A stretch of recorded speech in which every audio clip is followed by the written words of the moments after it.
What is going on, everybody? It's your boy Chase, aka CR Media, here back again with my friend Cool McCain. Cool, how are you this evening, sir? I'm good, sir. How are you? I'm doing pretty good. Pretty good. We got us oh my gosh. I apologize. There we go. Turn that down just a little bit.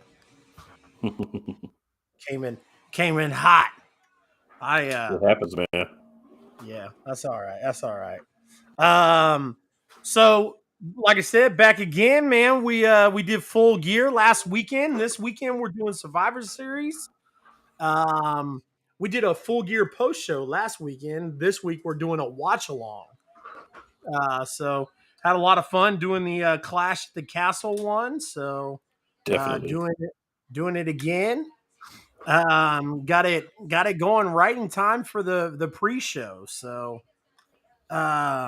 pre-show's been on since 5 o'clock Eastern, but like I said, we started a little bit. Like I said, gives us about 19-20 minutes before the event starts. So that way we can get all the nitty gritty stuff out of the way. Um, like if you are watching this right now on Sports Empire Network. We are live on the Sports Empire Network Facebook page and YouTube page. We are also live on the Play Caller Sports Talk Show, and then also live on twitch.tv/CR Media 1988. So, no matter how you're digesting the content, make sure you hit the follow button and hit that notification bell so you never ever miss anything from Sports Empire Network, the Play Callers Show, or CR Media. And Let's go. of course, as I have forewarned you all for months now, that Sports Empire Network was slowly, gradually taking over. Um, SeatGeek. If you're at an event like Survivor Series, or if you've got a concert or a sporting event coming up, SeatGeek.com is your hookup, guys. And when you go to SeatGeek, make sure you use the promo code SEN for Sports Empire Network to get a percentage off of your tickets. So, like I said, man, if you're not following Sports Empire Network, you should be because there's a lot of great stuff going on, like the big dogs on campus, the Sunday morning drive, all kinds of all And kinds. one podcast. The and one podcast. That's right. So, um, I want to do I would like to do some predictions for the show. So, but before we get started on those, they're actually showing that digital exclusive right Mm-hmm. now, where Dominic went home and was trying to come in for Thanksgiving, and Ray wasn't having it, and then um, Rhea and Dominic. Oh man, he slashed the Yeah. yeah. Yeah. He They went wild. they assaulted my man on Thanksgiving. Yes, they did. Yeah. I don't know Do why he you thought going to SmackDown would stop everything. So that was foolhardy on his part. yeah. Um do you think it's on purpose that Dominic looks identical to Eddie? So I think the main thing is the hairstyle, right? Yeah. Where you The got that mullet. hairstyle, Yeah. yeah, And and your the similar lineage, we'll the say. little mustache. Yeah, and then you got the hairstyle, right? It's going to you know, bring up some questions. And then, of course, they did the angle back in the day with Eddie and Ray, where it's like, "Who's your daddy?" Remember that? Yep. Yeah, so Absolutely. question there. It's a little tiny bit. That was like the most popular shirt back in the day was Eddie's "I'm Your Who's your Papi." papa? Yep. Yep. Uh, Um, so we got 15 minutes, and you know what's crazy cool? I was looking at the match card, man. It looks like we've only got like 5 matches for the night, yeah. I was curious when which I is thought about crazy.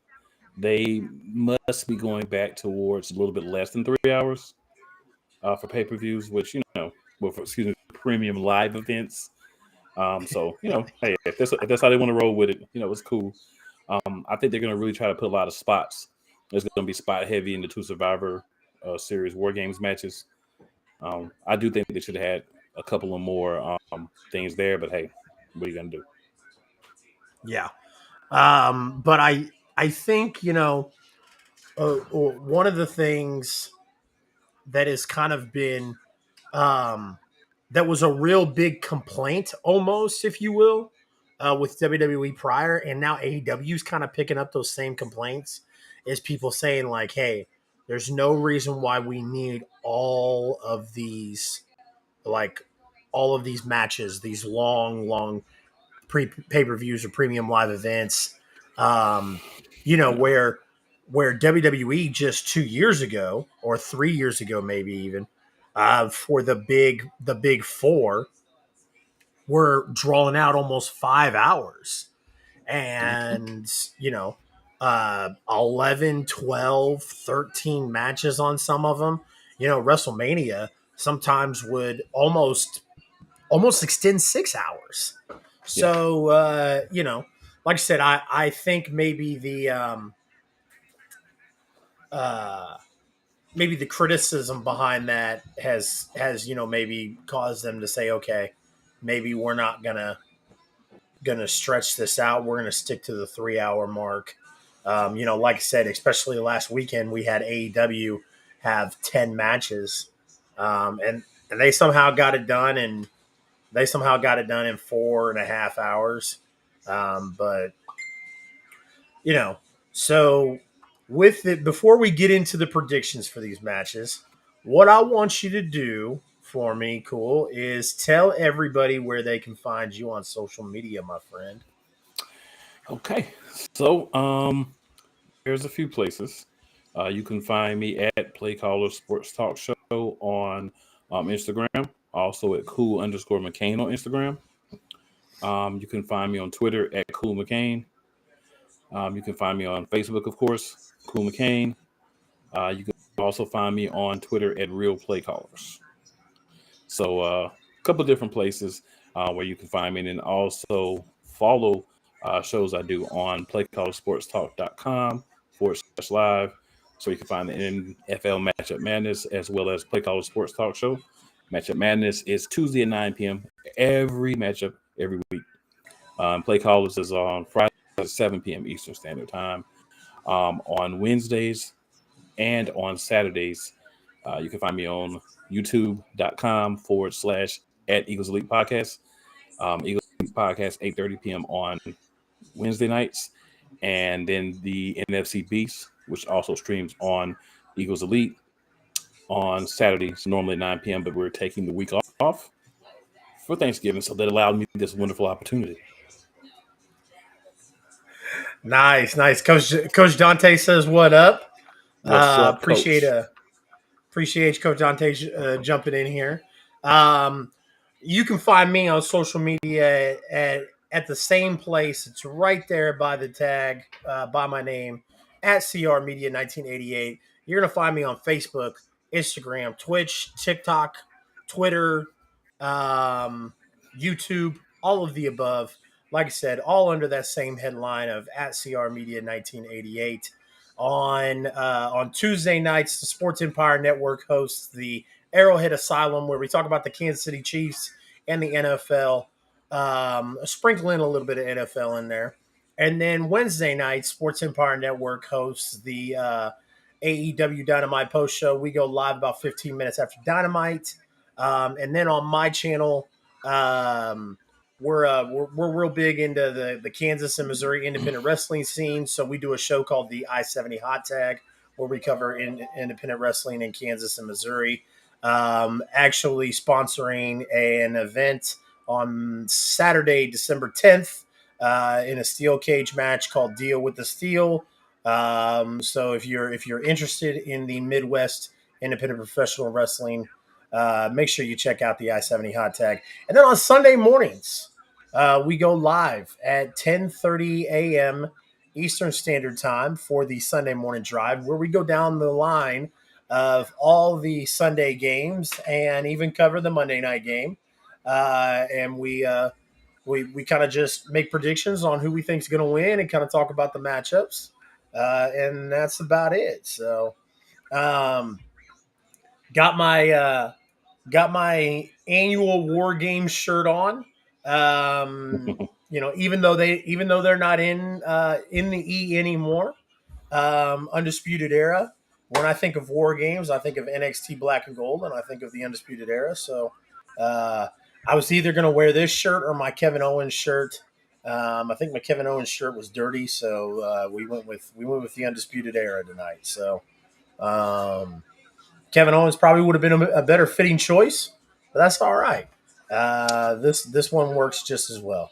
I gotta admit, man, the Undisputed Era, man, they were shocking the system with the first couple of war games. So I think it's a good choice. I yeah, I'm pretty happy with the choice as well. So, um, if you're watching on twitch.tv/CR Media 1988, make sure you hit that explanation point Discord in the chat. Join the Discord. We are always in there, trying to build a community of wrestling fans, and kind of go in there and talk about all the time when wrestling's on, including Raw, NXT, even Dynamite, all that good stuff. So explanation point Discord if you are in the Twitch chat. All right, sir. Let's get this card pulled up, man, and let's go down our predictions real quick. If you're in the chat, make sure you give your predictions as well, Absolutely. because when the match ends, I don't want to hear nobody come in the chat and be like, "Hey, I told you that this person would win," and I'm gonna be like, "Well, it wasn't in the chat, so I don't believe you." Right. Um, let's start off with that triple threat match for the United States title: Seth Rollins, Austin Theory, and Bobby Lashley. Who you got, Cool? The logical choice is Theory because they're doing a build up of him from the bottom to bottom up, right? So Lashley and Rollins should take him lightly because I mean he's the first person that didn't cash in for the main championship. He's at the bottom. This would be a great way to start the rebuild up for him to hold on to the United States Championship. Seth Rollins doesn't need it. Bobby Lashley doesn't need it. He's the only one that really can get a boost from having it. So it makes sense to put it on him. I really like that choice as well. There's two championship matches tonight, the United States title and the SmackDown Women's Championship. And if I had to pick one that was going to change hands, obviously it's not going to be the SmackDown Women's Championship. Although I would love nothing more than for Shotzi Blackheart to win. Love Shotzi. Shotzi used to wrestle in Kansas City before she got signed to NXT. She was a part of a promotion that's very near and dear to my heart, Journey Pro Wrestling. Um, Shout out to her and Christian Rose for tearing it down. Uh, they were an intergender feud that had fantastic matches, but unfortunately, there's a snowball's chance in hell that I see Shotzi Blackheart beating Ronda Rousey tonight. So, um, and like I said, if I had to pick a title to change hand, it would be the United States. And if Theory wins, he could quick roll up, or he could take advantage of Bobby Lashley's move to Seth Rollins, pin Seth Rollins. It's not going to do anything for Seth. It's not going to do anything against Seth Rollins, and it still makes Bobby Lashley look very strong. So I like that. I like that a lot. Yeah. Um, let's go AJ Styles or Finn Balor. Finn Balor needs to win more. Judgment Day has been kind of treading water for a while. The OCs, they're fresh back a couple of weeks, right? So if they lose, if AJ Styles loses, it doesn't really matter. Finn Balor winning says the Judgment Day are headed in a different direction. No one has any championship goal right now, and we know that's the big thing with factions. So this could help propel him to get into a situation to try to get tag team gold, maybe, because at some point those belts have to be split, and they got to come off the Usos. So I think this is a good opportunity for them to start to show us the Judgment Day is here for a reason, and they're not just three dudes, one kind of tough female. They're just weird, but they're actually here to do something. They haven't really done anything so far, so this is time for the turnaround. Yeah, it was weird. I agree with you because when when Hunter very first came in, or when Hunter very first took over, it looked like they were going to start doing this thing with Judgment Day, where they're going to start taking them more seriously.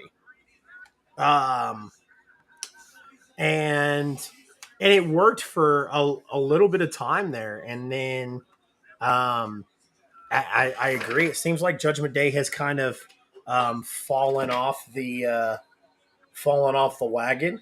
So I think that they need that win going forward. However, with that being said, I still think that AJ Styles will win. Um, the only thing is I can see Styles, I can see Styles losing, and I can see them running it back in a 6 man or an 8 man tag or something, with Meacham and the Good Brothers and AJ Styles against Judgment Day. Um, Shotzi and Ronda Rousey. I think we kind of already cleared on who we think's going to win this. Um, like I said, man, I would I would lose all my stuff. I would lose all my marbles if Shotzi somehow pulled off the upset. But It would I think, quite be the shock, to say the but least. but Hunter really loves those mixed martial arts fighters, those real fighters. And that's fine. Uh, so I think that, or I'm 99.9% sure that Ronda Rousey is going to win. However, I wouldn't be surprised if they started planting seeds for the turn tonight of Shotzi and Ronda. I could see that. I could see that story going the same way that Batista and Hunter went in 2005. You mean Shayna and Ronda? Shayna and Ronda. Sorry. Yeah, I got you. I understood what you're saying, buddy. I was actually thinking the same thing. Yeah. Who you going with Ronda in this one? Absolutely. All right. Team Bianca versus Damage Control. So this is what I have to tell myself. There's going to be good guys that win one. There's going to be bad guys that win one. Right. This is how Survivor Series goes. We have the guys in the first. We're not going to have um, Damage Control win and then have the Bloodline win. Um, I don't think the Bloodline's going to win.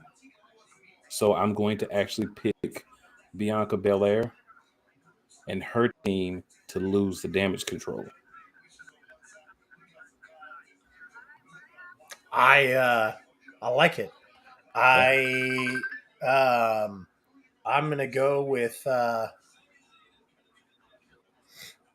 I'm gonna go with Damage Control as well because I've already got my the Brawling Brutes team, and then Team Bloodline. I agree with you. I'm going the Brawling Brutes on that one. So Yep. I'm definitely going Damage Control on this one. Yeah, So, it's like the only thing all that really right. makes sense, right? Like Yeah. one has to be the good guys, one has to be the bad guys can't win everything, and the good guys can't win everything. It's got to balance it out with the big team matches. Well, it's 7 o'clock. They're lowering the cage. Are we going to start the event off with a War Games match? Um. So while this is starting up, I want to ask you this. We've had Bray Wyatt come back. He's yet to wrestle a match. But we saw the little thing with him in LA Knight. Yeah, Um, yeah, yeah, buddy. um, however, at Crown Jewel, we saw kind of like an ominous message that Bray's character does with Alexa Bliss. Could that be one of the reasons why Damage Control wins? it could possibly be. I'm thinking we're gonna get Alexa Bliss, and then of course, her name slips my mind at the moment. Uh, the other little girl, Liv Morgan. I think we're gonna get them in this Wyatt Six thing that they're doing. I think we're gonna get two females if it actually comes to fruition. And I think they're gonna be a psycho tag team. Interesting. Interesting. I like it. I mean, obviously, this is probably what won't happen, but I mean, well, I just But said yeah, the yeah. same Well, thing. I mean, Let's go wild. yeah. Why not have some fun with it? Exactly, man. I think Mia Yim's going to be a difference maker, but what I think we're going to end up having is we need Rhea Ripley to get a push, right? So the best way for her to get a push is to dominate this match. They're going to probably try to focus their attacks whenever possible on Becky Lynch because she's just returning. Um, I think you have to watch, like you said, Alexa Bliss because she always seems to be like 1 second away from turning into the dark, crazy chick that she was when Brad Wyatt was there before. And I think what I think is gonna be fun about it is I think we're gonna see like a slow progression of her becoming darker, of Liv Morgan staying in that dark place. We're gonna see Bray continue to be this good guy on camera, but then all these bad things happen off camera. And it's really not him, but it's probably I don't know if they're going to do it as he has multiple personalities or if these are different people.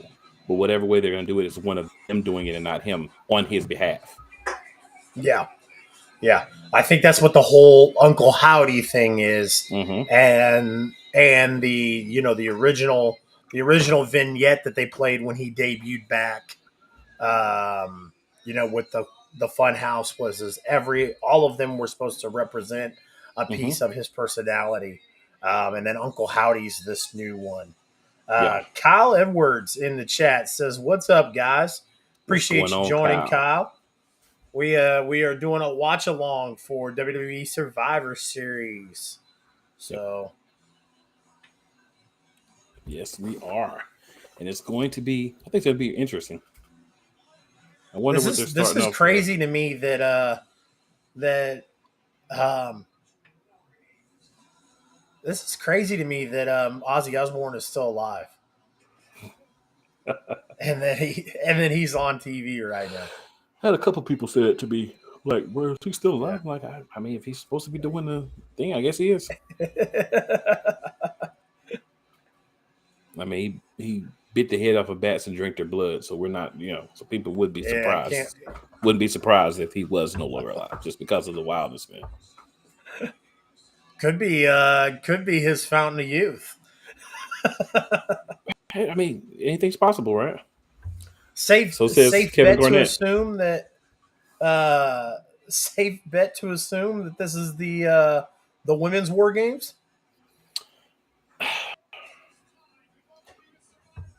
So I thought about that, and I mean, for me, it could be either one, right? Because if you get the bloodline out of the way early, you start off with a bang. I'm pretty sure the match is going to be 30 or 40 minutes, but it's probably going to be the women first. It's probably going to be the women first, but it will make sense based off the WWE's current booking style for it to be the men first as well. Yep. Right? Because they Yep. like to do the whole women are the main event, when they have these opportunities to have equal matches. And I don't have a problem with it. I'm just saying, it would make more sense just because the star power involved from the bloodline side for them to be, Absolutely. the main event. But we cannot guarantee what they'll do because they don't even know. I I am so happy that they put War Games on the main show. Yeah. War Games is one of my favorite matches. Growing up as a kid, watching WCW Fall Brawl was one of, if not my most favorite pay per view of WCW's. The infamous 1997 one was my favorite. And I say infamous because that was the one that um, they upset a lot of people. Uh, Looks like we're going to start off with the women's. So Becky Lynch is coming out, and um, Yeah, I figured that. they're going to continue the tradition of the cage at the Mm-hmm. entrance ramp. But kind of just going back, I say infamous because prior to 1997 Fall Brawl, there was a promo that the NWO did where they mocked the Four Horsemen. Um, Arn Anderson had announced his retirement and his inability to wrestle, and he offered Kurt Hennig, Mr. Perfect, his spot. And the NWO, Buff Bagwell, Conan, Kevin Nash, and all of them did a hilarious skit where they made fun of them and they mocked Arn Anderson, giving him his spot. Um, so and then at that's War Games match, Kurt Hennig turned on the Horsemen and joined with the NWO. It's one of my favorite War Games matches. Um, just because I remember being so young and as a kid, they always, like, oh, wrestling's fake, right? And I remember watching Kurt Hennig bash Ric Flair's head with that cage door and like, there's no way that's fake. Yeah, pretty much. Yeah, I like to educate people when they say wrestling's fake. I say, no, no, no, no, no, no. Wrestling's not fake. It's predetermined. There's a huge Yeah, difference between the two. absolutely, absolutely. If you are joining with us, this is the Sports Empire Network Survivor Series watch along. We are kicking off Survivor Series with the women's war game match. Uh, they changed Mia Yim's name to Meacham.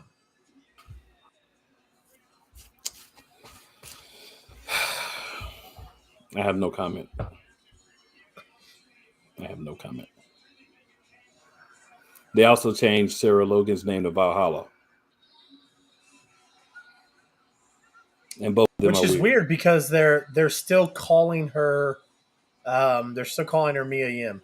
So Yeah, I wonder if they reverted back because of the backlash or they should have because they should have never yeah. known better to rename her Meacham.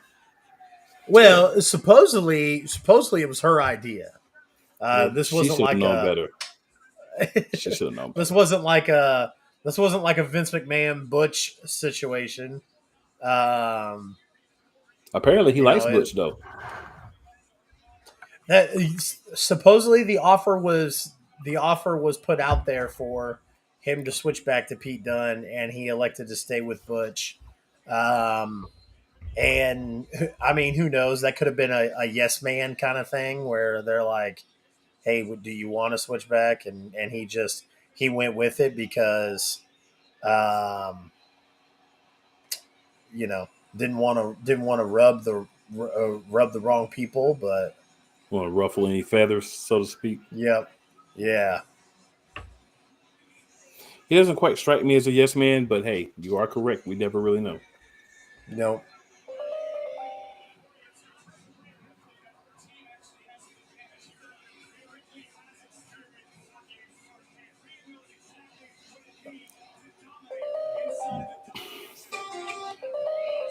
in like the most masculine way possible, Rhea Ripley is kind of hot.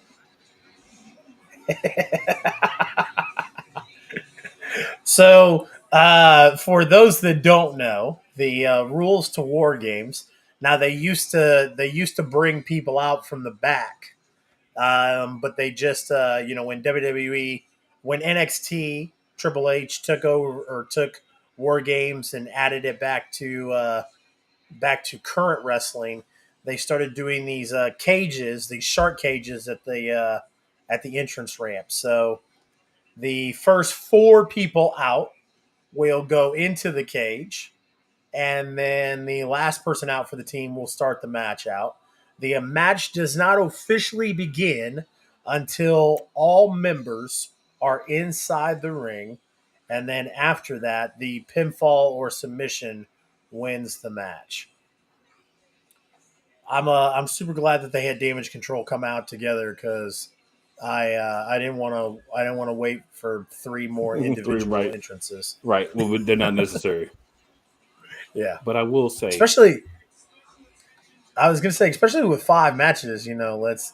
I think it'll be good for them to drag some of it out, but yeah, not yeah, that. not that I'm much. going to change my Rhea Ripley statement to hot, from kinda to actually hot. She looks hot in what she has on. Definitely. If you can't tell, the English women kind of have a thing for them. Can't tell. Interesting, interesting. Love the accents.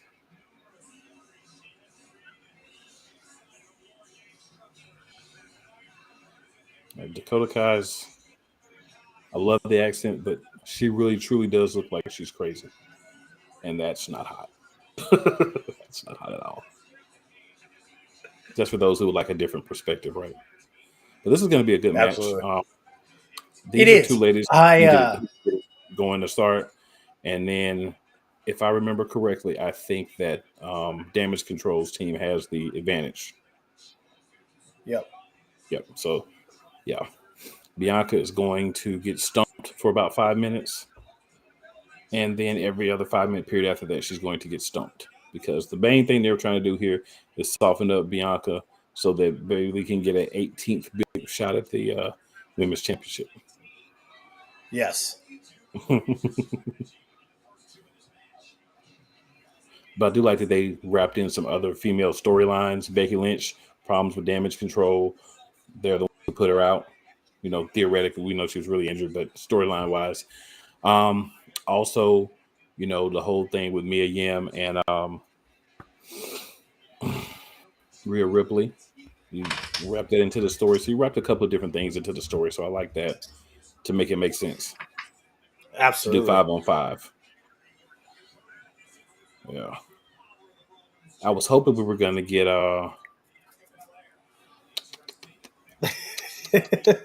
some different people back, but we didn't. So Yeah, I'm there not. was Yeah. there was a lot of people who asked that question as far as who was going to be on Team Bianca, um, and I'll be honest with you. This is a debate that we have on one of my shows, my show on Sunday night that I just debuted a couple weeks ago. Kind of forgot to promote it at the beginning, but it's called Bad Booking. Me and two of my friends, we kind of go over like the landscape of professional wrestling overall instead of just talking about one show or one thing. Hmm. And one of the things that got brought up was um, was did we think if Sasha was going to come back?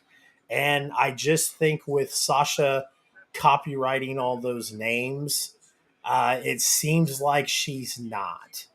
Yeah. Um, I think if we see her again, it's going to be in AEW. yeah. Or New Japan or um, She'll end up in AEW. She may take a yeah. roundabout path to get there, but I think that's where she's Yeah. going to end up. I think that's the No, spot for her. I think WWE is the right spot for her, especially with Hunter back in control and things going as good as they've been going since Hunter took back over. But I think that I think with her copywriting those names, it sounds like it looks like more than likely she's going to do a name change, Yeah, Mercedes Monet or whatever, and it with the different names, you don't do that and then go back to the E. yeah, So, yeah. And the she thing she is, wouldn't copyright Mercedes Monet and then go back to WWE as Mercedes Monet. She would go back as Sasha Banks. what the thing you got Um, to realize, like, I think you do get more creative control on the AEW side, and I think when you're talking about Sasha, we'll just use her current name right now, and some of these ladies that have been around for a while, right? They've kind of been through like all these periods of, oh, we're going to really focus on the women, then we're not, then we made it a little bit, then we're not. You just kind of get tired of the on again, off again push for the division as a whole, and not having yeah, as much creative freedom. And I think AEW is going to give them more, especially with the women, because Tony Khan doesn't know what to do with the women, so he just lets them do their thing. yeah. Which is kind of a catch-22 with AEW, because not to get into too much of AEW on a WWE show, but um, you know uh, they have the talent on that roster. It's just they don't. The booking with their females is absolutely atrocious. It should be Um, better because Kenny's back, so hopefully he'll let yeah, Kenny take back over booking for the females. yeah, absolutely. Oh, we're almost there.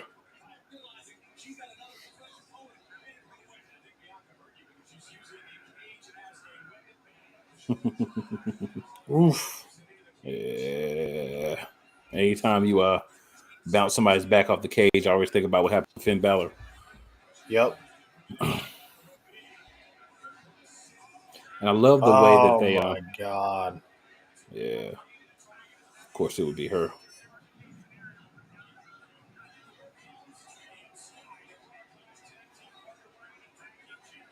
She kind of gets on my nerves a little bit. She's EO. like, yeah, Io's like her character when she was in NXT. I was like, I liked it. It was different, but it feels like she's like the opposite of Oscar, right? Like it's just Yeah. it doesn't give her like her own thing. Yeah. And this whole damage control thing. So maybe after this, because obviously this is only gonna last so long. Once Bailey can't win the championship, which I don't think she's ever going to beat Bianca Belair. If anybody beats her, it'll probably be Bianca giving the belt back to Becky Lynch or Rhea Ripley, which I would love to see Bianca Belair and Rhea Ripley in a match. That would be a power match. Yeah. That should be the And next I think feud. it's the and I think it's the right call. Absolutely. Um, What if Rhea pins Bianca tonight? That would be a great way to could set be. that up.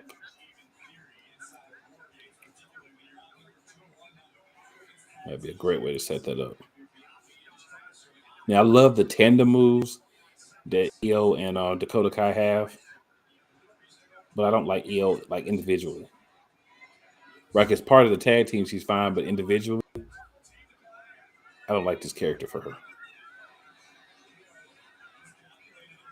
What is going on? her. What in the world? Now, I will say, Chase, I did quite enjoy the Dakota Kai leg choke on Bianca. That was quite Yeah. enjoyable. Yeah, that was enjoyable. I love how right as you were just talking about how much you didn't like EO, she botched the same move 3 times in a row. I was like, what are you doing? Botchamania. She's going to be on YouTube tomorrow. Yeah, Botchamania. Oh, that was a a nice lot move there. better. A lot better. Yeah, she didn't botch that one.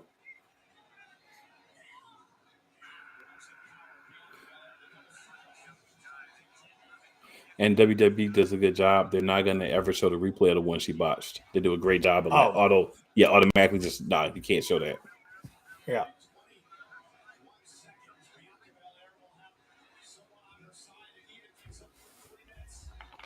All right, here we go. 14 seconds till we find out who's going to come help Bianca. And Bianca needs it right now. Looks like it's Asuka. Why they have Bianca crying? Looks like she crying. Yeah, Oscar. I knew it was gonna be Oscar because it's EO Sky. Like literally when EO Sky was second, I was like, it's gotta be Oscar. I feel like they want to make some feud for these two that nobody wants to see.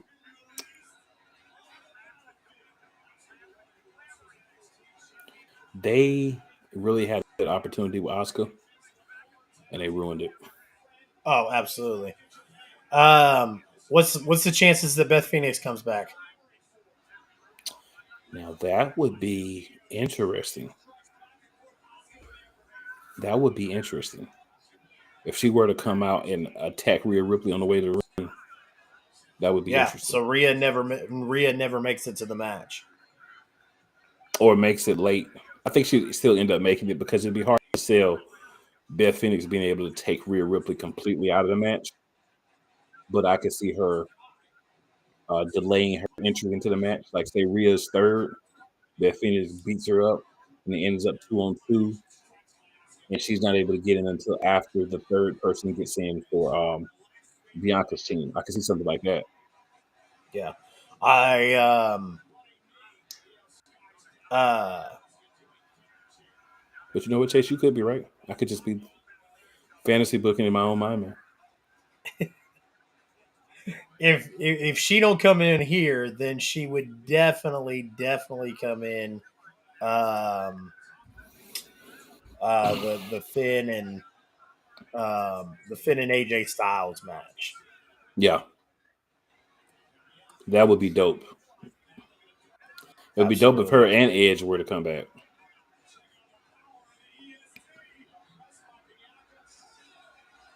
Yeah, Edge spears Finn, and then she takes care of Rhea. That would be dope. Yeah, like I could definitely see um I could definitely see one coming back in a match, but both, But see, that would be like I don't know. that'd be like major wildness. Yeah. Kyle says, who turns on their team in this match? You must have missed this. We're thinking Alexa Bliss. Yeah. I don't know if Alexa Bliss turns on her team, but I could see Alexa Bliss never making it to the ring. So Yeah. Or something crazy happening with her and she kind of loses her mind, does yeah. something wild. Speaking of losing her mind,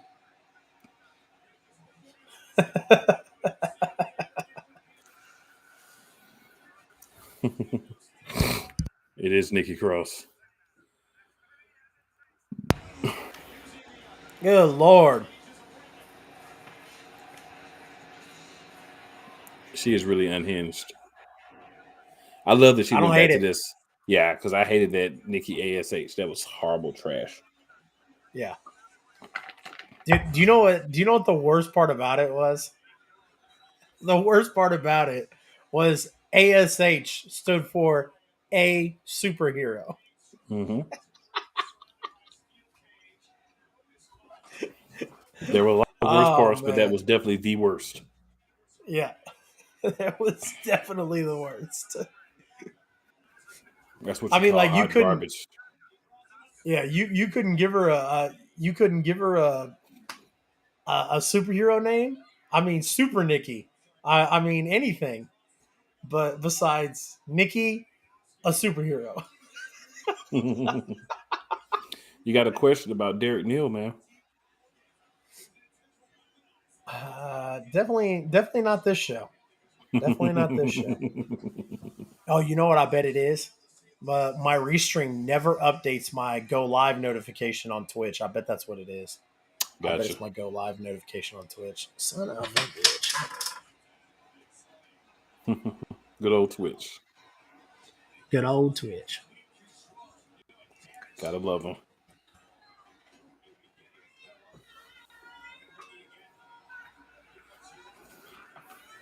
I guarantee you Bailey's going to be in last for her team. It's going to probably be Bailey and Becky Lynch last.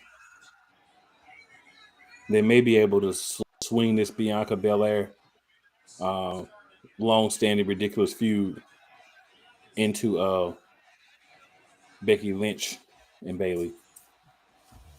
That would be good for everybody involved.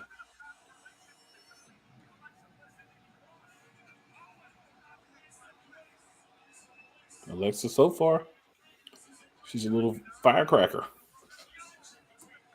What if, like, in the middle of the match, the lights just go red, like the Bray Wyatt old stuff, like the Fiend, and then she just starts losing her mind? That would be great. Probably won't happen, but it would be great.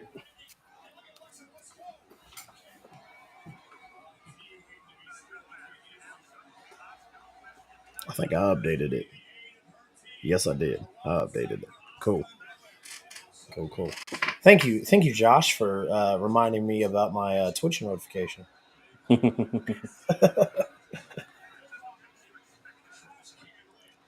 I know I don't want Alexa Bliss to go back to like the goddess thing. I'd rather it be a darker character. Even if she's a good guy, I want to see a darker version. Well, I'm not of I'm not of an excited about any or I want Bray to be by himself. I don't want any extra characters. I don't want any. I don't want a faction. I want Bray by himself and all six of his crazy personalities. Um, but what it seems like is that he was, uh, um, damn, she just snapped that whole thing. Yeah. Um, it seems like he's trying to close up a bunch of loose ends that people who did him wrong, and that's kind of like the Uncle Howdy character. His Uncle Howdy character is everybody is protecting him from everybody who tried to or has done him wrong, Yep. and I think that could be a thing telling for this match or something in the future because you know I don't think they planned. I don't think they planted that Easter egg just to plant it. I think there was reasoning for it. So Yeah, I think for me, I would like the faction, but I would like the faction to be them doing it and him not wanting them to. Right? So like they're there, they're helping him, but he doesn't want their help. So then he's got to find yeah, a way to overcome them and then become them. yeah, That would be great. And then he's won't be able to overcome everybody, but he'll overcome somebody. Like I don't want the Fiend to be him again because he's already been the Fiend. And we know him as the Fiend. What's going to happen, right? They're going to find a way to take what should be a great character and ruin it. But if you have him as Bray and him fighting along with them when he needs to, but fighting against them the rest of the time to try to not be the bad guy that they want, that violent, sick, maniacal character that everybody wants him to be. Because that's kind of like what I got from the Easter egg last night when he was talking.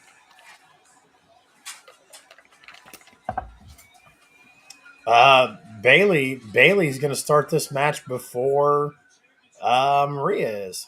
I'm shocked by Interesting. that. Which means Yep. Mia Yim and Rhea should be the last two then.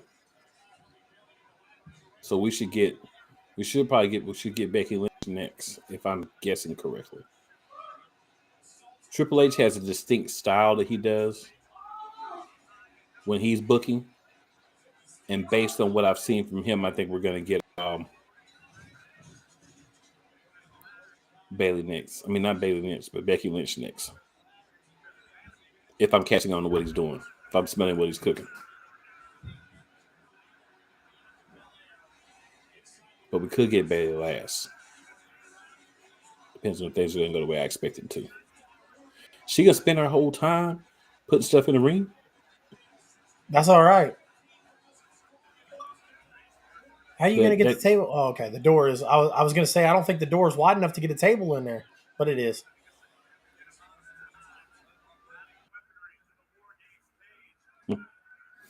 yeah.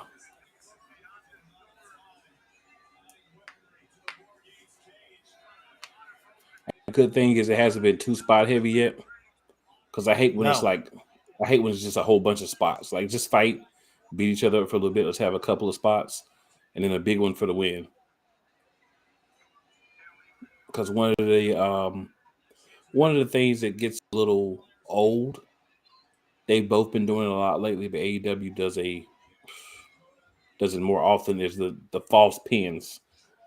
Like you'll think a Yeah, the guy is false done, finishes. Yep. and then he gets out of that pin like at 2. You're like, bruh, there's no possible way. Yeah. Yeah. You're trying Well, to tell you me know the everybody's Super John Cena over there. Come on, man. well, and the other thing too is it kind of it's the old Sean and Taker thing. Yeah, Sean and Taker had that match at WrestleMania 25 that was match of the year, match of the decade, and then it was like Orton and Hunter still had to go out and follow that, and it was yeah. like, how do you follow that? You can't. So I Mm-hmm. mean, like that's my thing. Especially like the opening match. I like for the Right. opening matches to be good, but not too much because, like I said, you've Somebody's got to still follow. got Yeah, you've still got 4 other matches after that. I mean, if you can't follow it, then what's the point of watching the show? exactly. You never want to So lead to me with your very best. Like I like what they're doing. There's 2 of the Survivor Series matches, and you're going to lead with one. I'm fine with that, but you can never always have your very best first. You can't have your very best first. yeah, You can have a solid match, but you got to. I feel like the show should build to the crescendo, which is the main event, right? yep, That's what it should do. yep. The first match should be the stage setter. All right, so they're going with Mia.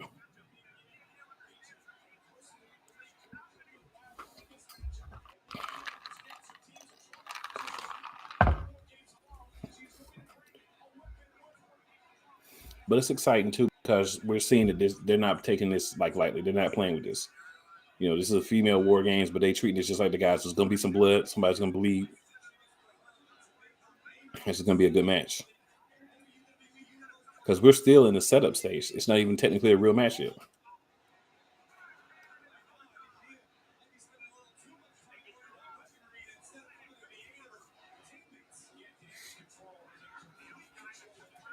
So they're treating Meacham as a nickname, not as a name change.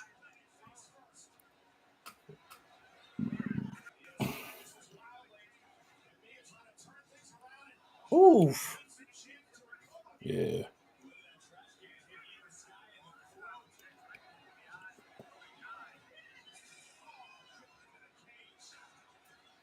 I guess that's her nickname while she's hanging with the OC. We know that won't last too long. Yeah.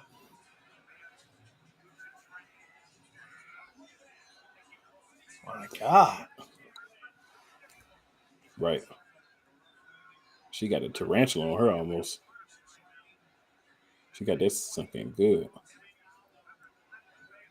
Do you think the women need a mid card title? I I can see it. And it wouldn't hurt. Um, I mean, Raw's 3 hours. I think It's they already just have like one. they do. Yeah, the women's tag team champions. Uh, well, what I didn't like. I didn't like how the women's tag team championships were introduced, and then the women's tag team champions could go on all 3 shows, and then they were like, oh well. we're going to go ahead and create a women's tag team championship for NXT. And it was like, why? There wasn't enough talent on NXT to do that.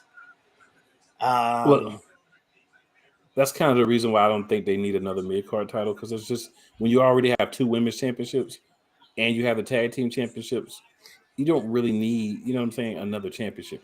What you need to actually do is have the women's tag team champions defend the belts more. yeah. Because I think that's why AEW doesn't have women's tag team champions, because they have the TBS championship. Because you can only support so many belts,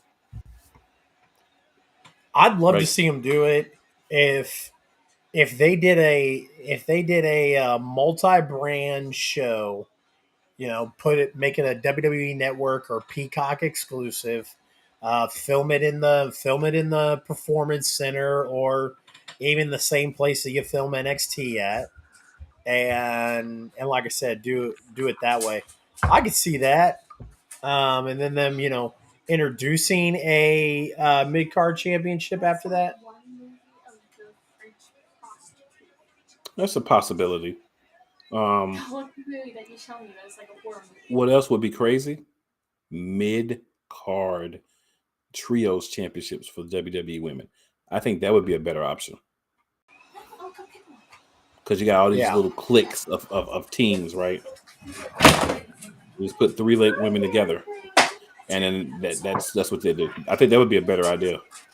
And then you can make that all three brands again, like you had the tag team championships at first. I think that would be something that would be quite interesting.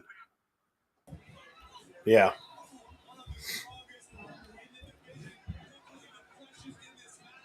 I would like to see something like that. That would be different too, because I've never had women's trio championships, so that would be something that would be different. I don't think it'll happen, but that would be something different. And then you could have like one strong woman and then two okay women with them, and then build them up while they have the championships.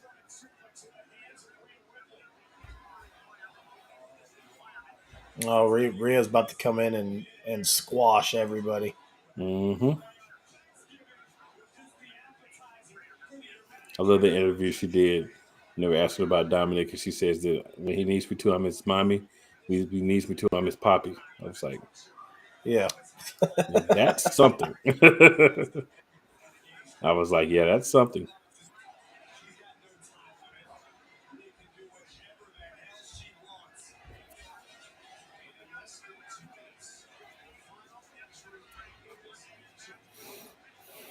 I'm trying to think. Kyle's question kind of got me thinking, if there is anybody who would really turn. I think the closest you might get is Alexa going crazy, but you never know. I could see Nikki turning. But Nikki would more probably She turn on just everybody for her psycho self. she just like the Nikki Cross, like the her being in there, just it seemed weird. Um, it seemed like it didn't fit. So I mean, I could see it, but I don't think you'll get a turn in this one. I think we'll get a turn in the main event, but I don't think we'll I get a turn in agree. this one. We could get a turn in the main event. Yeah. Then maybe we'll get another bloodline member after that. We get another cousin that the ancient ones will send, that the tribe will send. Yeah. That was the Uh, worst explanation for him coming ever. yeah.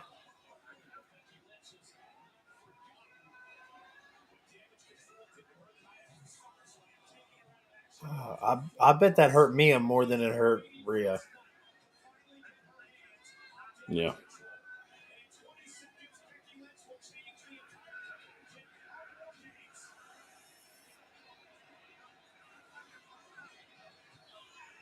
Becky got the warrior shoulder pad.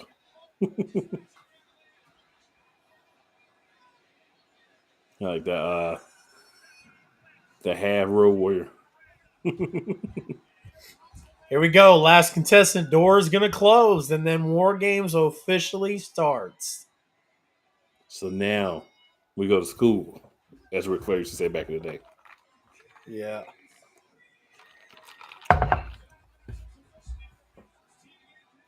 I was watching a few clips of old War Games matches from WCW earlier today. Yeah.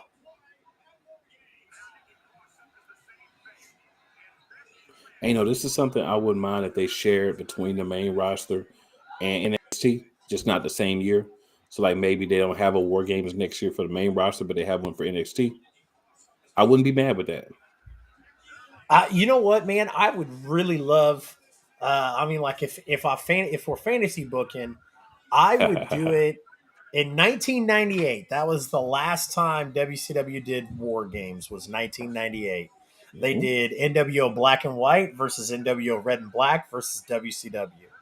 Uh, um, Great concept, but WCW, of course, didn't execute it very well. That was the War Games that the Ultimate Warrior showed up. Um,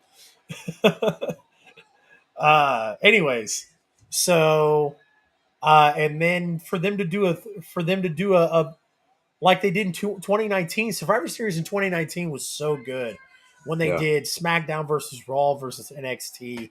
it It was was. so good, and I think that they could, I think that they could implement it again, and it would work just as well, with Hunter, um, especially with Hunter, doing things, um, you know. I was hoping that that's what they were going to do this year, but they didn't do it. But this has been kind of nice, watching them do this. But Yeah. next year, like I said, next year I'd love for them to have NXT versus SmackDown versus Raw, and do a 3-way War Games match. See, that's another thing the WWE has to reestablish: actual brand exclusivity. Yeah, they were going to. They talked about they talked about naming a date for the draft when when that was started, or like when Hunter took over, and then it was never established. So uh, it Yeah, would be very I interesting to mean, I know see. they'll eventually do one, but my thing is, and I don't mind like a little crossover, right? Like I don't mind you have a few going on that includes people from both shows. Look at that pin. Yeah, Even the Ray Rhea pins you, bro. I like that.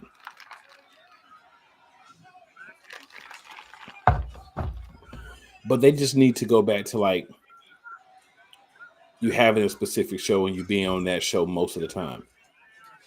Right. There can be crossovers, there can be trades, little things that go down, but you have to have the separations because you can't do things like you're talking about if you got people that's on both shows. Right. yeah, You can't have exactly. like the champion of Raw, the champion of SmackDown, and the champion of NXT pick their teams because the champion of Raw and SmackDown is the same person. The biggest mistake that they made was combining the championships. Yeah, And then not using Money in the Bank to get one of those belts off Roman Reigns was the second biggest problem. All they had to do was say you can only challenge for one of the undisputed championships with the Money in the Bank because it's always been one championship. So you have to either pick the Raw or the SmackDown. Of course, a guy was on Raw, so he would have picked the Raw one. He could have won that one off of Roman Reigns after Roman Reigns had already had and won a match. Then he comes in, hits him over the head with a briefcase, cashes in, just wins the Raw Championship. Roman Reigns remains a SmackDown champion. Or, excuse me, the Universal Champion.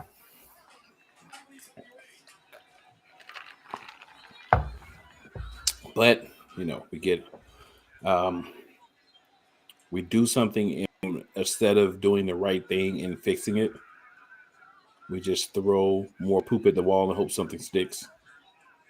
And yeah, the wall's cold, so none of the poop is sticking.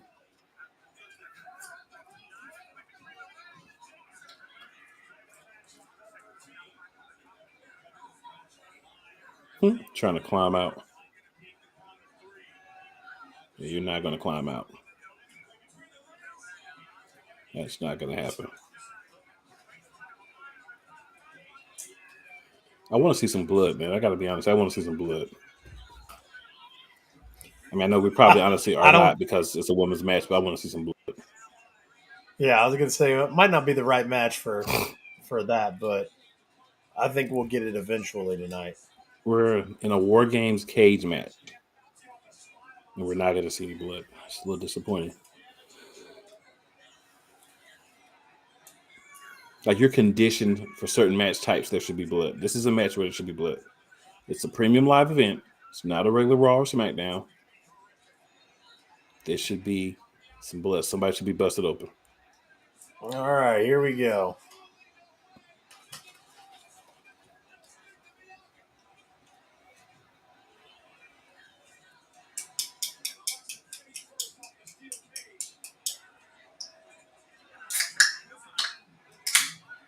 Bianca's a strong woman.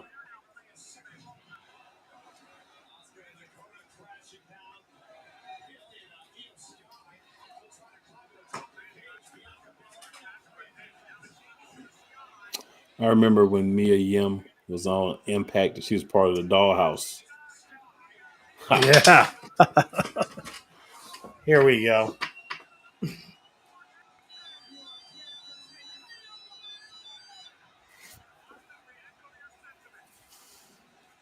A lot of people down.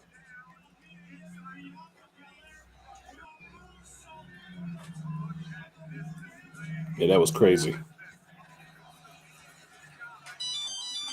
Now I'll give EO Sky.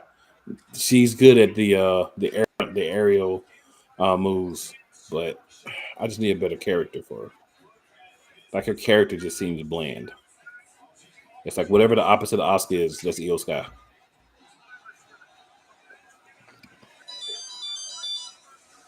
It was a great moonsault. It was. It was. Got to give her that. Can't take that away from her.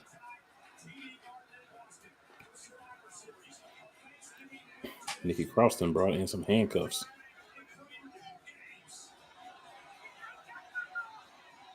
Oh no, this is not what you want to do.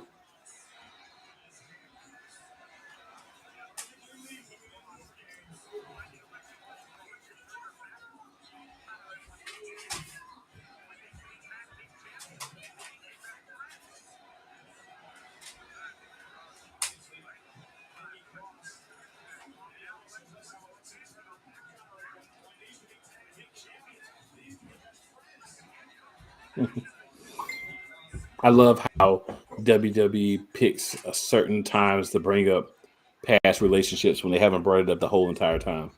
I love how they just randomly bring up past relationships.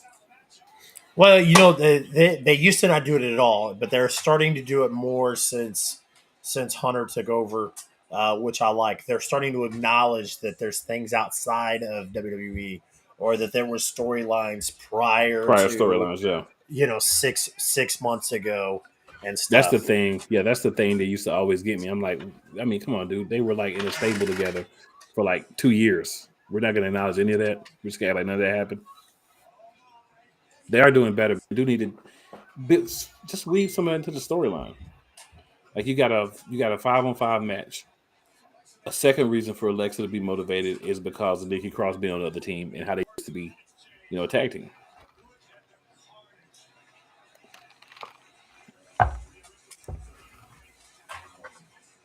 But I think one reason, especially with the women, is because there is a smaller roster. They all end up being on the team together at some point.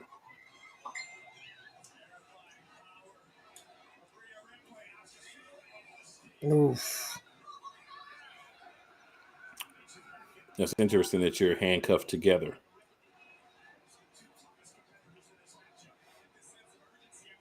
That's interesting. Chase, that's how we get our blood. Somebody hits somebody over the head with the handcuffs. Yeah. Chase is like, come on, dude. It's not Oh. happening. Or the ladder pinches your skin. Yeah. Or somebody gets uh, face first into the ladder.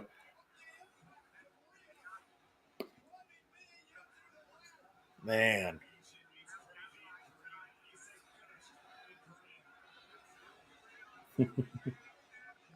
The broken ladder spots always get me. Yeah.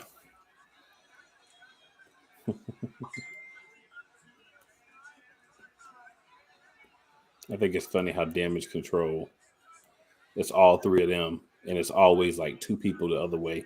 And it's always Bianca and Bailey. And then Bianca always gets the best of Bailey. And then here comes the other two.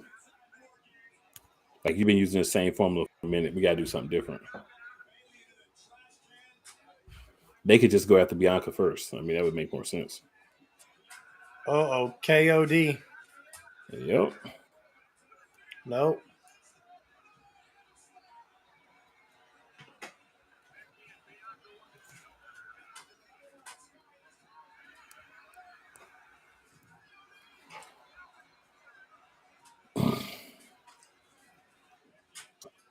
We'll say this oftentimes in these matches, and we're about to see it happen now. We have everything taken care of. We have a possibility to win. What do? We go for a big spot of taking care of business. And oftentimes, I mean, 9.5 out of 10 times, it turns into an epic fail.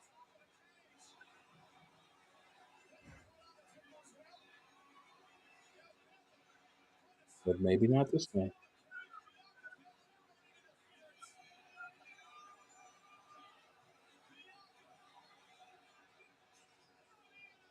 But we shall Oh see. shit.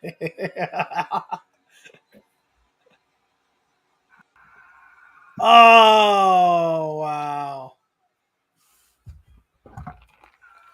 Good finish. Good match. Was not who we expected to win. I think you and I both went with damage control, but This means we'll the see how that pans out. to me, this means the bloodline is going to win. Yeah, So we won't get a turn tonight. Because I truly picked this based on what I thought was going to happen with the other Survivor Series match. absolutely. And what if they do something crazy where the good guys win both matches? That would be crazy. And we're still half right. I wouldn't hate it. I wouldn't hate it. I really want to see the bloodline lose. Yeah, we don't see that much.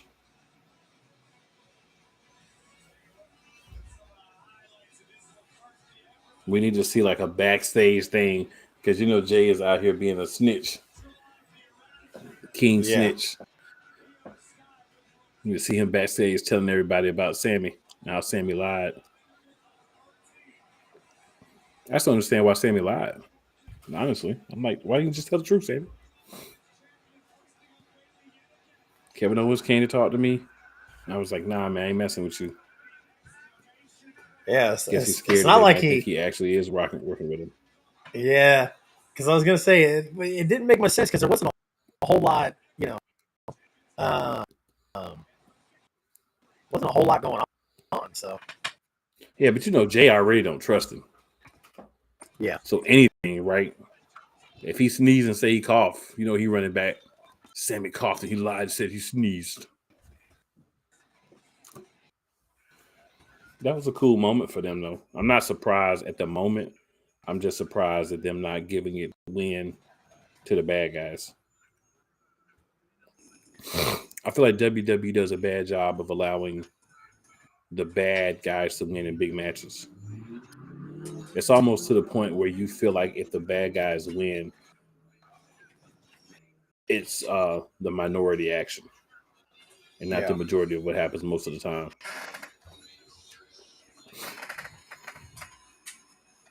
Well, I will say SmackDown had a better special. SmackDown had 40% off everything. They're only giving us 25 for Survivor Series. yeah.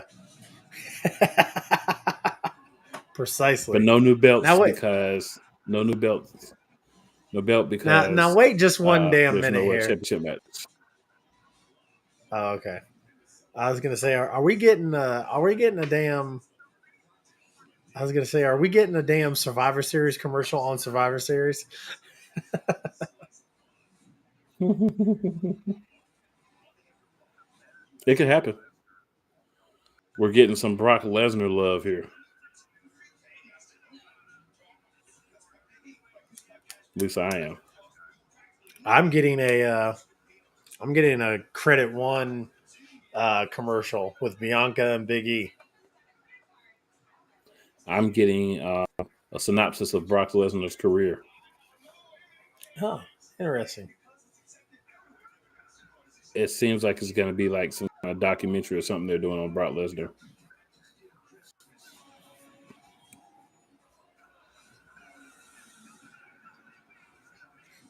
Hey, so do you have are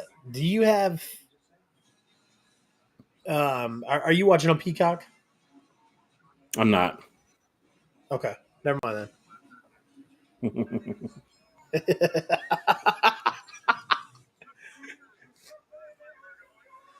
See, I'm watching on Peacock. I've got Xfinity, and it comes with my Xfinity membership, but it's the $4.99 a month membership, so I still get commercials.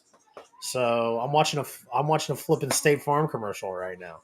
So I'm watching the alternative method.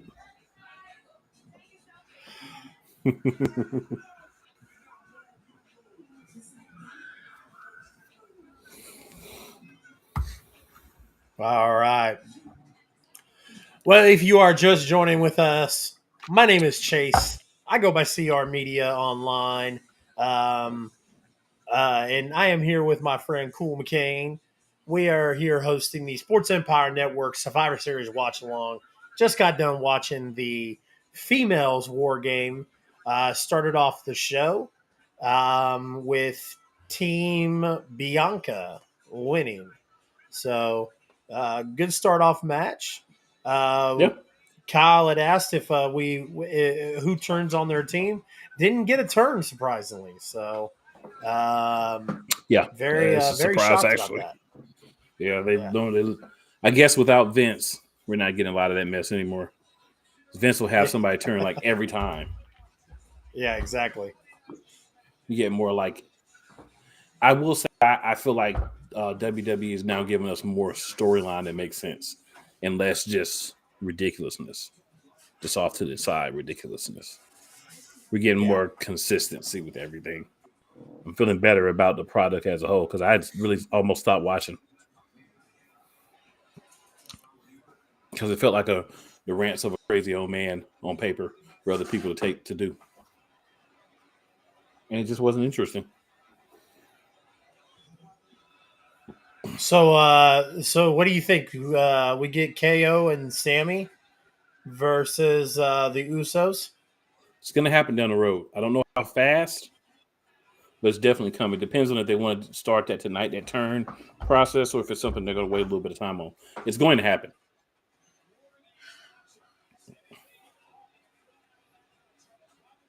And you notice Cannot how be cannot believe Lil Nate is still still refereeing. Charles Robinson, he's been the impact. Now he's back.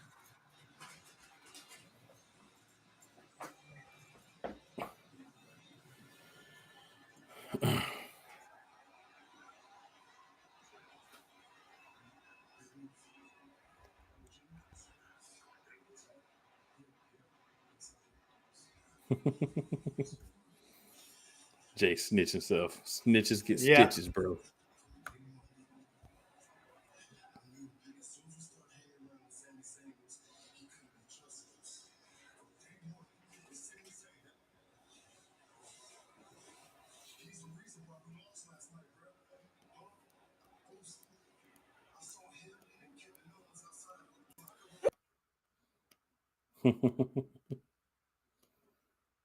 Straight snitching.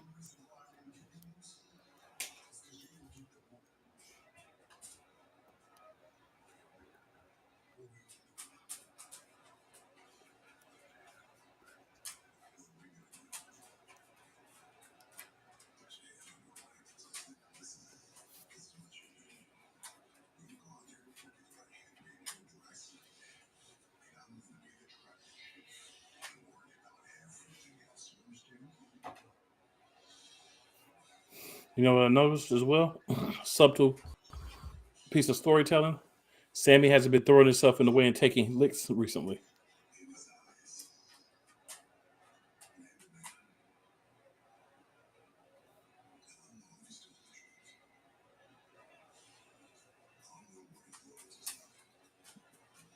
Because for a while that was his thing. That's what he was doing.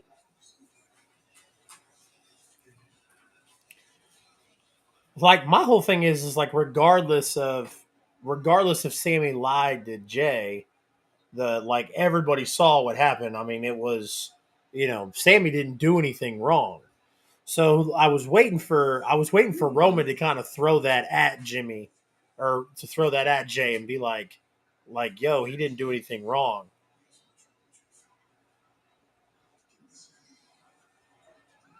But you can't lie. Yeah. Without trust, what do you have? Yeah, but I mean, Sammy can easily back that up by saying, every single of course I didn't tell Jay the truth.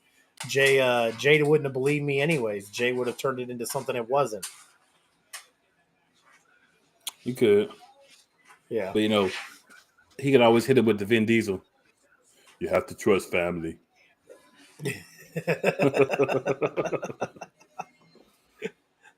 With family.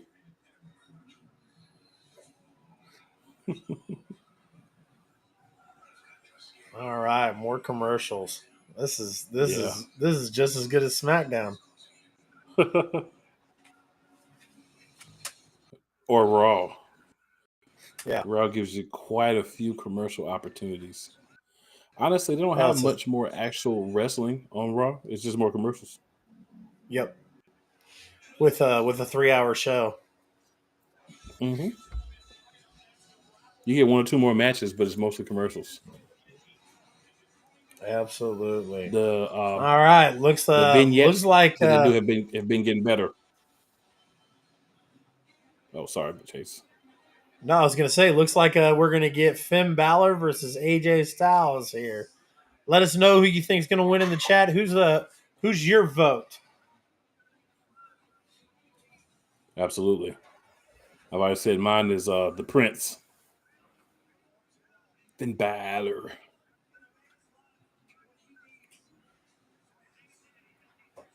Feel like he needs this win if you're gonna make them into a serious threat. Because the OC can lose 15 times and then you can put them on a winning streak and they're good. But you actually need to build up Judgment Day. You need another member, and you need to get Dominic and a tag team with Damian Yeah, Priest. yeah,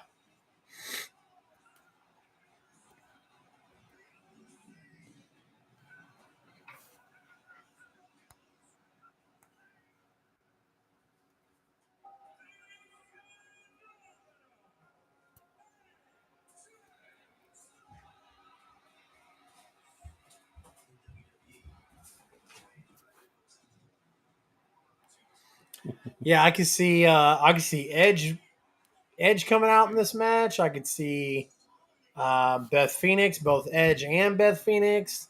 I can see Ray coming out in this match. Yeah. But Ray's supposed to have the messed up foot, remember? Yeah, But that's just a trifle. I mean, it's WWE. yeah. Now, now could be they could be pushing towards Ray versus Dominic at WrestleMania. That would be a good match, I think, because by WrestleMania, I think Dominic would be a better wrestler. He's not horrible as people Yeah. try to make him out to be, but he does have room to No, improve. I won't try to deny that. absolutely. He does need to improve. Yeah. But I think he's with some guys that could really help with that. I think Rhea's doing a lot as far as training them because she's been trained by some really good guys, Absolutely. and that's a perfect group to put somebody like Dominic with to help him make that that change.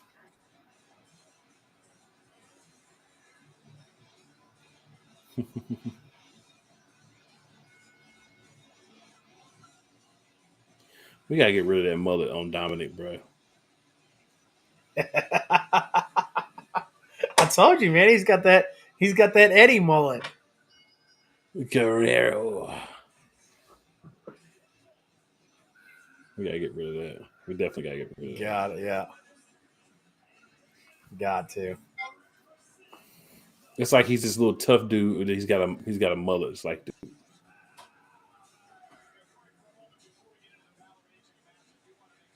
no. I need Damian Priest to step it up too. He needs to start beating people in the face.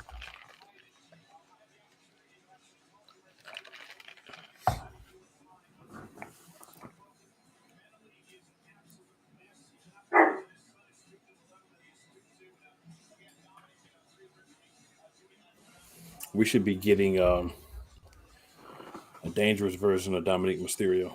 We're not getting a dangerous version of Dominic. He'll go home and beat his hobble leg dad, but that's about it. Yeah.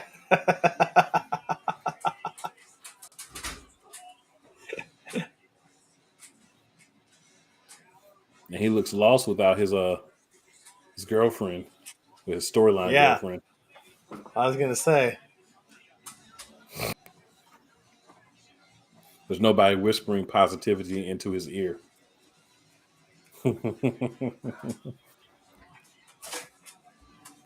Ridiculous.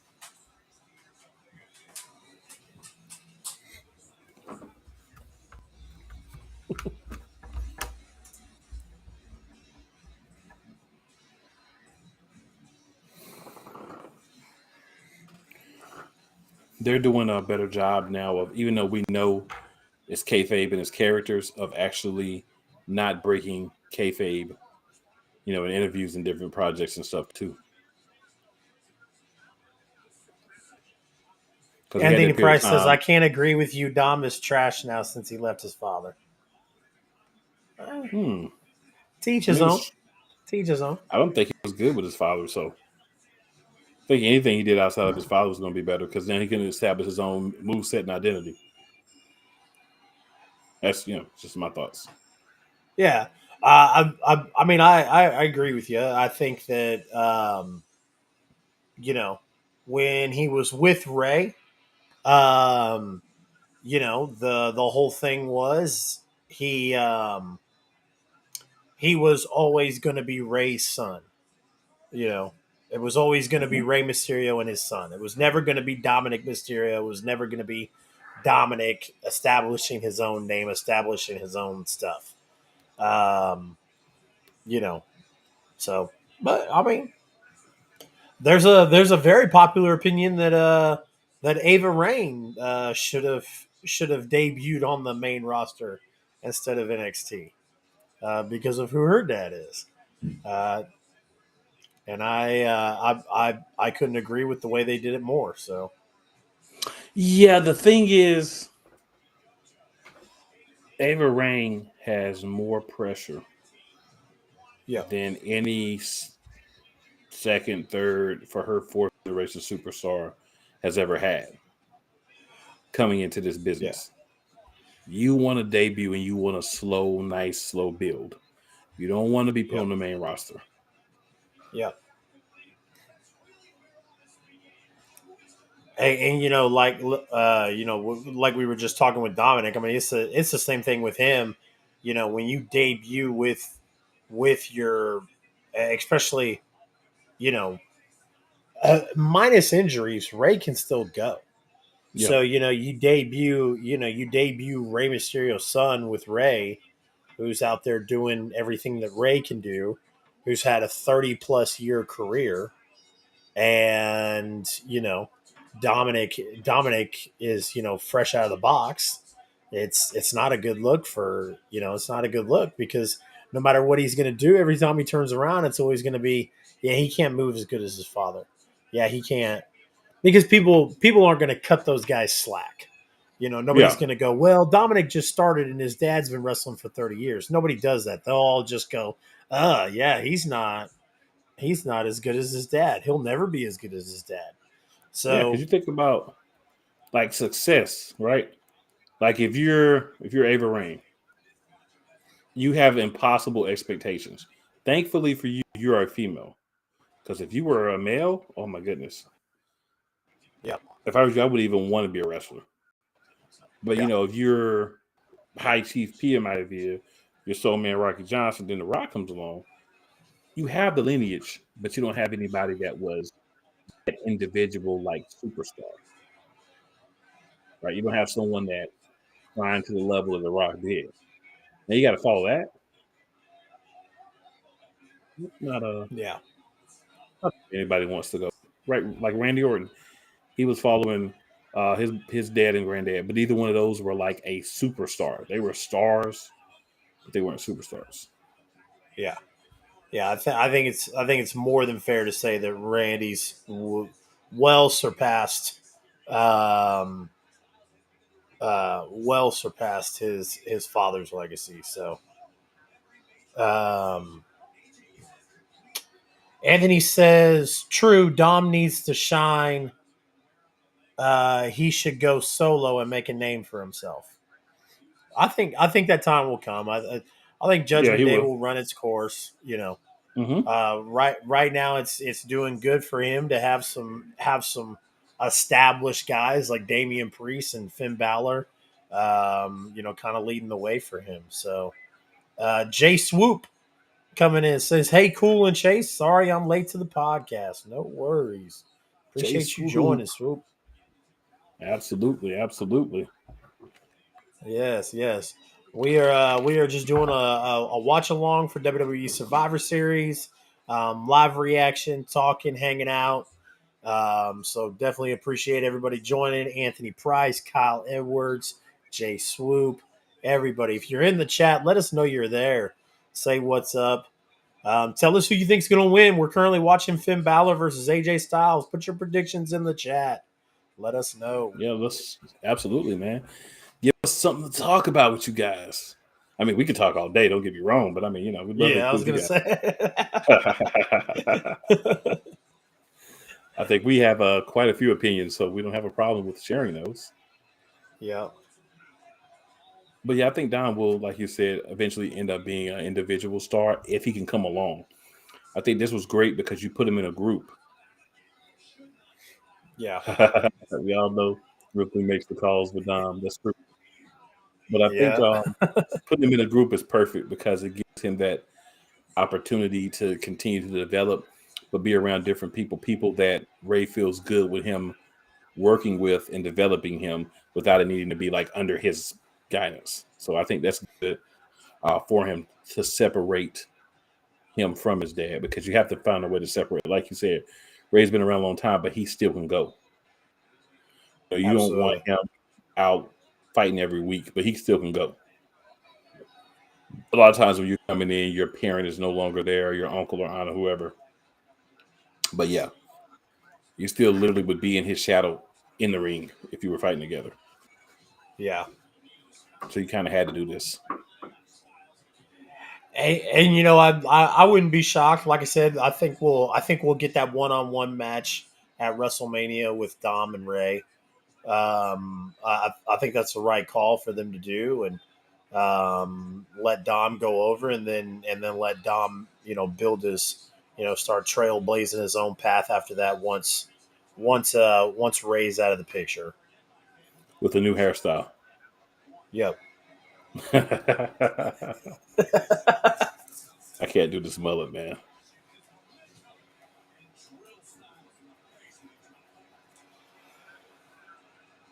Because I thought he had cut it when he first joined Judgment Day, but it was slicked back. It was gelled back, but I thought he Yep. had cut. I was like, great. Now he looks like you can take it seriously. Can't take it seriously with that mullet, man. Yeah. Now, if he was like 6'5", 325, solid muscle, now you can have whatever kind of haircut you want, right? You can have a pink ponytail if you want. It will take you serious, but I think if he had some facial hair, it would look better.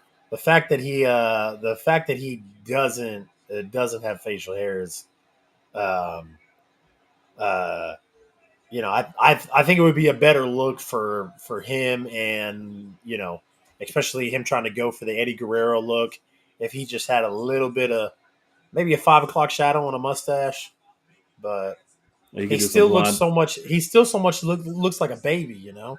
He could do some blonde tips like Viva La Yeah. Raza, Eddie Guerrero. Anthony Price says, how do you guys feel about the 5 versus 5 women's match? Do you think it was too long? I don't think it was too long.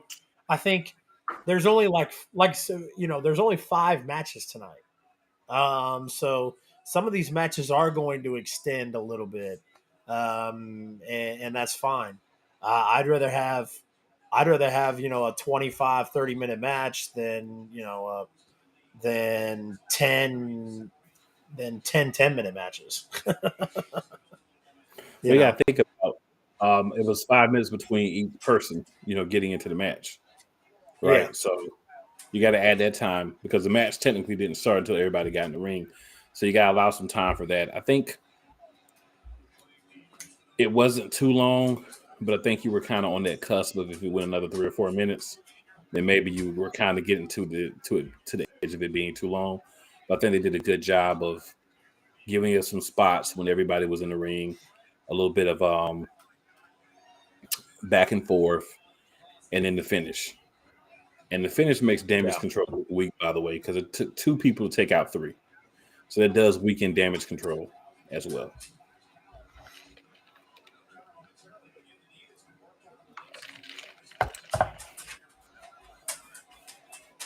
I still understand what they're doing with damage control. I feel like they want them to be good, but then they don't. They do everything for them not to be without thinking about maybe the consequences, right? Because we're not going to look at them the same after they were basically beat 3-on-2. Yeah, yeah. And Bailey's lost to Bianca Belair like 7 times in the last 3 weeks.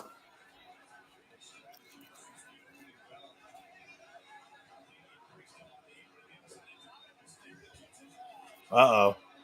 Oh, Uh Dominic's oh. getting his comeuppance. There's his protector. Get have Yep. his protector when Rhea ain't there.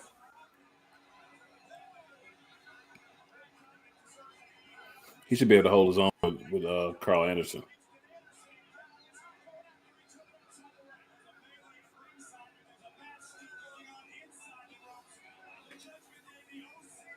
This would be the perfect time if Edge was coming back for him to come out. I think the ref's about to eject all of them. I don't think the refs gonna need to eject him. I think they're gonna be fighting in the crowd. They're gonna eject Yeah, themselves. I think they're going to eject themselves. You're right. You're right. Good Yeah, call. that's what I felt, man. It's a good little thing, good little rivalry to start up here. This little tag team rivalry. Because you had to do this tag team. Now the bad thing about it is you went out of the ring. So we'll see if that hurts you or not. It normally hurts you when you do that. Of course, we're gonna have a couple of those type of things happen where you got the reverses and everything because these guys know each other so well, quote unquote.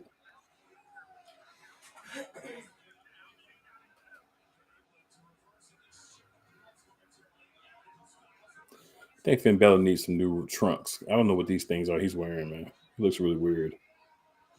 Yeah.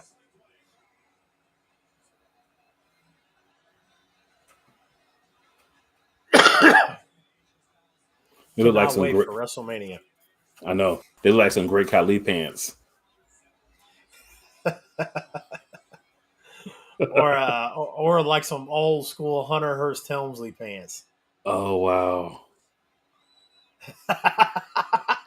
the early DX with when he wasn't wearing like the Connecticut blue blood tights anymore, but they were Yeah. still horrible. Yeah, the early DX ones. Yeah, I could definitely see that. Unfortunately, and that is not a good thing.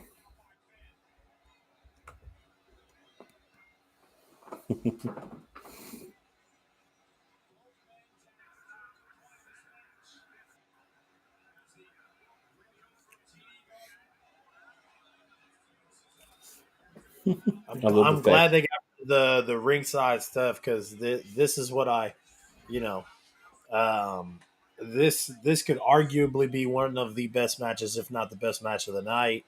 And now, especially without the outside interference and stuff, let these two guys go. And Oh, he tried to hit it with the calf crutcher. He got him. yep, But that leg. I love the selling now. AW, I don't think does a good enough job of selling because they'll have you like your back, your arm is hurt, and he'll pick you up and power bomb you. Then after he power bombs you, he holds his shoulders like, bro, it's not how it works. yeah. If you're genuinely hurt in your shoulder, you're not picking the guy above your head anymore. Come on now.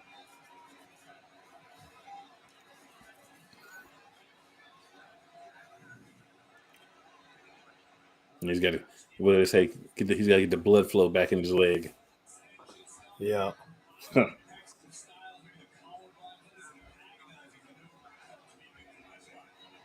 But if he had caught him with that calf crutcher, though, already with the leg issues, he would have had to tap out.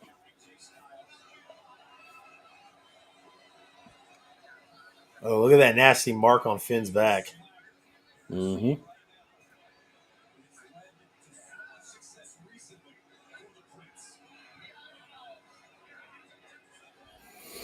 See, I think for me too, they talk a lot about, he's had so much success. What has he won though? Like, I'm not saying he's got to be the WWE champion, but you at least got to be like half of the tag team champions, Intercontinental champion or something. We got to get some gold. Come on now. You talking about Finn? Yeah. Yeah, I agree. I agree. You got three people to be out there with you every week, Ooh. and you can't beat Seth Rollins. Come on, man.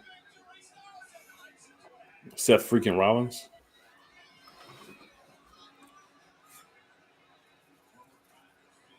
Poor Seth, man.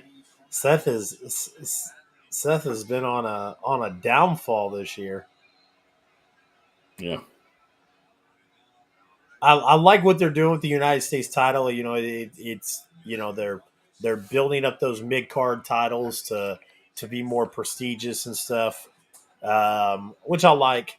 Uh, so I'm glad that Seth got that. But man, I was gonna say if Seth the best thing that happened to Seth was Cody Rhodes getting injured because man, Seth was on a losing streak like none other this year. Agreed. Definitely agreed. That was not going well for him. He needed that. You're right about that. He definitely needed that. No question about it. He needed that. But see, they were going to elevate Cody. That was a good thing. I feel like they were going to elevate Cody and put him in the. Yeah, yeah, absolutely. I feel like he had one I more feud, and then he was going to a Royal Rumble. Yeah. You think Cody picks up steam right where he left off when he gets back? Depends on when he gets back. I would love if he were able to be back for Royal Rumble and him to win the Rumble as a surprise entrant, number 28. Um, because I've asked this question before. Do you think that Hunter sees Cody the same way that Vince saw him? I think it's the contract. So for Cody to leave AEW and go back to WWE, I think that contract has certain parameters. And I think Triple H would honor the parameters, but I don't think he would build the company around him. But I think he would still give him the run with the WWE Championship. Yeah, So this is where we talk about we need that split. yeah, So see, you're another way to do that is whoever wins the Royal Rumble can challenge for one championship, and then they can beat Roman Reigns for one of the two belts. The thing is, I don't care if Roman Reigns is Universal Champion for 5 years, honestly, because nobody else on that show is interesting at this point for me to be like, I would rather see them every week than Roman Reigns. I'd rather see Roman Reigns every other week than see most of those guys every week. He's built himself into the head of the table. He's built himself into a character that people either love or hate, but yeah. you want to see him because you want to see what he's going to do. He's And then he flawed. says, "I think since Finn lose his belt, he is falling off." Yeah. He definitely has been falling off. Yeah. Vince never liked smaller guys, and when he got hurt, when he won the Universal Championship, he was the first Universal Champion. Ever since then, he hasn't really gotten the push he really should. Absolutely. He even went back to NXT, Absolutely. but they just never gave it to him. All right, Finn, it's your chance. I understand the leg hurts, but if you don't do this, it's going to be a phenomenal forearm and a Styles clash, sir. Here we go. Coup de grace. He's selling that leg. Oh. Oh, he missed. Mm. Oh, calf crusher. Calf crusher. It's over. On that bad It's leg. over. It's over. He's going to tap.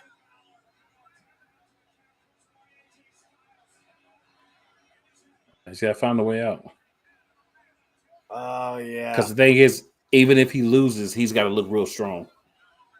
I don't think he should lose, but he's got to look real strong if he does lose. Uh-oh. Uh-oh. Favorite wrestlers of all time. Favorite wrestlers of all time, Cool and Chase. Cool, who you got? How many do you want to give?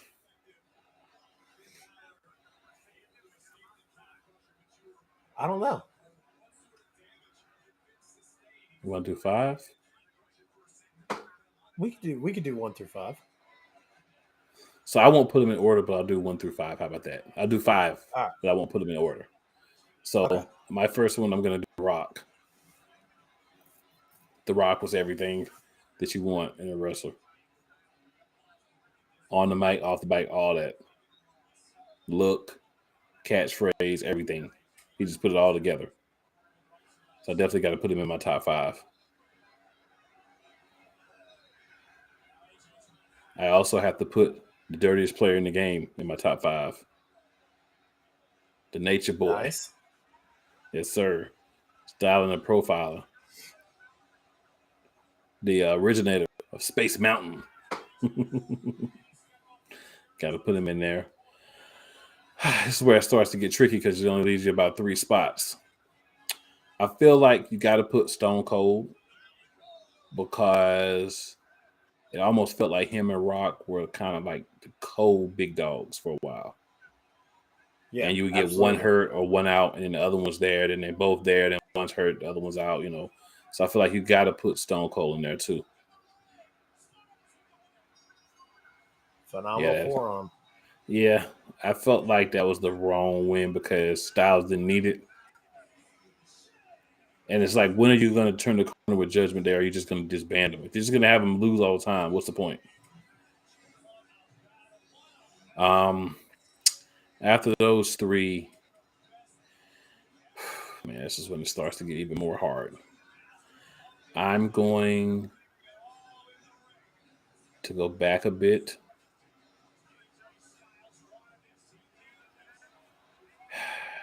And I'm actually going to throw this guy in there because of what he accomplished overall. And this Booker T. I'm going to put Booker T in my top 5 because I like what he accomplished overall. He was a tag team champ, United States champ, world champ WCW, world champ WWE, world champ in Impact. He carried that show for a while. He did a lot with the King Booker gimmick, all those things. So he did a lot with that. So I'm going to give him a spot as well.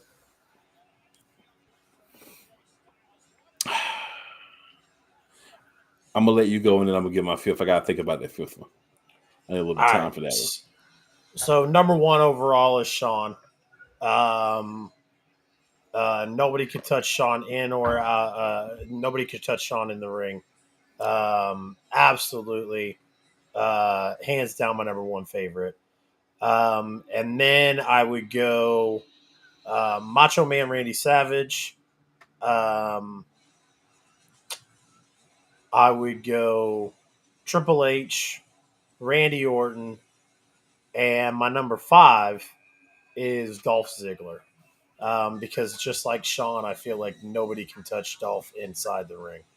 Um, and Dolph is, I think if not for Vince McMahon, Dolph would have been a multiple time WWE champion.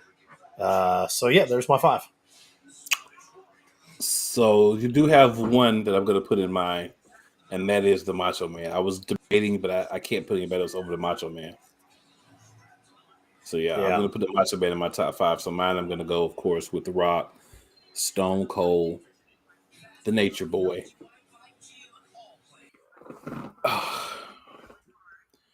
Gonna, of course, go with the Macho Man, who I put in as well. I gotta remember who I said. Who I said my other guy was myself. Oh, Booker T. Yeah, that's what I'm gonna go with. Honorable There you mention: go, Swoop. Kurt Angle. There you go. There you go. There you That are, was Swoop. that was. There's the five.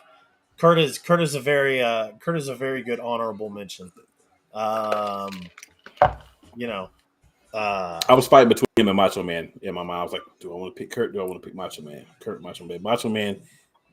It's just well, because the specific the key word there was favorite.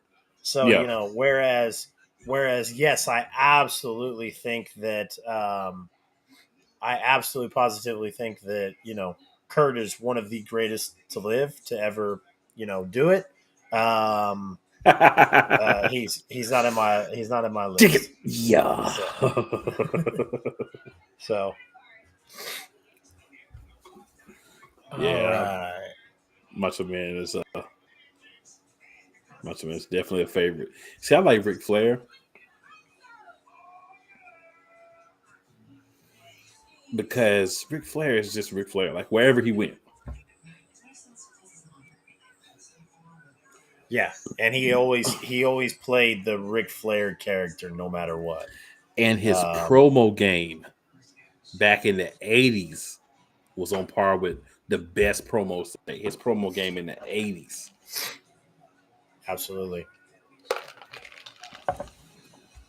Anthony Price says, "I think before Roman loses both belts, I want Solo to get a WWE belt and have the whole team champions."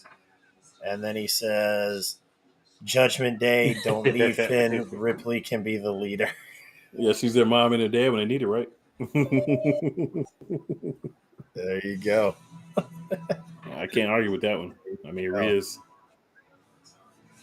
Anytime Yo, you tell these me Rhea should commercials be in are charge, can't argue. these uh these commercials are getting out of hand. I'm seeing some of them, not all of them. This is ridiculous.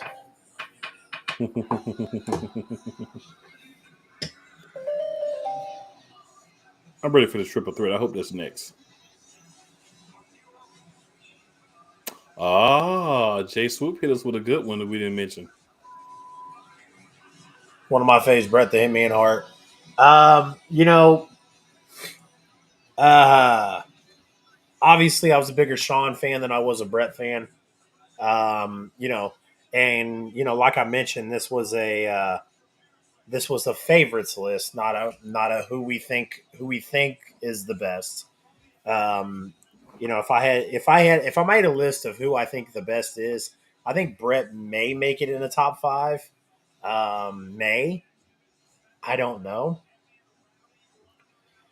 Um, Brett's career being cut short, kind of, you know, It hurts. It hurts that argument. Like yeah, yeah, what he did was so great, but it hurts the argument because of Goldberg yeah, and the which injury. sucks. But I mean, like, it is what it is. I mean, you got Kurt that wrestled for as long as he did. Um, you know, you got Sean who wrestled for a while, and then you got Brett whose career was cut shorter than what it should have been. And it's not really a hot take, but my consensus has always been Owen was better than Brett. Um, and unfortunately, Owen's career was cut short. real So short. yeah, Yeah, we you know, we needed to see more of Owen. Obviously, um, nothing could be done about that. I don't believe, but we needed to see yeah, more of Owen to really see. But he did slate to be a better wrestler than Brett. But we didn't get to see his full potential, so we don't 100% know. But definitely based on what we saw, absolutely, absolutely. because yeah, I liked Owen's So work. The Blackheart when he was with the Nation, that was great. yeah,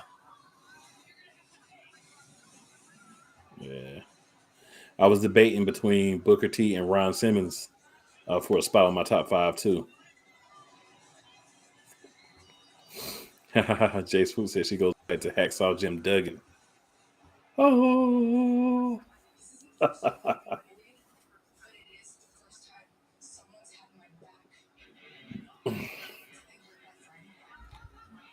these vignettes hyping up the matches are getting really good. yeah.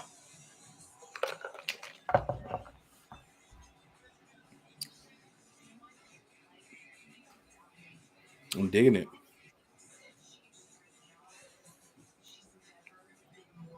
But yeah, I think you're right in that we're gonna start to see the cracks in the army here. So I'm over two so far tonight. Not surprised. That normally happens. But hey man, it is what it is. Yeah. Um I definitely don't have a I, problem with I'll tell you what, I like it when I'm wrong. well, You know, I mean, sometimes we can be like, sometimes as wrestling fans, we can be like, oh, it was the right call. But, I like being wrong, because then the product isn't as predictable as I think it is. yeah. So, and I like that. Shots to need somebody. We're in a tank tonight. Yeah.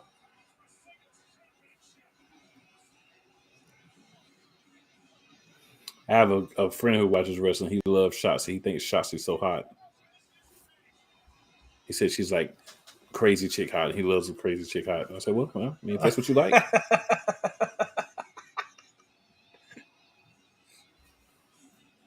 Like she comes out in a tank with a helmet on, and she loves Halloween and gore and all that. So, I mean, if that's your thing, bro. Yeah, he was so excited when she got called up to the main roster. Yeah. Well, Yeah. and I know Hunter's really big on her. Hunter thinks she's a star, like not just like in the ring, but she's like a star, like in the in the overall in the whole landscape of the business. As long as he So thinks that she's going to be good. yeah, If the guy that makes the calls has a high opinion of you, you should be in good shape. yeah. I would think. That's why she went back to NXT and did the hosting of the um, Halloween Havoc. Mm-hmm.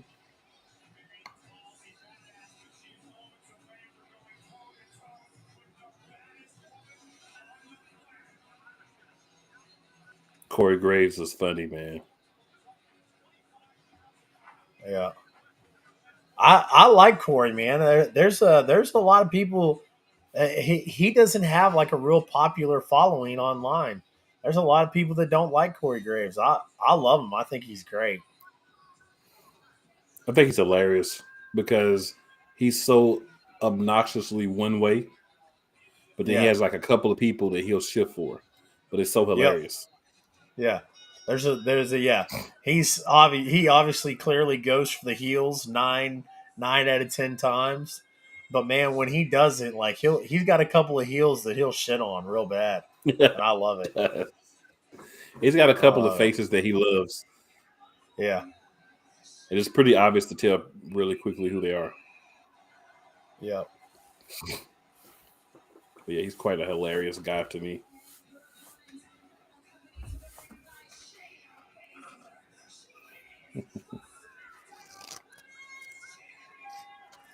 What happened to AOP? In injuries, and then I think they got released.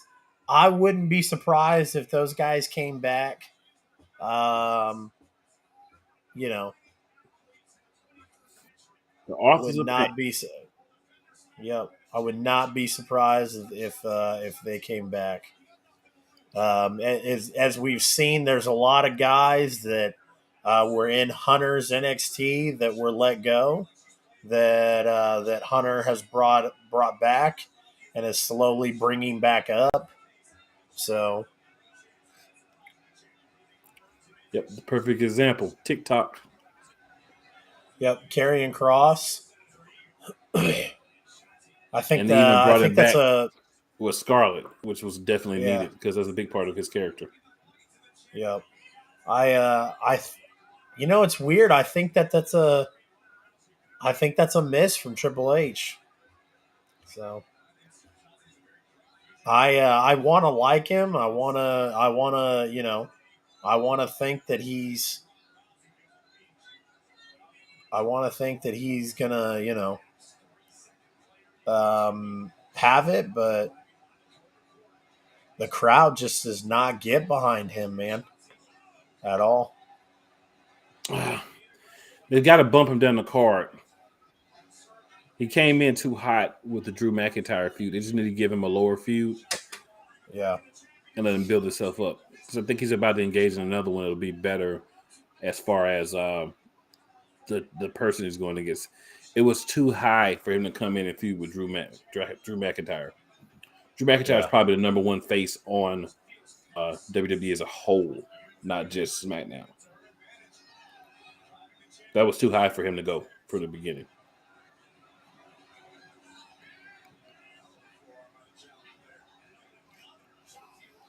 Drew comes out with the horns blaring and the sword in the air and pyro and all that. Man, that's the guy that they love.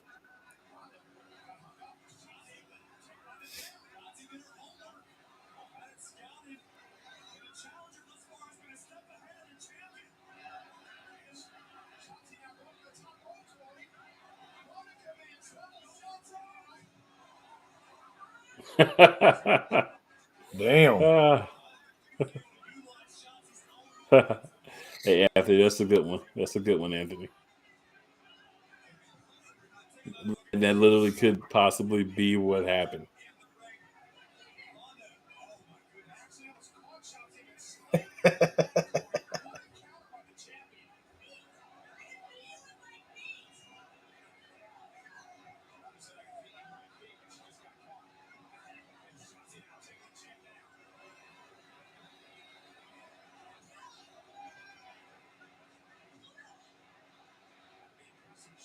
Yeah, this whole dynamic between her and Shayna is really weird.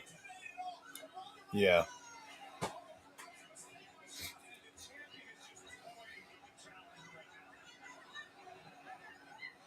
Especially with the eyeshadow painting. Yeah, It's they it's both look a little it's strange with this stuff. yeah.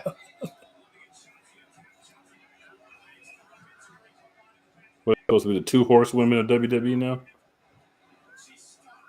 Yeah, that's it. Because Marina The other Shafir one, is in yeah, Marina AEW. Shafir is in AEW. And I don't know what Jessamine Duke is doing, but I think she got released. Yep.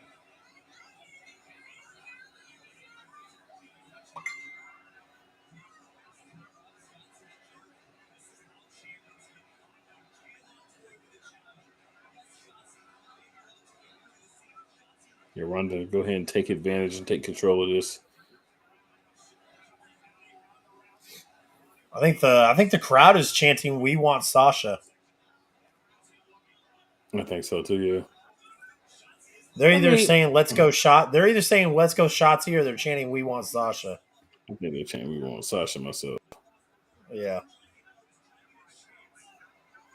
You didn't take the time to properly build Shotzi up. That's how I know she's not going to win. I don't care Oh if it yeah, was like, absolutely. yeah, I don't care if this was Naomi, Sasha, whoever. When you don't build them up, I don't believe you're going to let them win. If you're talking about shots, he's been fighting for a year in WWE. This is her first real title shot, and she's just been biding her time, taking on all comers. That's one thing, but like it just came out of nowhere. Yeah. And if he's like, we'll just feed you to Ronda, but we're Oh, gonna look out for you down the road. that was rough. It was, yeah.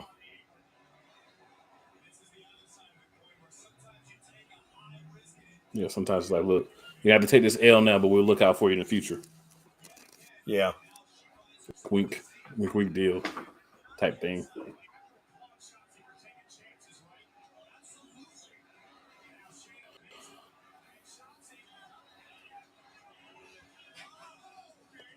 Nice.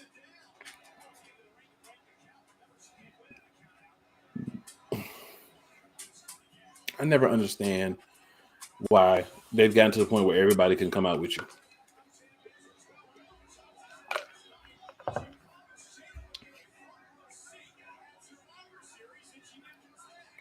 Does I remember you used to have like to have like a manager's license or something. They done knock some guys out over there on the side too. That's crazy. Possibly, Trying to build a female Shield team. possibly.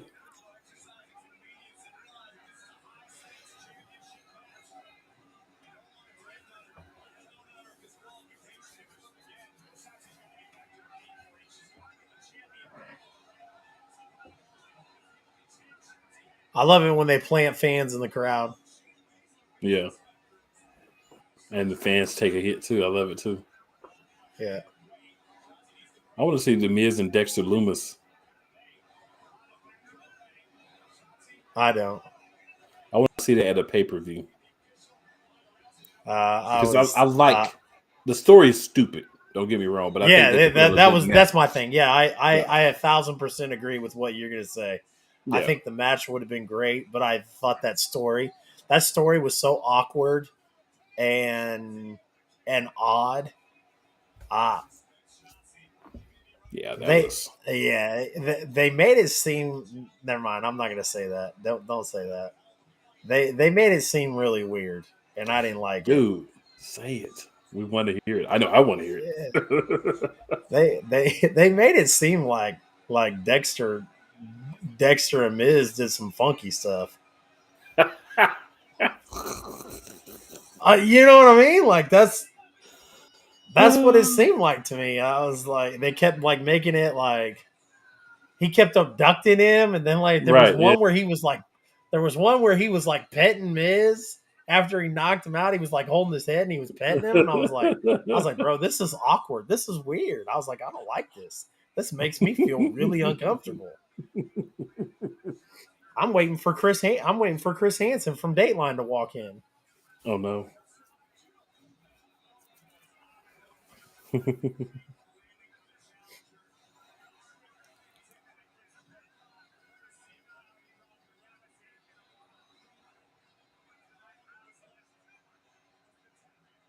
Now I could see a 3-woman team, and then Shayna and whoever the other woman is gets the tag team championships. I could see that. A little far fetched, but hey, everybody else has a 3-person team, so why not? Why not? All right. So it looks like we only got one thing left now, right? No, 2 things. We got a triple threat too. Yep. The triple threat match and then the War Games match. Mm-hmm. Want to take a moment if you are still with us. This is the Survivor Series Watch Along Sports Empire Network. Wanted to let you know Sports Empire Network and SeatGeek, a match made in heaven, ladies and gentlemen. If you want to find yourself at events like WWE Survivor Series or the Royal Rumble coming to San Antonio in a couple months, or Houston, it's San Antonio or Houston, somewhere in South Texas. Um, or if you want to check out WrestleMania in Los Angeles, or you got another sporting event or a concert. Football season's really big.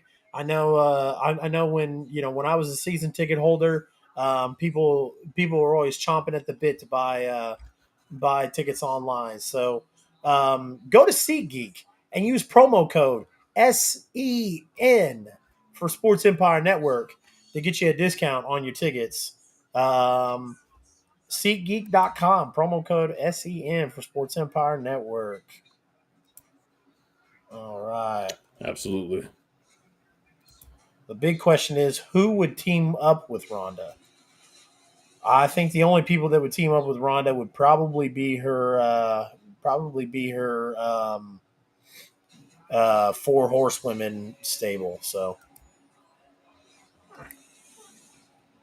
all right. While we're waiting for this, I am going to take a couple minute break. I'm going to get a drink real quick, stretch my legs out, and use the restroom. So give me about 1 minute here, and I will be right back. And I'll be here with you talking tomfoolery the whole time. I got you covered. My man. So yeah, guys, while we're waiting on Chase to hop back in here, I'll probably do the same way once he does get back. A couple of quick things to talk about. This triple threat match that's coming up next. Like I said earlier, not changing my prediction at all. It's probably wrong, but it's okay. I had a 1 in 3 chance of being right. I think that you put the belt on Theory, but you do it in a way where it's slimy for him, but he just gets the win. It's basically my thing is to get the win. I don't care how I get it. I just need to win. That's the route I feel like they should go with Austin Theory. That's the route to kind of get him up the ladder. He's going to be a heel. He's naturally a heel. I don't ever see this guy being a face. I'm sure there'll be some way that they'll do a double turn with somebody at some point, but this guy's a natural heel, right? And I think putting him in that position would be helpful to his career. Like I said, you've built the United States Championship up as much as you can. It's not the WWE Championship. It's not the Universal Championship. And it's not a knock. Excuse me, because as we said, there's a lot of great people who've held that belt that never held the WWE Championship. But there is a difference between the two. I don't think anybody would begrudge me that statement. Now, I also feel that Bobby Lashley is going to go berserk. He is going to go berserk during this match because he's going to think about Seth Rollins and Seth Rollins causing him to lose the championship. Well, yeah, because he essentially waited until he got attacked and then, did the slimy way to get it. And he pretty much caused Austin Theory the belt as well. So that's going to be interesting to see how that works out. I think call-ups are going to be important after because we're entering WrestleMania season. Call-ups are going to be interesting after WrestleMania, but there are a couple of people who I feel could go the other way, and there wouldn't be a problem with it either. So you kind of have a little bit of both. You have some people that could be sent back to NXT, and I think we've opened the door where that's acceptable.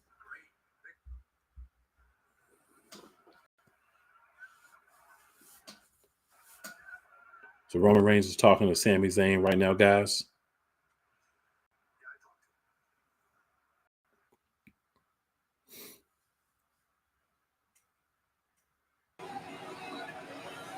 So it's interesting to see how that'll swing through.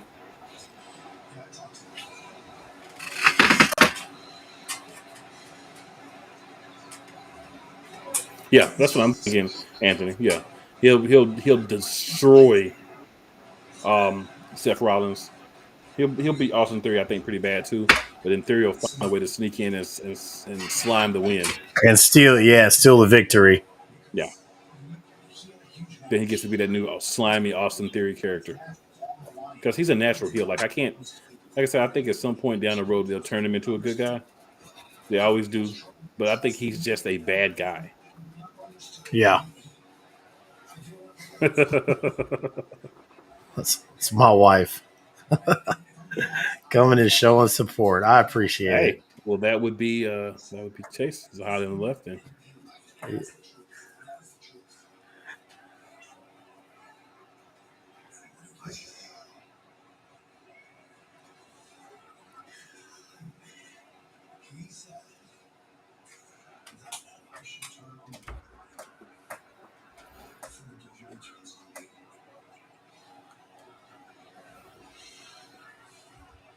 Yeah, Sammy Uh oh. runs from the bloodline.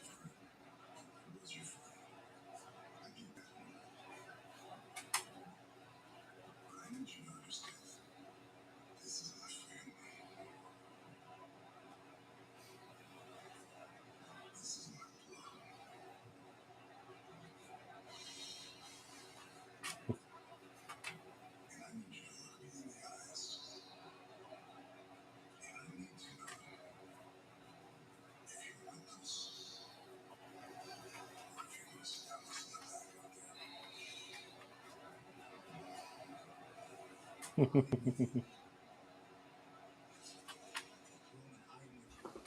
gonna stretch my legs and grab a refill in a minute here, but I want to see what Sammy says.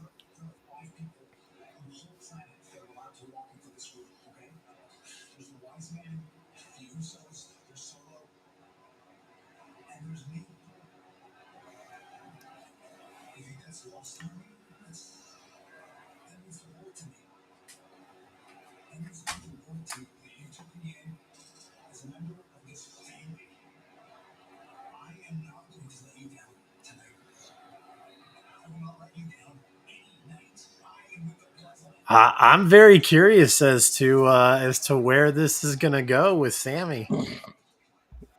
Yep. I'll be back in a moment here, guys. All right, sir.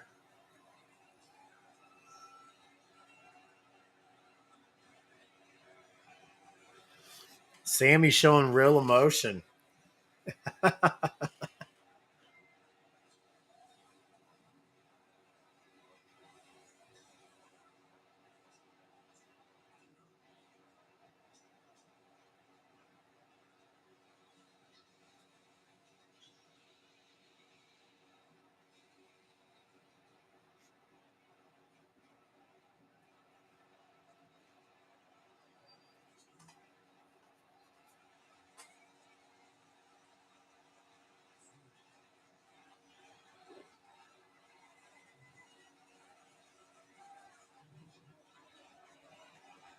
Uh oh. Uh oh. I didn't like that look at all.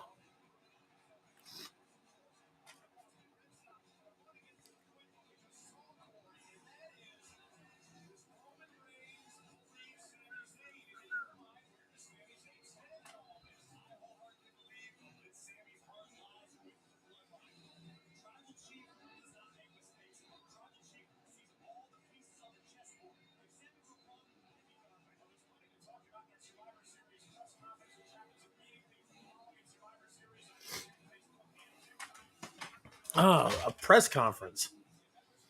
Is that kind of like a media scrum? Nice.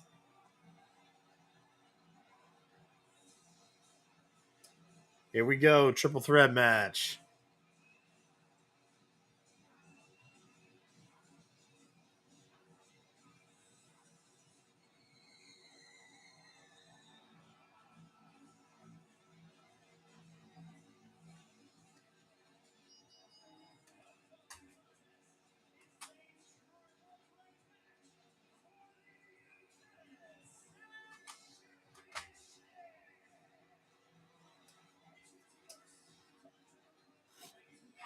The almighty Bobby Lashley.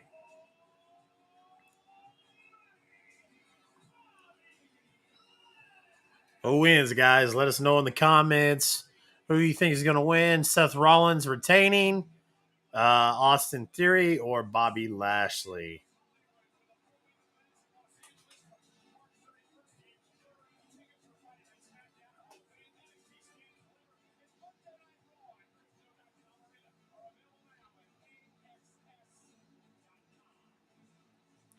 Most definitely.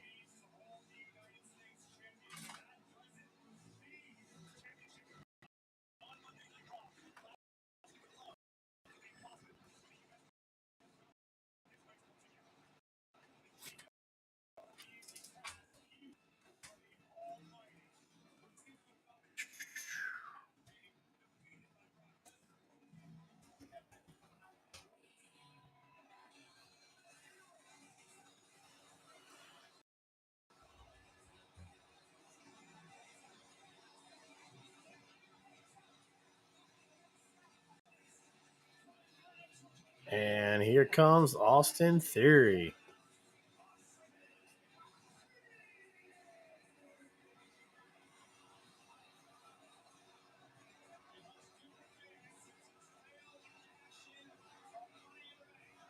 Wow. they're they're playing the Beyblade Burst quad instead of his entrance video. Wow, what a joke. Oh man.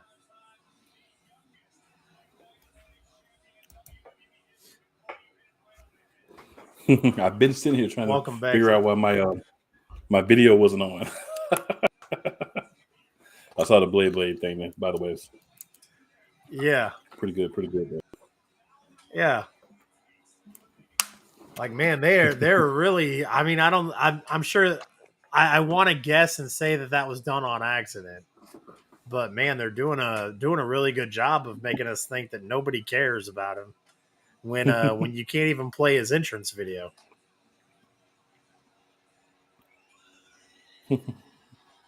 Seth's entrance video works just fine. Mm-hmm.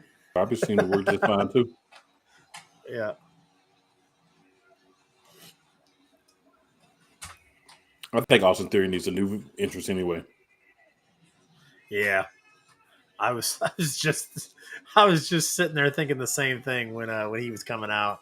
I was like, yeah, he could probably do for a new entrance anyways. Yeah. A-Town down. Yeah.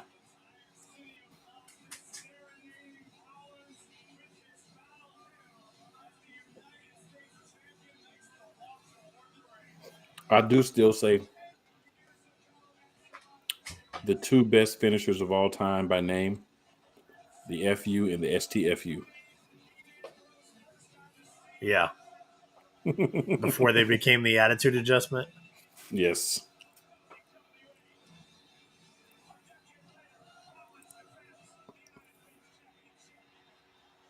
The attitude adjustment was horrible. Yeah. But the STFU, every time I heard it, it was a snicker. Small snicker I had inside. I have to admit.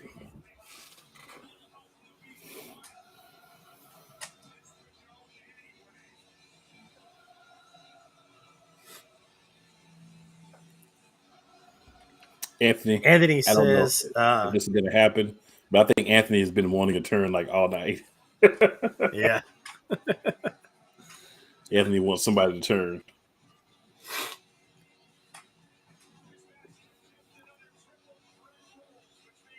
It would be messed up if KO turned to help Sami Zayn and the Bloodline win. That would be crazy. To keep that, I'm just saying I don't have any belief that this would happen. I'm just saying it would be crazy. Yeah. I did find it weird that or I not weird, but I thought it was very telling that uh that Roman kind of had that look on his face when him and Sammy embraced. So Yeah, kind of makes you wonder if Roman's going to do one of those "Hey, we turn on you before you turn on us" kind of things. right. But if you do that, you put yourself at a disadvantage unless you wait until after the match to do it. Yeah.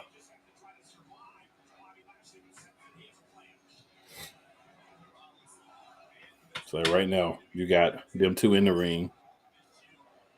Mr. A-Town Down was outside for a minute.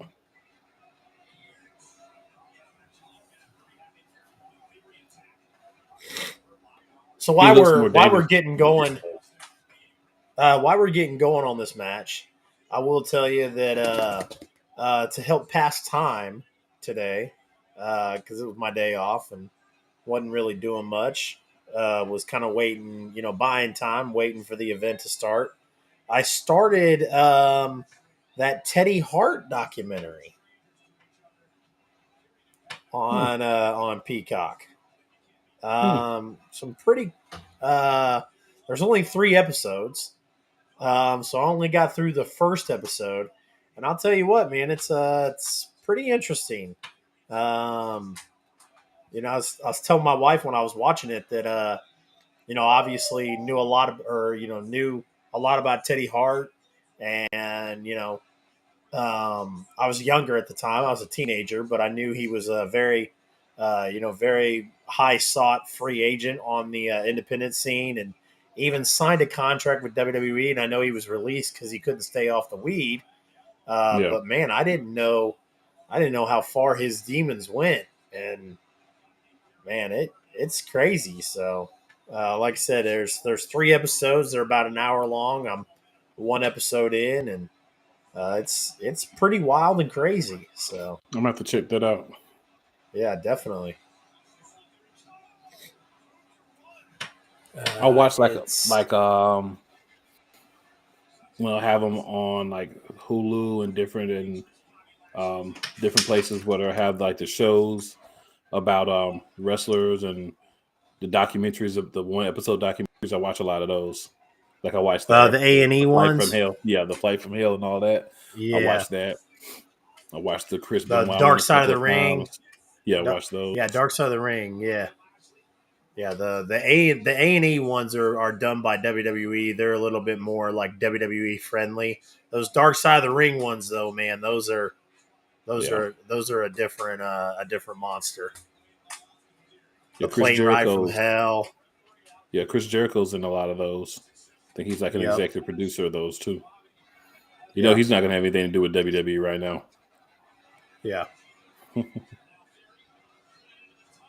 So supposedly him and Dean Ambrose, or John Moxley as he's now known, both assured Vince they were coming back to WWE, and then they went to AEW.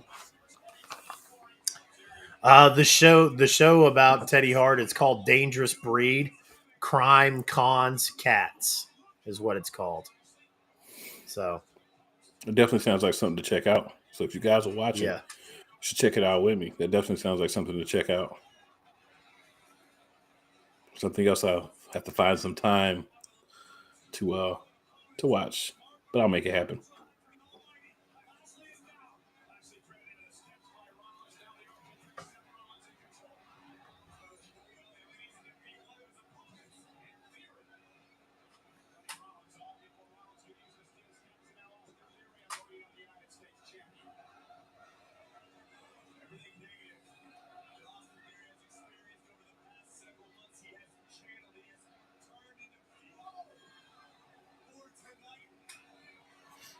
Triple threat match. So no no Yeah, disqualification. which is kind of weird, right? Like that's just automatically a part of a triple threat match. Yeah, I mean, if you think about it, I mean, because who would win if you disqualify somebody? Yeah, I guess that's yeah.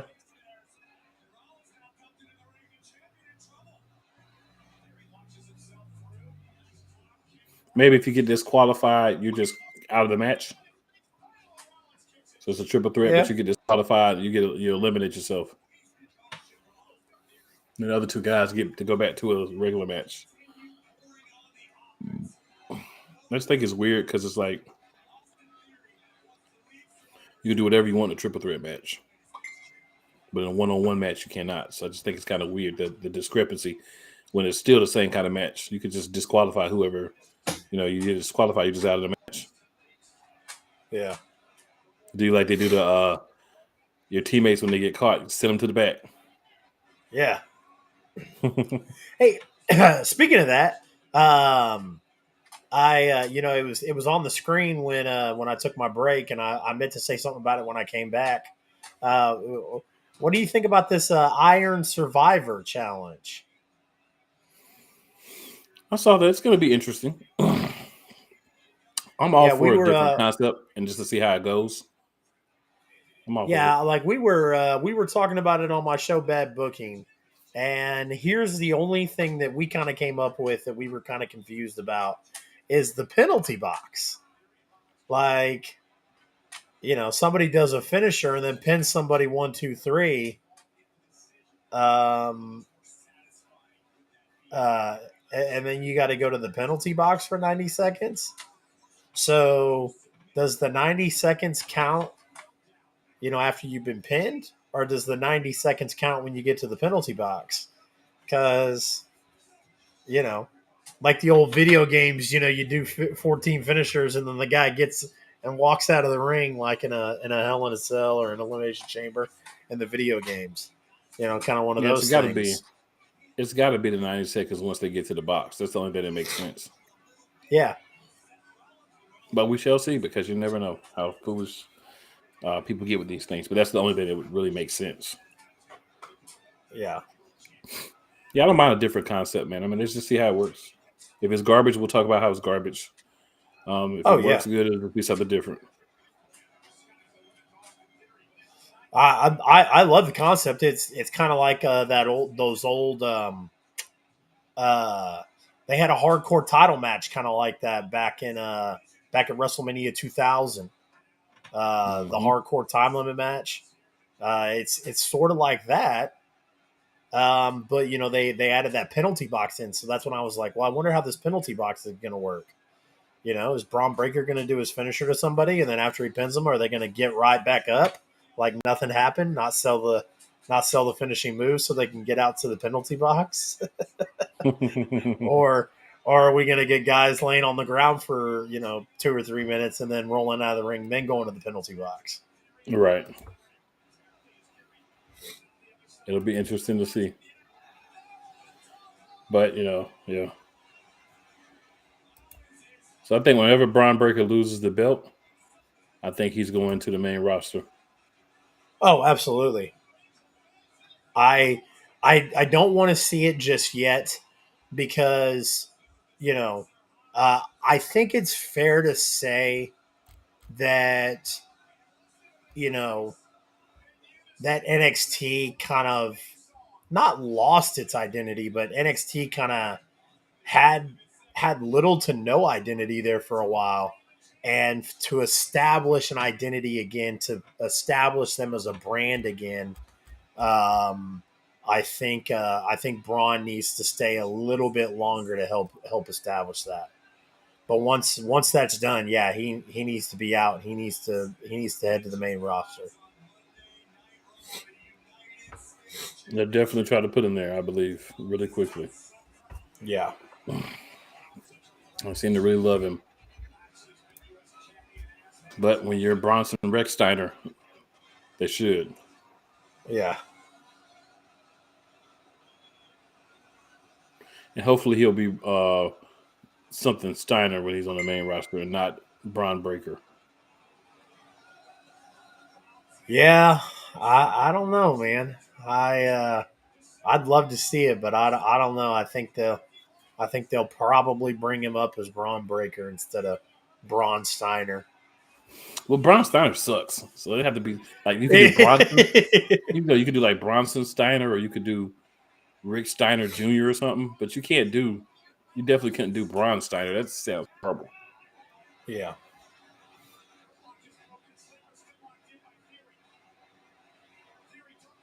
Vince would do it, but Triple H won't. Oh, absolutely.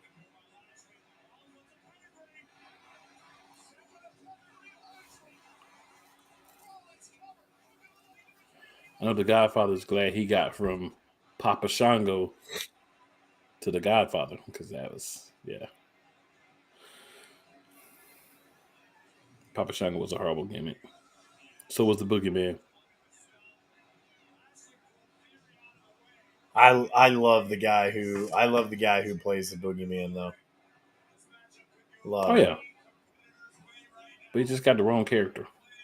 Yep. I mean, he made it work. He did a lot with so Oh, little. absolutely. That's like the New Day. They started out as just supposed to be a joke, really, a way to shut them up. So Vince just threw them together. They actually made it work.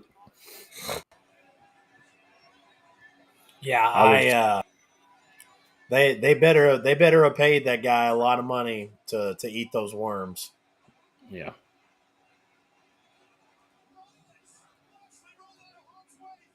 Agreed. Oh, here we go. Here we go. No way. A-Town Town? Ha ha ha ha ha ha.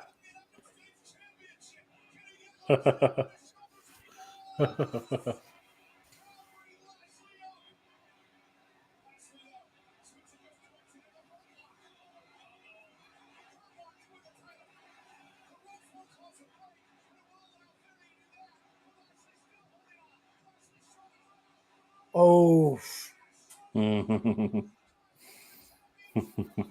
Oh, nice. Nice. What a great sequence.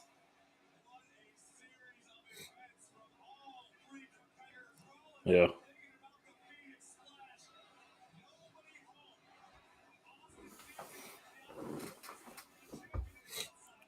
Was it I knew Theory wasn't gonna get it, but not then, yeah. I was yeah. I thought as soon as Lashley put him in, I thought Lashley was gonna get it.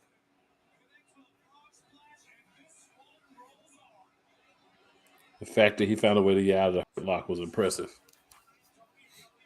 Yup.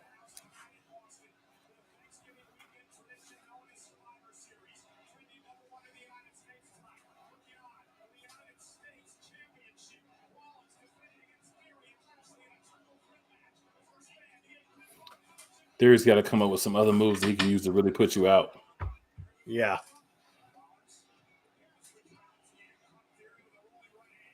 He keep trying to keep that dude with the. It never works. This dude got them both in there.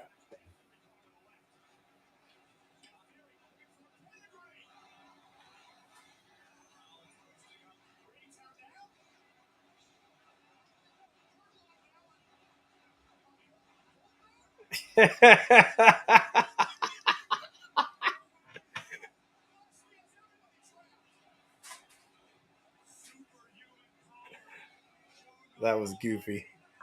That was weird. Oh.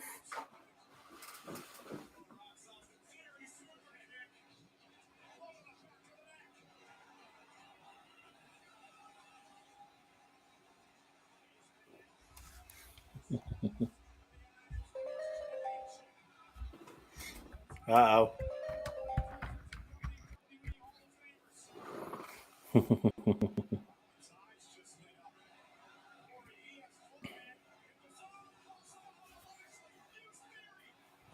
Nope.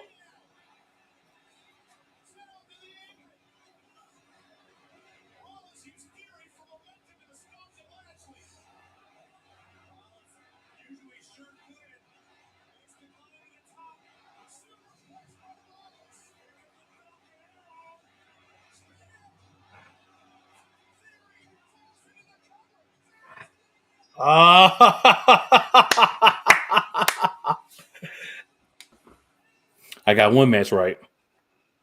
Yeah.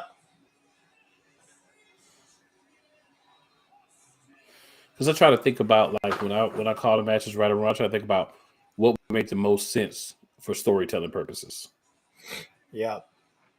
He didn't win it with Money in the Bank, but he won it with the triple threat. That makes the most sense for storytelling purposes. Dude stole the win. Yeah. As he should Yep. have. As he should have. And the thing is, it's not necessarily as much as steal as just right. Oh, he used his back. That was good.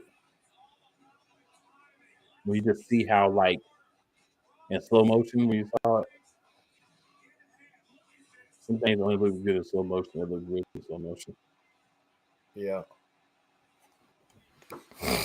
And there we go. The only choice that makes sense for Austin's Theory, if you're going to build him up at all. If he loses this match, unless he's not involved in the pin, you're basically saying, screw you. You're nothing to us. I guess it don't feel like he's nothing.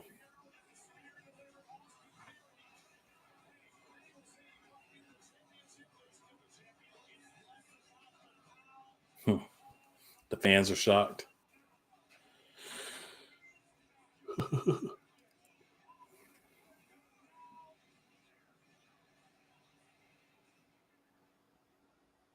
right. I Well, got one right. I feel like I got yep. one right. Like we said in the predictions, man. Um, um, we said during the predictions that there's two championship matches tonight that felt like one of them had to change hands, and it obviously wasn't going to be the SmackDown Women's Championship. It was not. So the one that made sense to do.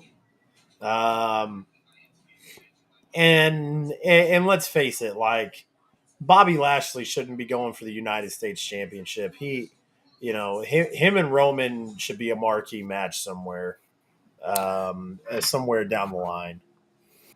Yeah, So he's got to first get his first got to go through a 3 series battle with Brock Lesnar and win the next 2. yeah, Or at least he's got to get his win back.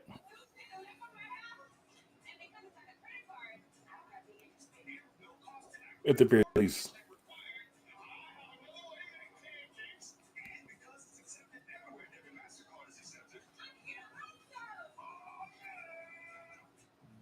I'm man, excited though, man. I'm excited for this match.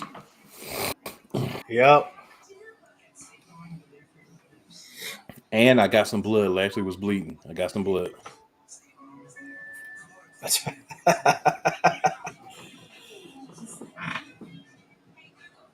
Bobby Funny, had that little nick on his forehead. funny how Bobby bled, but 10 women were in a cage match and nobody had blood.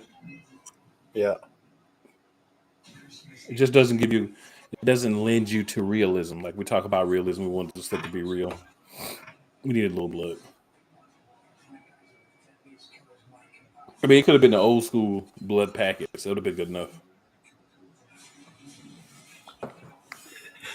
or some blading.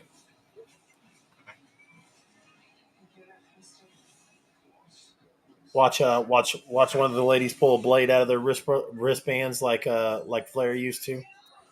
Wearing Dusty Rhodes. Yeah, They invented the term blading, pretty much.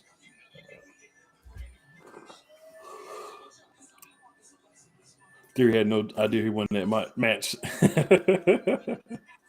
That's great. And the irony is, Bobby Lashley is the reason he wasn't already the champion, so it just came full circle. absolutely. Bobby Lashley was the reason why he failed his cash in. San Antonio, that's where it's at. It's in San Antonio. So next year for WrestleMania in 2024, when it's in Philadelphia, Yep. I'm gonna be there.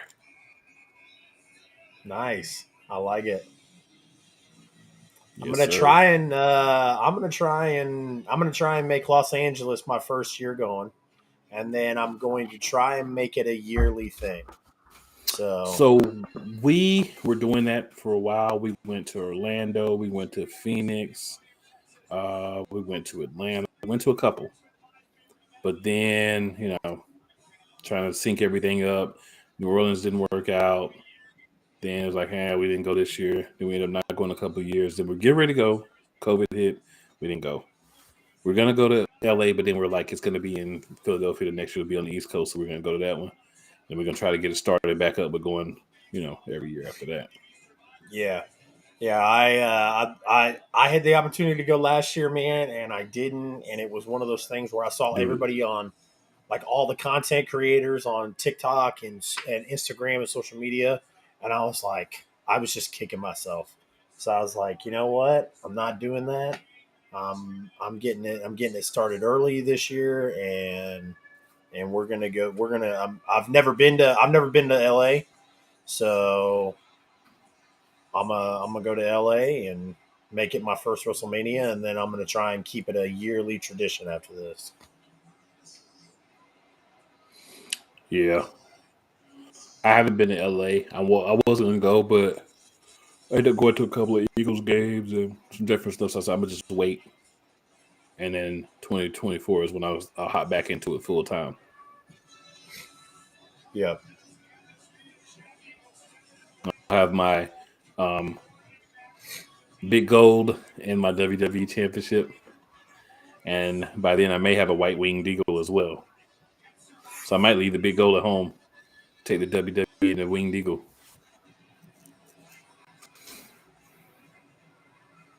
White strap, of course. All right, here we go. We appreciate everybody staying with us. You know it. Watching along. Here we are, main event time. And Kevin Owens is coming out first. The prize fighter.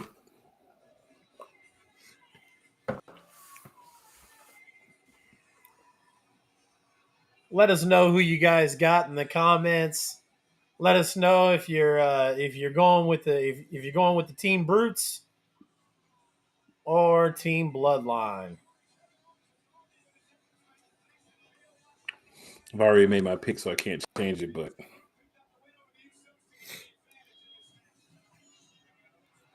we'll see how it happens. Drew McIntyre.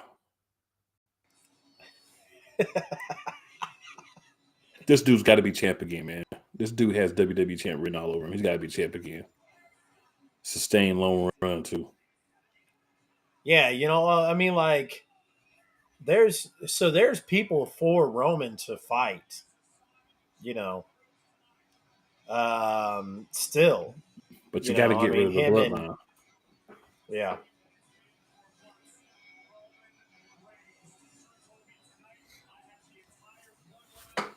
Well, you know what time it is now, right, Chase?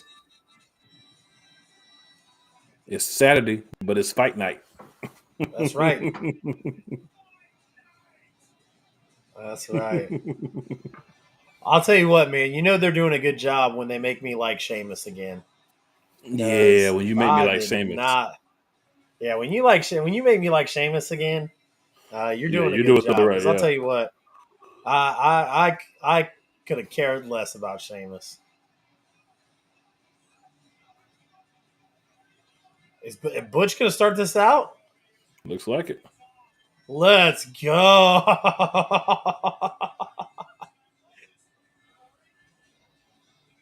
I love it. Pete Dunne starting off. That's a good starter. That's a good starter, Butch. Crazy little joker.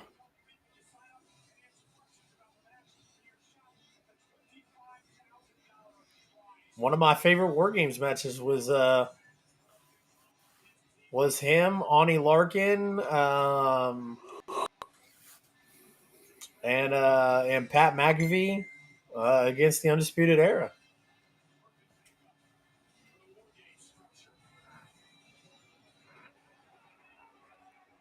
Solo Sikoa. They should put Sami Zayn out there, but improve himself.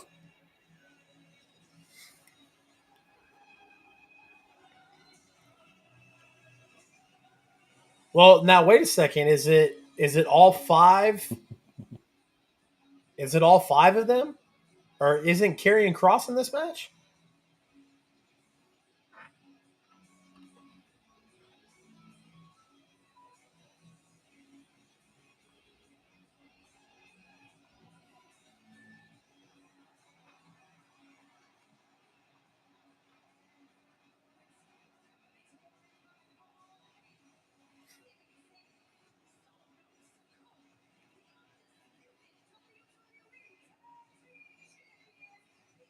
That's weird. I thought Karrion was going to be a part of the match tonight.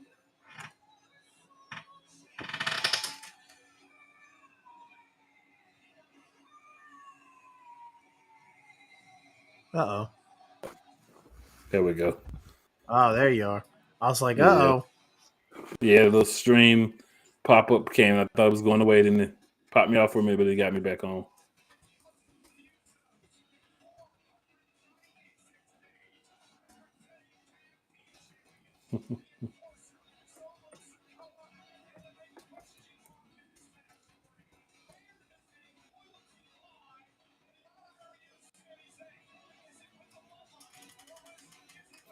What if Solo was a turn on the bloodline? That would be funny.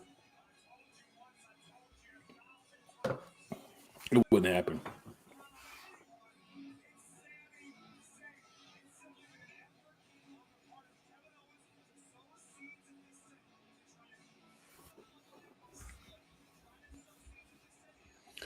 It would be hilarious if Jay Uso was the one to stab him in the back at some point.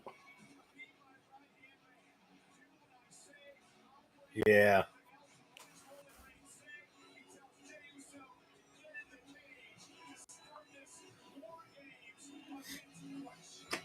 I bet.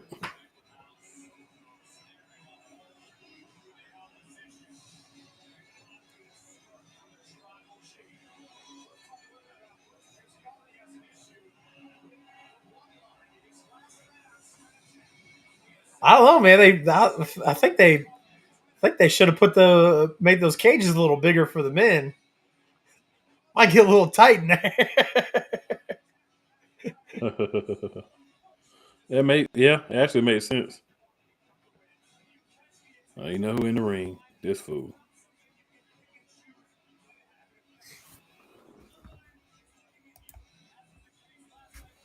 This guy.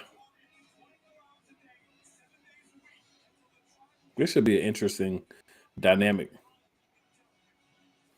Him and Butch.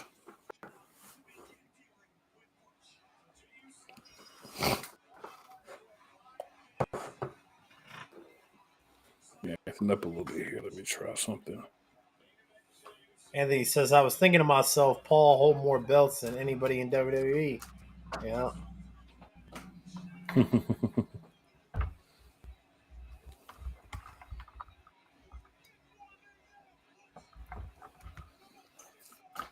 Try a little something here. This connection's getting a little funky here. This should fix it.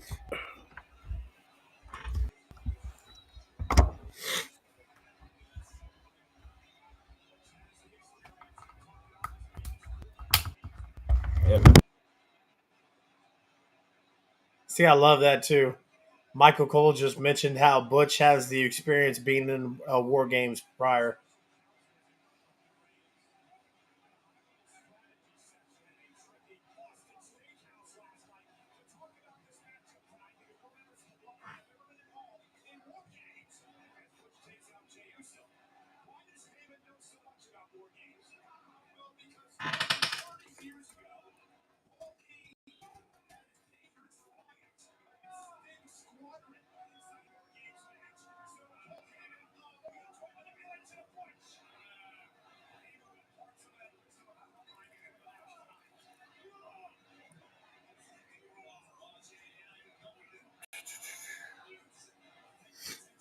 Did I lose you, cool?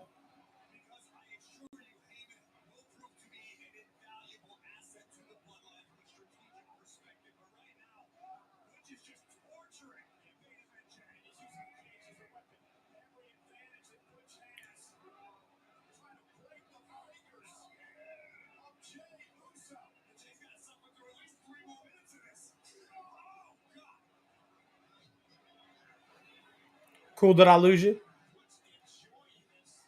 Hey, I lost you, man. I think you unplugged your headset when you were plugging in your.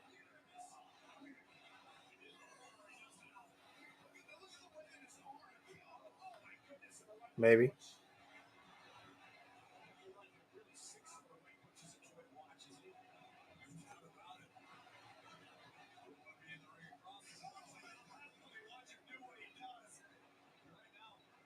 I can't hear you, my good friend.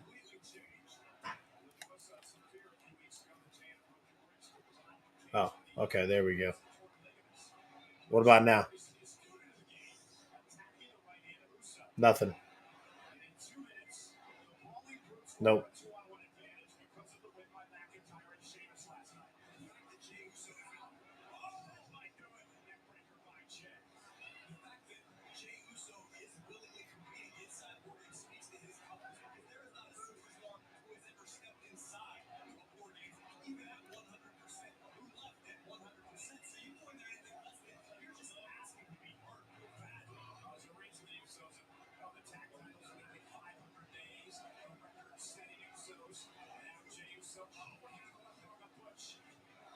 All right, you hear me now?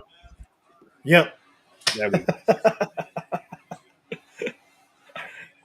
I was confused. I was like, is it me? I was like, No, is it mine that's messed up? right. So in the settings, it had muted me and jumped off my mic, so I had to go back and put my mic back on. Gotcha. Gotcha. Yeah, but yeah, it's looks pretty exciting so far. We know Jay is a savage type of dude. We know Butch is a little crazy. He'll do his joint manipulation thing and all that. And then we know that Yeah. the Brawling Brutes team has the advantage. So Absolutely. that'll be interesting to see how the playoff Yeah. goes. Get the fingers again.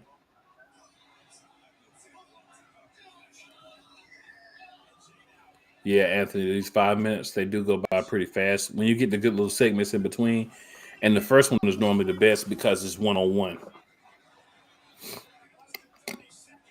It's like two on one. It's normally not that good. Then it gets a little bit better when you get to two on two, and so on and so forth.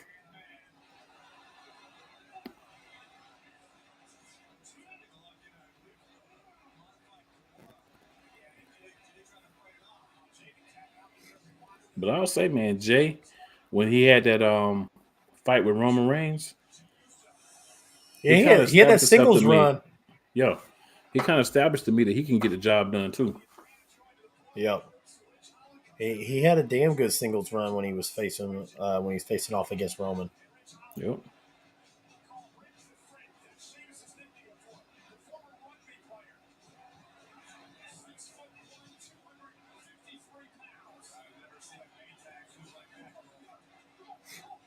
I'm just curious as to what they do after this whole Brawling Brutes thing runs its course with these guys.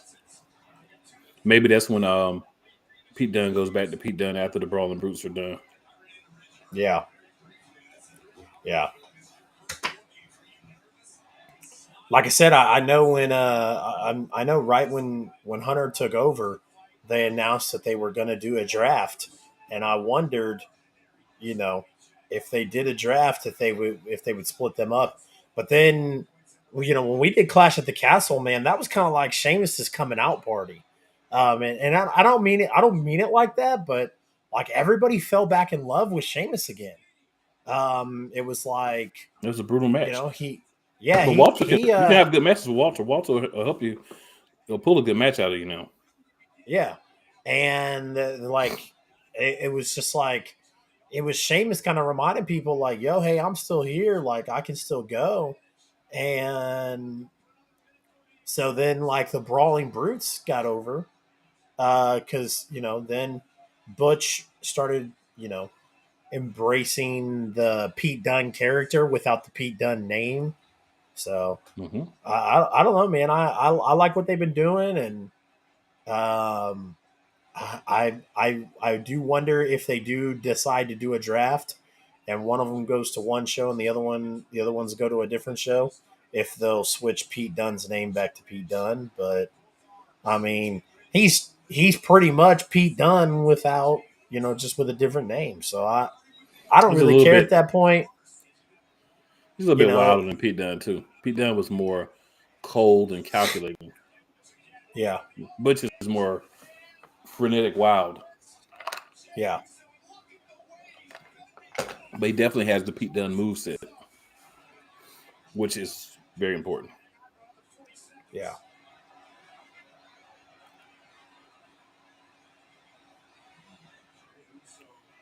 He's not coming out wrestling in suspenders and a hat anymore. That is a positive. That is definitely a positive. But Vince McMahon, he wants you to go all in when he creates something. Yeah, Crazy old fogey. yeah.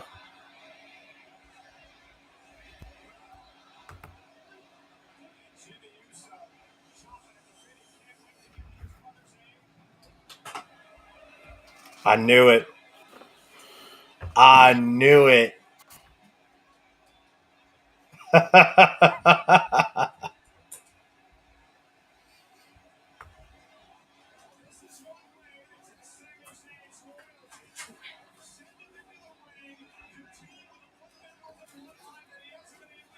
Roman acting like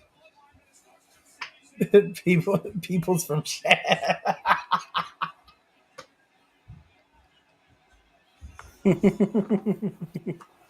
Yeah, get him in there early, see what he got. Yeah. Do you like Tiger Woo? uh,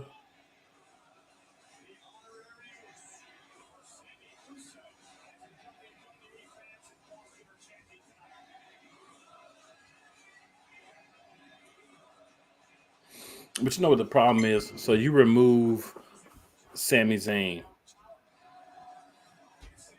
That takes a big part of what the bloodline's been the last few months. Oh yeah. But I mean, so if it doesn't happen tonight, it'll happen soon enough. Oh yeah, it's gonna happen. Um, yeah, It's just what are they gonna do with the bloodline afterward is kind of where I'm going with it. Because it yeah, can't be the same without Sammy. yeah, and you'll start to see that split. Like I said, the split from the bloodline will be when Roman loses, but that's not happening until SummerSlam. Right.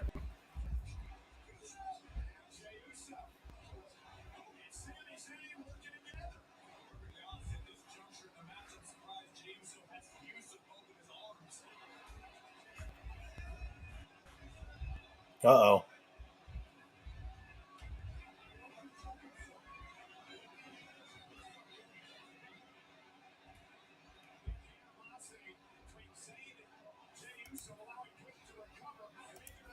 Oh, great athleticism from Pete Dunne. Oh yeah. Oh Butch.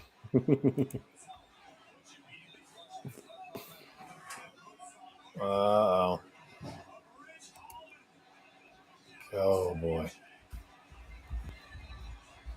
I like Ridge. Nothing against him. I just when he had both of those guys over his shoulder like that, I was like, eh.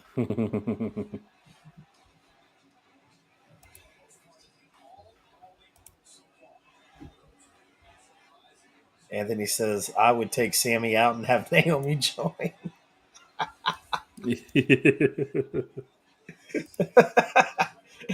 Oh man.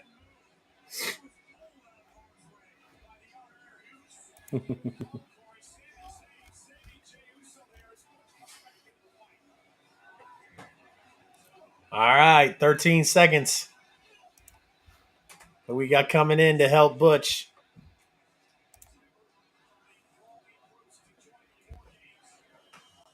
Looks like it's gonna be Sheamus.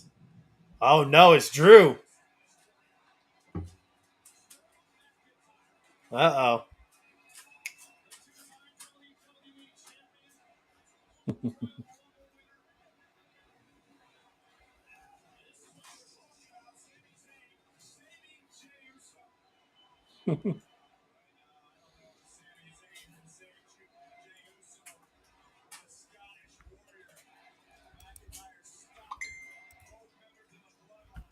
So is it 3 minutes or is it 5 minutes?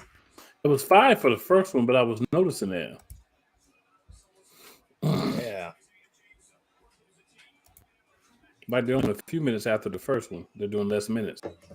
Because the first one is 5. So that's what had me thinking 5, but I was sitting there like, oh, they're not doing 5. Yeah. What's Interesting. happening? I guess they're trying to help speed up getting everything done, I would assume.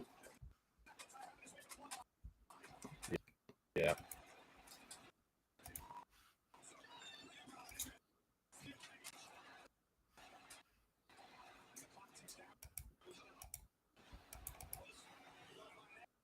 Oof.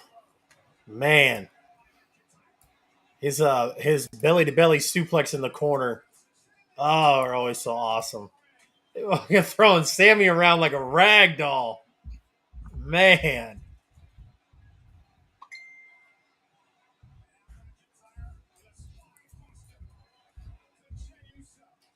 Like and not to take anything away from, like the Usos and Sami Zayn and Solo Sokoa, but I mean like the teams are the teams are on paper the teams are uneven, and it's not even. I mean, like if obviously if it wasn't Roman and the bloodline, you've got Drew McIntyre, Sheamus, and Kevin Owens, all who are world title contenders.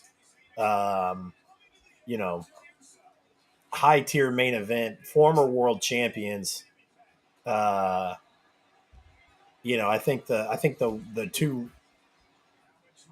the two like undercards here are Butch and Rich Holland, but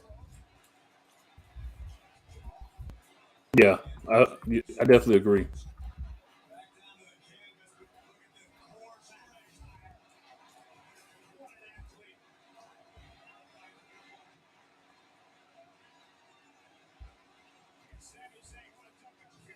But oh, double arm DDT. yeah, but the whole thing, is the continuity is supposed to be the thing because the bloodline's been a team so much longer. Yeah.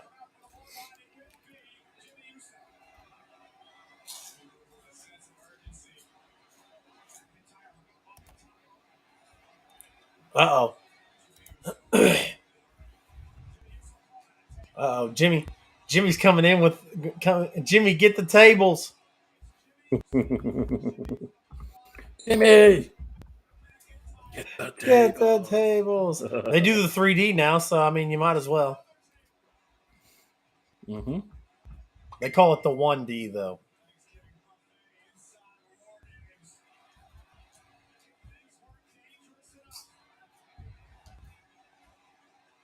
Three tables. Let's go.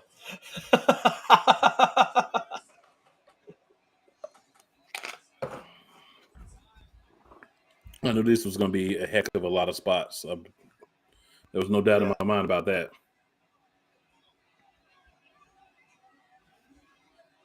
Uh oh. Uh oh.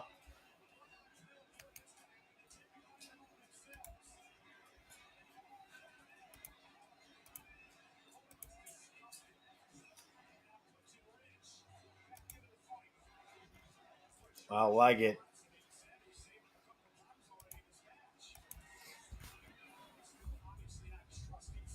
I just, I like I said, I hope they do something with it. I hope they either, continue building it, cultivate it tonight, whatever the case may be. I just hope it's not one of those things where Roman comes in, cleans house, gets the 1, 2, 3, and then as they're celebrating, Roman Superman punches Sammy, and then it's over. That That would could irritate happen. me. Yeah, That could happen. That's a concern. yeah.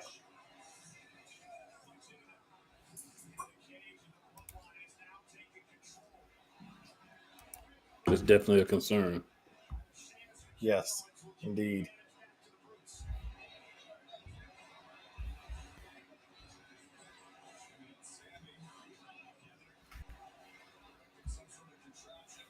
Oh man, somebody's going through that table. They are. Yes, they are.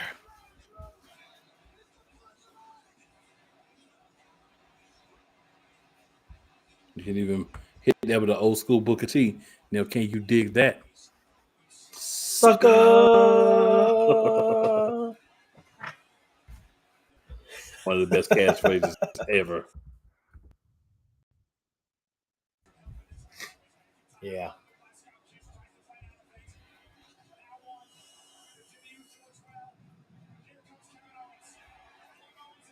Oh, nice. They're gonna let Sheamus in this. I like it. That's interesting. Yeah. I really thought KO would be the one to be the last competitor out.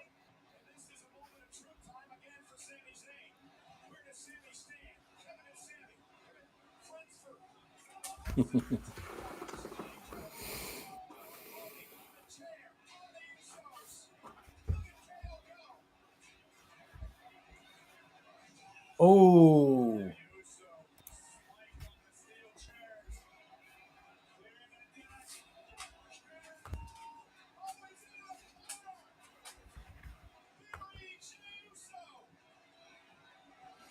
I'm surprised Roman didn't make Sami Zayn start the match.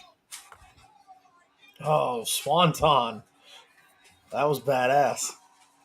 Shades of Jeff Hardy, Jeffrey Nero Hardy. Oh,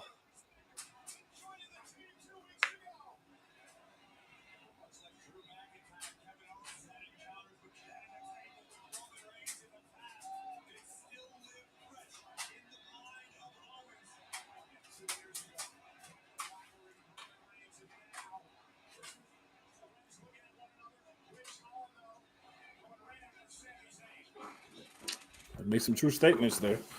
It's been a long time for another KO, but it still feels like yesterday, I'm sure. another awkward stare down between KO and Sammy.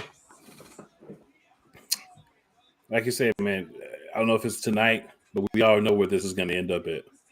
There's no doubt Yeah. about that. We know where the ending is going to be. How we get there is how we get there, but we know the destination. Yep.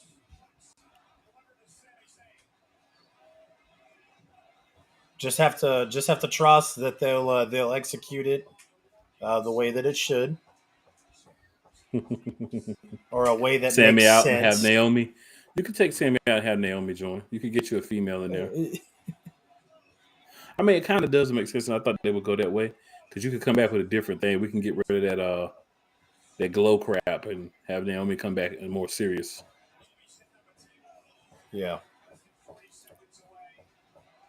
That's just if she even wants to come back too. That's the thing. Oh, Jimmy just went through a table. Yep.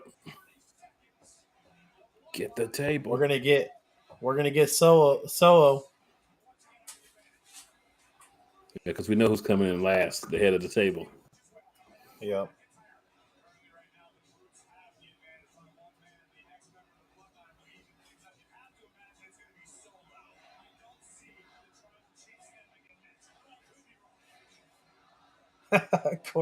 Corey just said, "I don't see the tribal chief coming in next." Yeah, right.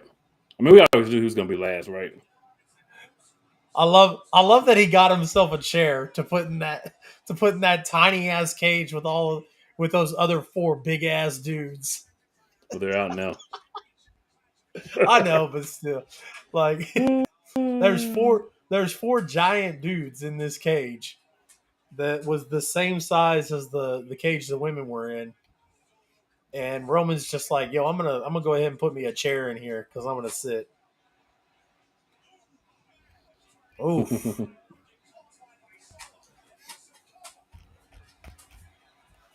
See, now Sokoa is built like his dad. Yeah,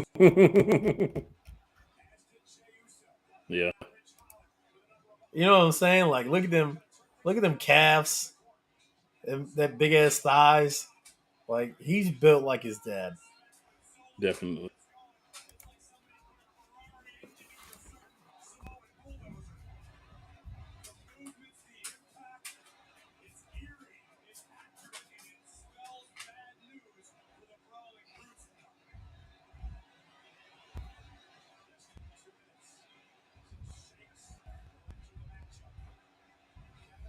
Oh, I didn't even notice. I didn't even notice KO's shirt, and he's got the elbow pad. That's badass. Yeah.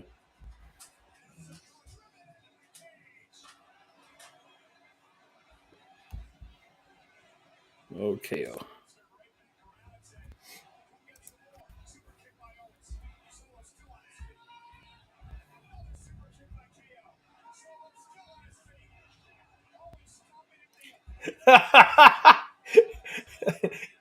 KO just stomped on his toes.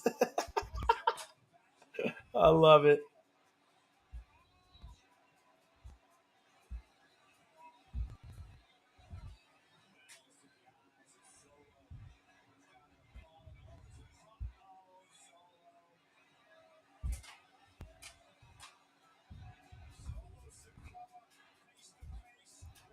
Here we go.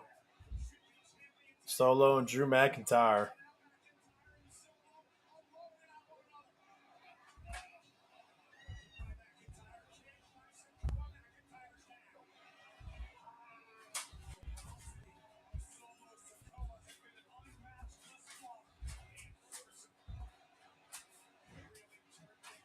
We are 25 seconds away from Sheamus coming in.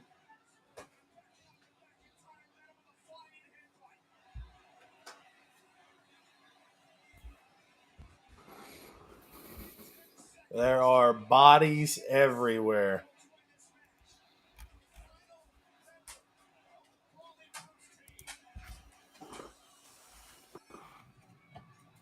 Here we go.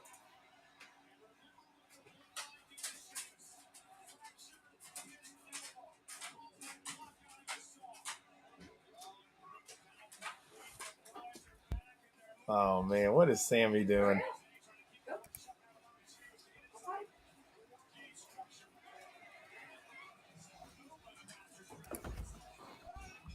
Oh,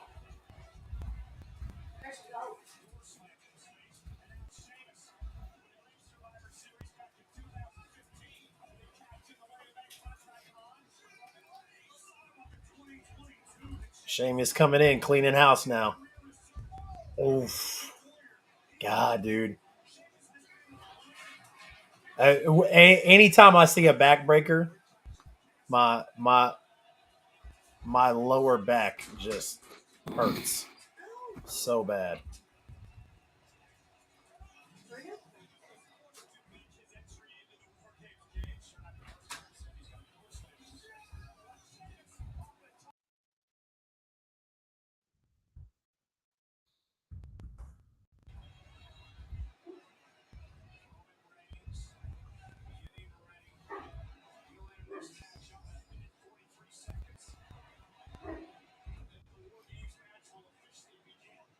Oh, got a minute, about a minute and 30 left.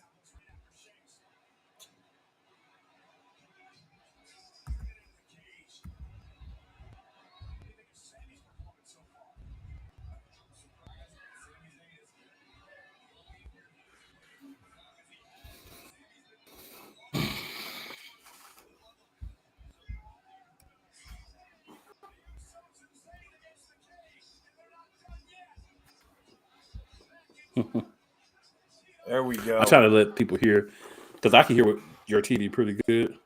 So I'm just giving people a little chance to hear a little bit of it Oh, from your gotcha, TV. gotcha. Yeah, yeah. The more you see, Anthony wants a turn, bro. I'm not saying he's not going to get one, but I'm just saying he wants one. Yeah. Well, I want it too. So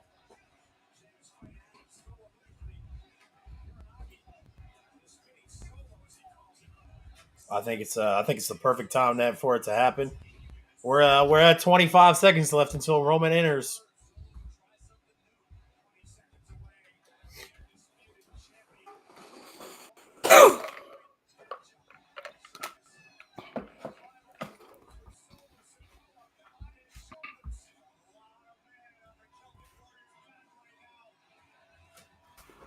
Oh my god,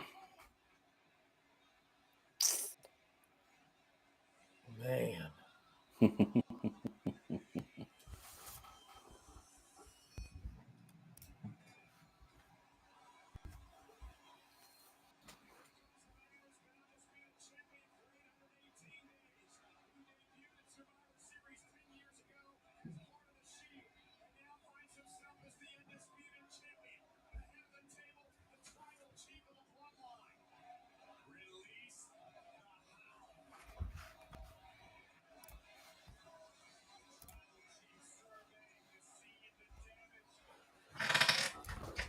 All right, here we go. The War Games match has officially started. now we're now we're now we're cooking with grease. We gotta say it different. Can't say go to school again. We already used that one. Yeah, I love. I love how Jimmy's the one that helped Sammy up.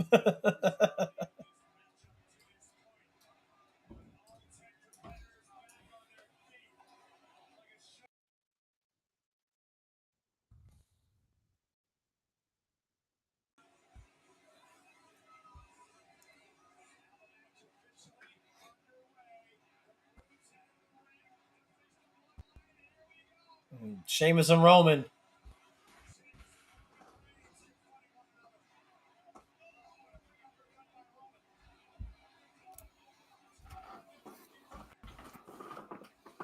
Yeah. Yeah, it's gonna be a lot of Yeah. those little matchups, man. I'm excited for them. Actually, I love it. Well, now Roman just cleaned house. Uh, Superman punched to Sheamus.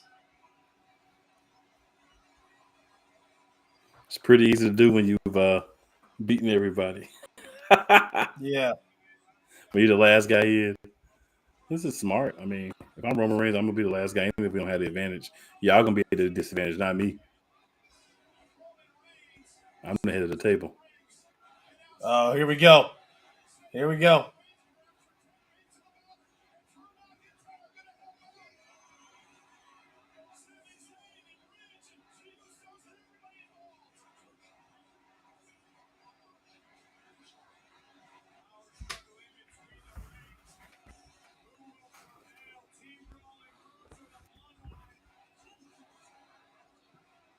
It's funny you got Team Brawler Brutes, but then you have the actual bloodline. I think that's the thing they've been trying to push the whole time. So I get it. You know, I'm not. I understand it. It makes sense. Yeah.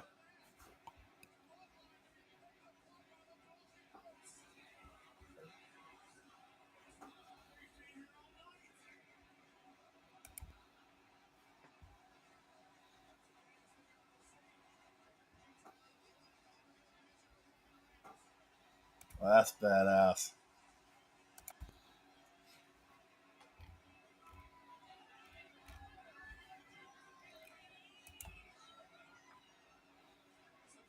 Yeah, we've watched these guys run rampant for the past 2 years, 2.5, almost 2.5 years for Roman. It's nice to see. It's nice to see them. Struggle a little Uh, bit. you know, yeah, yeah, and it would be nice to see them take an L here. Because I mean, at the end of the day, this match doesn't mean anything to this match doesn't mean anything. It has no, Roman doesn't have to take a pin. He's not going to lose any of his championships. So, you know, And that was my thought while I picked the Brawling Brutes because this instantly boosts the credibility of all of those guys because they actually, as a unit, beat the Bloodline. yep.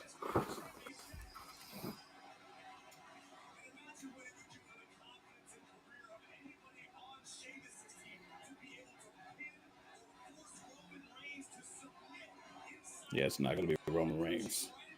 It's going to be Sami Zayn, I think. It takes the pin. Or it could be, oh, Jay, or it could be Sammy. Sammy does something and Jay ends up taking the pin. yeah, that's what I was going to say. I was going to say KO could pin Jay, and Sammy could not help. Yeah, I thought that was that it was right it there. there. I thought that was it for a second. Man, are they about to end it right here? It's 11:05. So WWE normally what they'll go over about 10 minutes. Yeah. So I figure within the next 5 to 10 minutes we'll begin. Well, the next about Boom! There it is.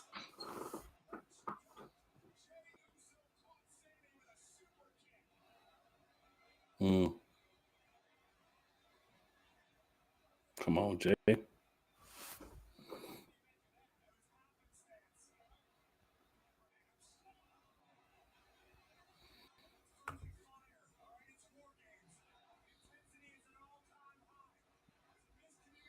Yeah, but it was Jay Uso hitting Sami Zayn. Here we go. The 1D.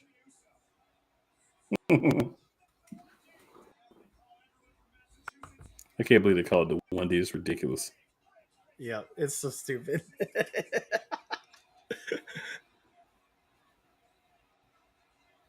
Not like the 6D or the 5D, but the 1D.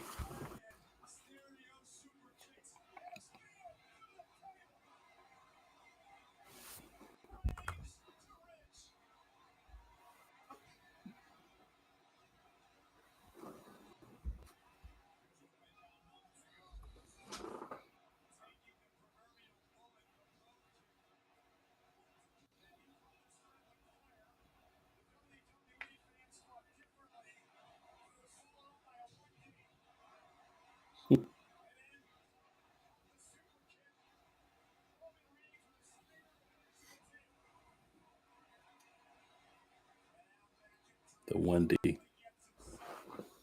The 1D. Uh-oh. Oh, Solo saving Roman.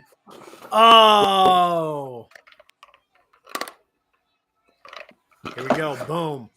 Boom.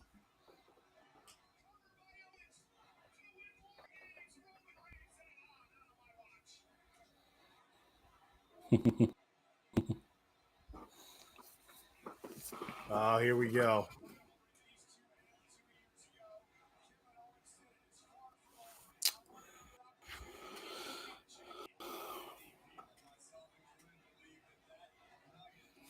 So, one thought I had about this, I was thinking about it earlier. What if Owens gets the pin? It's not on Roman, but it's on one of the Bloodline members. And then he says, since I won the match, I want a shot at the Undisputed Championship. Oh, yeah.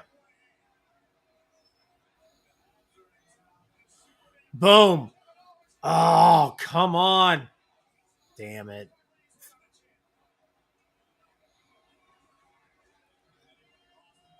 Oh, he's not going to go for the pin. But Kyle, there's what, 5 of them, so it could be the 5D. There's 5 ones, so it could be the 5D. But you do make a point. It still sounds stupid. Oh, he got the pop-up power bomb. Now he's going for it. Boom, got him. No way.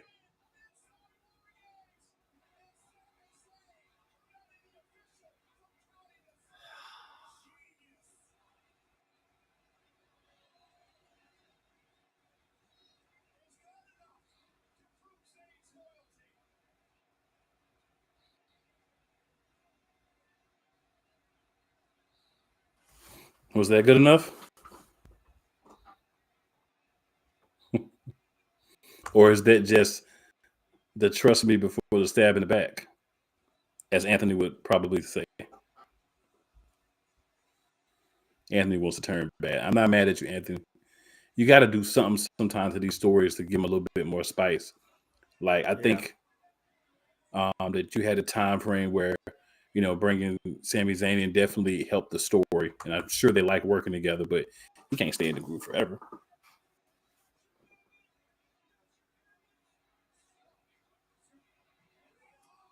Oh.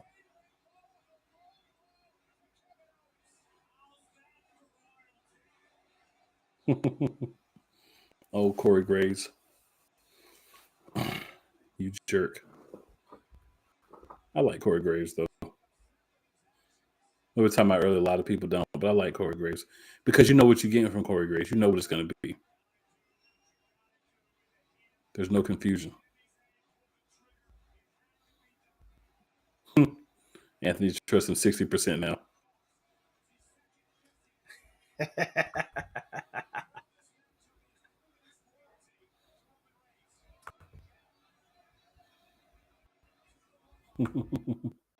That's funny. All that he only gets 60%. Here we go. Hello of a kick. Oh.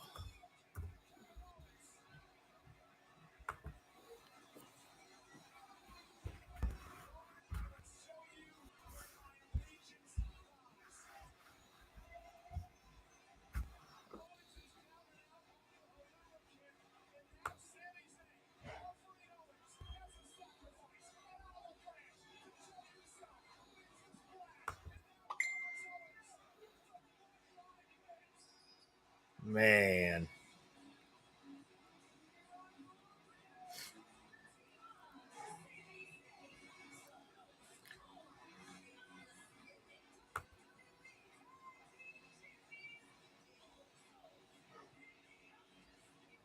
Well,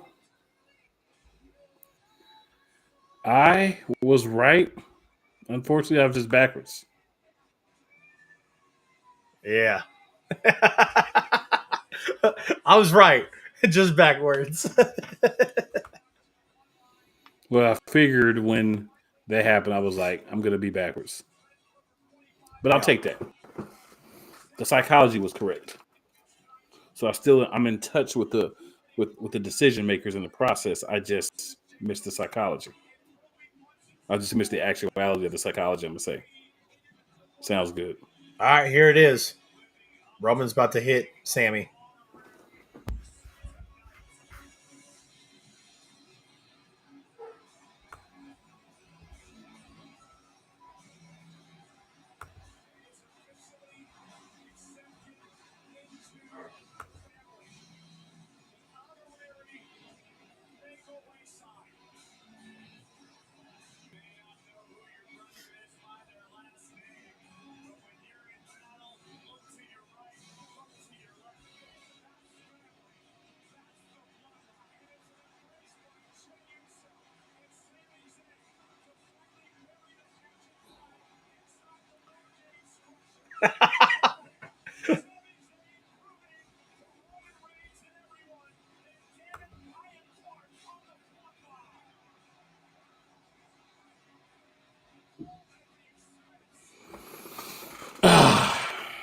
It'd be so messed up. And now, if everybody trusts him, now we stab him in the back.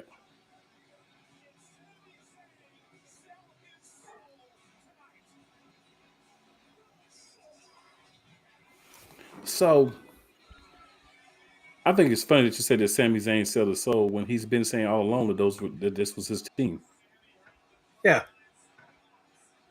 Michael Cole, your over sensationalization of the situation, but that's who Michael Cole is. Can't expect Michael Cole to do anything else. He sold his soul. Who did he sell his soul to, Michael Cole? He's been on the side the whole time. Keith in the group chat, in the Sports Empire Network group chat, said Sammy Uso. So Man.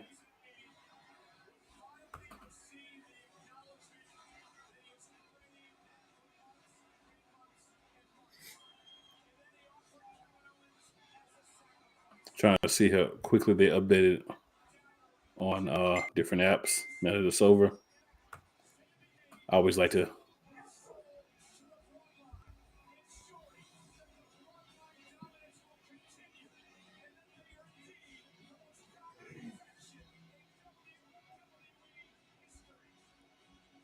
He makes me laugh as he sold his soul. Thing. I'm like, bro, what are you talking about?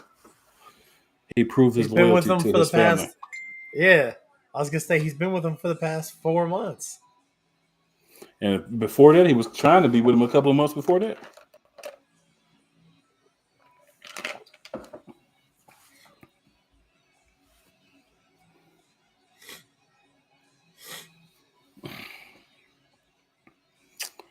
I know why they did it, but it doesn't make sense. I feel like when Roman Reigns loses the belt, he's going to disappear for like 6 months. Now I can't disappear for 6 months. I feel like he's going to disappear for like 6 months. He's going to come back and win his rematch. Yep.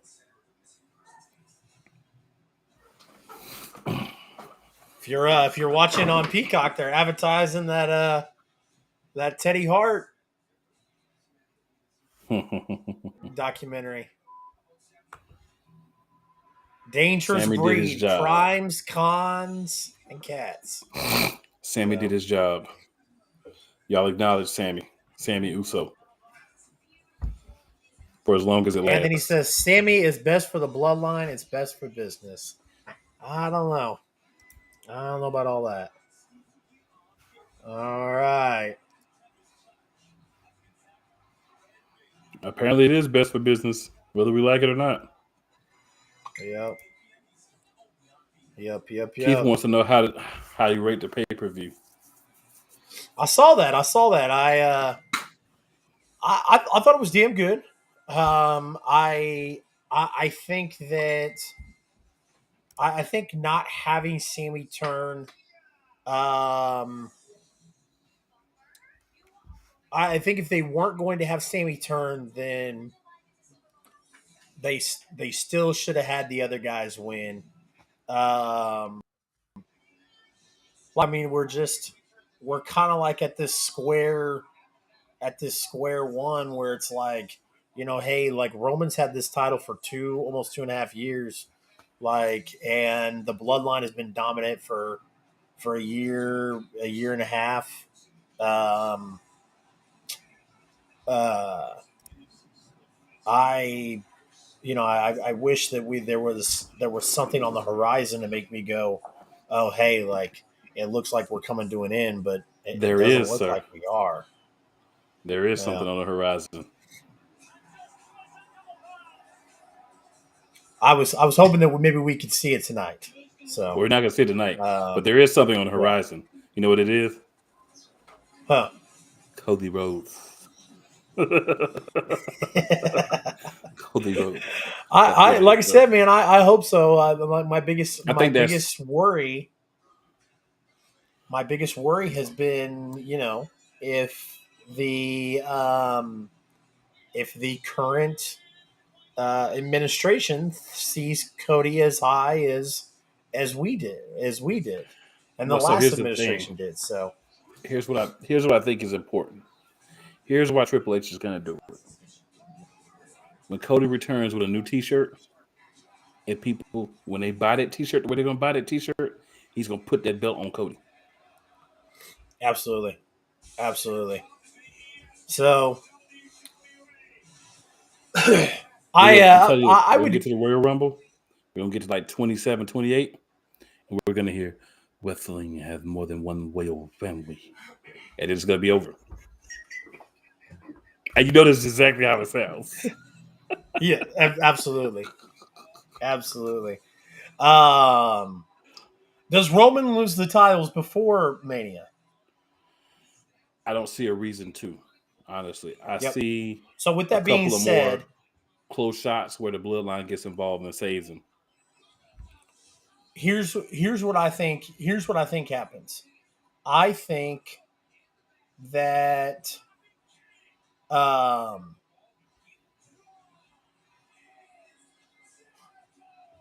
I think because just because you win Royal Rumble doesn't it guarantees you the championship match. But we've seen before in history where that sometimes the Royal Rumble winner doesn't main event WrestleMania. Example: Stone Cold Steve Austin. Um, so how I could see it going down is Cody wins the Royal Rumble, but in controversy fashion. Maybe him and Seth both hit the floor at the same time, and then they Let's just have. not revisit that. Oh my gosh. Well, everybody wants it, so that's the only reason I mentioned Seth and Cody again. It could be anybody and Cody. No, I get it. You're Um, probably right though. It'll be that's how they do. It'll be Seth. Seth has to be near the but main event. He's a Triple H guy. well, yeah, and like I said, like everybody wants Seth and Cody again, and it's I'm with I'm in Why? the I'm in the I'm in the same boat as you. Like I said, it could be Why? anybody and Cody, but then Rock will face Roman at WrestleMania in the main event, Well, see, here's the tricky thing. and then they'll tell Cody that he'll get to face the winner, and they'll make it interesting. They'll make it seem like people are going to play with the idea of Rock possibly winning, but Rock won't win. Roman will win again, and either you know then we'll get the one-on-one match between Cody and Roman, and it'll either happen at the pay-per-view in April or May. um, and Roman will go Or over a couple of times where it'll finally culminate at SummerSlam. or they could do the match with your scenario the night after WrestleMania. Cody gets the win. Crowd's behind him 1,000% because the crowd after WrestleMania is crazier than the WrestleMania crowd. That could be a way to do that. What I think they'll do Absolutely.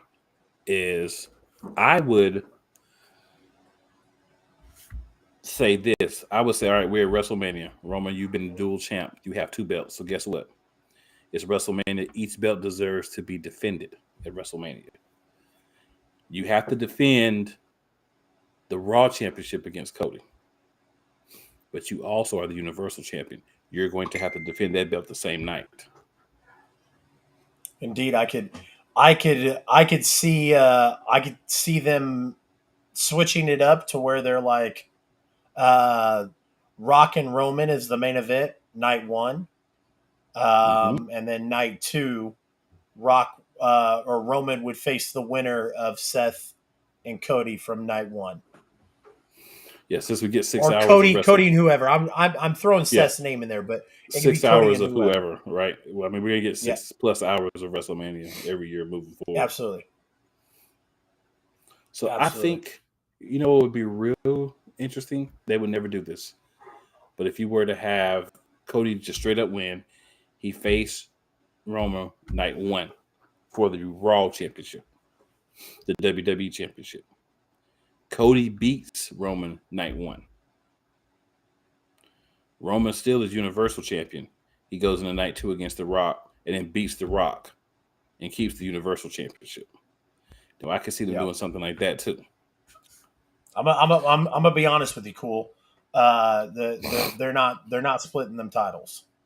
They got to split them, man. So I'm gonna tell you why they got to split them. they everybody well, and This is why they have. before Go you ahead. get started, I'm going to tell you that I've heard the same thing. People go, I've heard people go, they've got to split the titles since SummerSlam, and it's not going to happen. They're not splitting them. Well, I'll tell you why they are. They'll make one championship before they'll split them. I'll tell you why they're going to have to split them. Because if they don't split them, they're going to lose their deal with USA. That's why they're going to split them. Yeah. USA wants a champion for just USA and not a champion for both shows because that's what they were sold and that's what they put their money into. So if they don't split those belts, when it comes time to renegotiate with USA, they're not going to be there. And they want that $1 billion contract with USA and that $1 trillion contract with Fox. So they're going to have to split the belts because of that. That's why I keep saying that they're going to split the belts. I know they don't care what I think, what you think, or anybody else thinks, because we're still going to watch and we're still going to buy the merchandise. The USA is saying, if you don't have us a champion that's strictly for our show that's on here every week after X date, don't come back to the renegotiation table. You can take your show and take it wherever you want to go. And they don't want That's that to happen.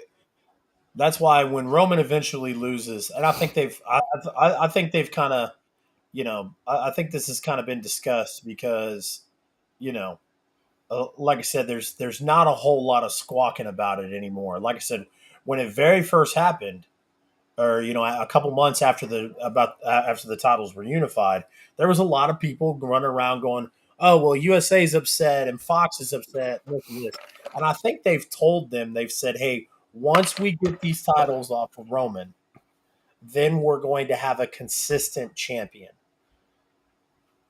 But see, I think it's bad business on WWE's part to go, "Hey, we're going to unify these titles," and then to turn around and go, "Oh, hey, psych joke, they're not unified anymore."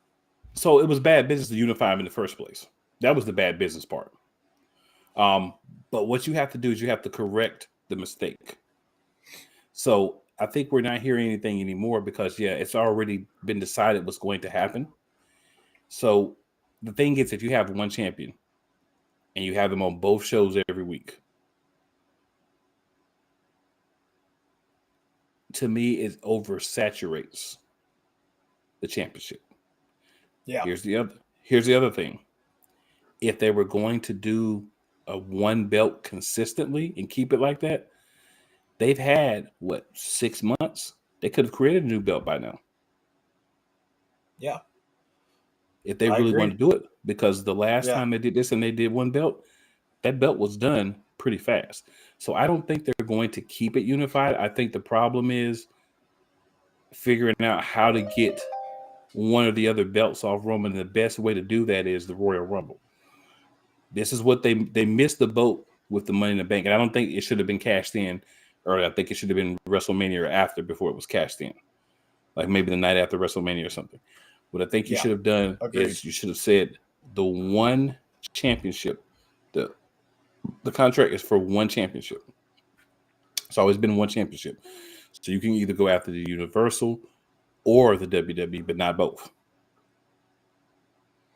Yeah. Right. So that's where I think the Royal Rumble is your chance to course correct and say, okay, the Royal Rumble is for opportunity at one or the other championships, which is what it's always been. You pick one or the other. Doesn't matter if they're both on one person. You still have to pick one or the other. So then Cody wins WWE Championship. That's the one he wants. That's the one he wants for his dad's legacy. He doesn't care about the Universal Championship.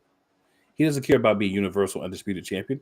He doesn't care about that. He wants the Raw Championship, the WWE Championship for his father. And I think that's what he was promised. So I don't think Yeah. he's worried about the Universal. So you split them, you get one off of Roman. Chinks in the armor. Something happens, chinks in the armor. But we do need the championships. We need the tag team championships to be split as well. Because we have Yeah. too many good tag teams for both sets of belts to be on one person. But you're going to continue this as long as the bloodline has them. Because if you don't, you're kind of screwing the bloodline, right? If you let them have all the belts, then you take them away. So it has to be when they lose them and how they lose them. So you get one Yeah. off Roman, then you get like a team like, I don't know, throw the Viking Raiders up there. I just saw them. They're pretty tough guys. You know, with Valhalla, they come out and they get the Universal Tag Team Championships off of the Usos, right? Well, actually, the Usos will need to lose the Raw belts first as well to get them back on Raw. So they have to use the WWE Championships as well, the Tag Team Championships. But I think you got to get them off, but you can't get them off the bloodline unless you're doing it together. So you got to get off Roman first. So you get one belt off Absolutely. Roman, then you can get one set of tag team belts off the Usos. And then just don't go the route of having Solo Sikoa win both of the belts. Please, let's not even do that. Because you can keep them with one set and get them back just on SmackDown. The bloodline was so much better. And I like the bloodline now, but it was so much better when right before the Usos won the tag team championships, when they were just on one show or the other, unless Roman was there too. That's when the bloodline was the best because again, oversaturation. If we got to see the bloodline twice a week, every week, whether Roman's with them or not, we're seeing Sami Uso, Solo Sikoa, Jimmy and Jay every week twice. That starts to take away that luster because the luster was bloodline show up. You may not see them 2 or 3 weeks. They show up again. They're the ones, everybody else the twos. You're trying to fight to get to the level they're at. All of a sudden, they on Raw. Tag team championships are being defended twice in the same 2 week period. Like we're doing stuff that we weren't doing with them at first. And it's because they backed themselves into a corner when they put both of those set of belts on Roman Reigns. I said when they did it, it was bad for business because you have two different contracts. Yeah, you've let the companies know like whatever the situation is. I'll tell you what I think it is. So I could be completely wrong. You could be completely right. But I think that Oh yeah. they've settled it and said, we're going to give you the time to do your plan. When that plan is done, it better be a WWE champion on Raw, and it better be WWE Tag Team Champions exclusively on Raw. Yeah. You can do whatever Because I you want think on the that other show, but you need to give us what we want. yeah, because I think that's like the main idea, the general idea is like, hey, like we paid a lot of money. Mm-hmm. NBC paid a lot of money for Peacock and Raw, and they don't want to look like the second brand or the second show Mm-hmm. behind Fox. So there is an idea there where they're like, yo, hey, like we sat through and did this. We sat through and did this with Brock Lesnar in 2016 to 2018 and blah blah blah. But like now, like it's different now. Now that the money that we've given you has reached billions, now we want a little bit of return. It doesn't do good for us. The ratings aren't doing good enough to go, hey, yeah, it's okay for you to leave a world champion off of our show. I just I think that I think where WWE was a year ago to say, hey, like we're gonna like They thinned down the roster so much. They were Mm-hmm. oversaturated with titles. They didn't know how to manage the draft. The draft is a phenomenal idea. The Mm-hmm. brand split is a phenomenal idea, They have but to do it's it correctly. never been utilized correctly because, for whatever reason, Vince just couldn't do it. Um, and I think with Hunter in charge now, I think Hunter can. So I think that I'm just trying to find a way. I'm trying to think of a way that they could split the titles or reintroduce a new title without it just being an absolute shit show. And um and my biggest thing is, like I said, trying to continue to make um try to make a new champion without going, oh hey, we're gonna split this. And I don't think that they've introduced a new title design. Because you want my honest opinion, cool? Just in case you haven't seen the WWE Championship, the Universal Championship, the Women's Championship, the SmackDown Women's Championship. There's, I, I mean, I don't, I don't know if there's any more title designs left. I mean, Well, they the got only the thing I women's thought they championship. could do, The women's tag team championship's got a different design.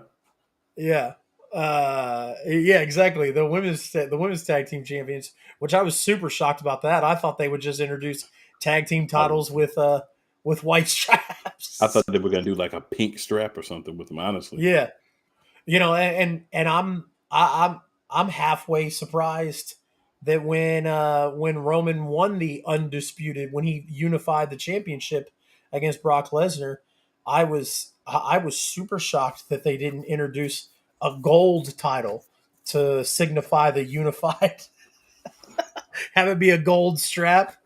Gosh. Yeah, no, I don't know. Like that's my joke with everybody when everybody's like, "Well, if they're not unified, or if they're unified, then why is there two championships?" I was gonna be like, because they don't have anybody there that knows how to design any more belts. bring back the Anthony hardcore says, belt. "Bring back the hardcore." I would love that. I would. I thought that would be awesome if after Nikki Cross threw the 24/7 title in the trash can, if they introduced the hardcore. I would absolutely positively love that. They need another belt. I don't like the 24/7 belt, but they need another The mid 24/7 card. belt's done. No, I'm saying I didn't like that, or I don't like Yeah. the 24/7 belt. I don't like the hardcore idea either. But they need to introduce another um, mid-tier championship that can be defended on both shows. Like the television championship would be perfect because you could do it on Raw, you could do it on SmackDown, you could do it on NXT. That's the only time you do it. Absolutely. It's never at a pay-per-view. Absolutely. It's only on Raw, SmackDown, or NXT. So you could do something like that, and then you could have um, people fight over it. It can be something that can be a main event on some of the in-between shows. We don't really have a title match to be a main event. I think that would be a great belt for them to introduce. Would be the television championship, and that could be how I can you see get it. people. That's how you can get a different person on each show, but not have all this crossover. I think to your point earlier, and I don't think you said it, but I followed where you were going. The roster got so thin they couldn't really support a true brand split like they wanted Yeah. to, but because of how thin the roster had gotten, they over thinned the herd. So you didn't Yeah. have the opportunity any longer to actually have the brand split. So I definitely agree with Yeah. that, and I follow where you're going with that. I thought about that too because my thing was, oh, they need to keep the brand separate, blah blah blah. And I was like, well, they can't because they only have like 40 people because Vince fired Yeah. everybody. But yeah, they're Exactly. starting to get the people back. So I think we're gonna see. I think once we get through WrestleMania, I think we're gonna see a brand draft, another draft happen. Now, what I would like for them to do with the draft, which means they won't, of course, but what I'd like for them to do is put um, all 9 champions up. If you're a champion, you're safe on your brand. We're not switching champions. We're not doing championship handoff or any of that crap. If you're a champion, you're safe on the brand that you're on. You're staying where you're staying put. If you Yeah. want Roman Reigns to go to Raw, he needs to not have the belt by the time you do the draft. If you want Cody Rhodes to stay on Raw, then he needs to be the Raw champ when the draft comes. Just throwing two names out there. But I think they need to do that. Champions are safe, and if you draft someone, you have to draft the whole team. Let's stop breaking up teams with the draft because you end up putting them back together anyway. So just don't even do it. Yeah. Right? It's Like just it doesn't work out. It doesn't. It's never a good idea.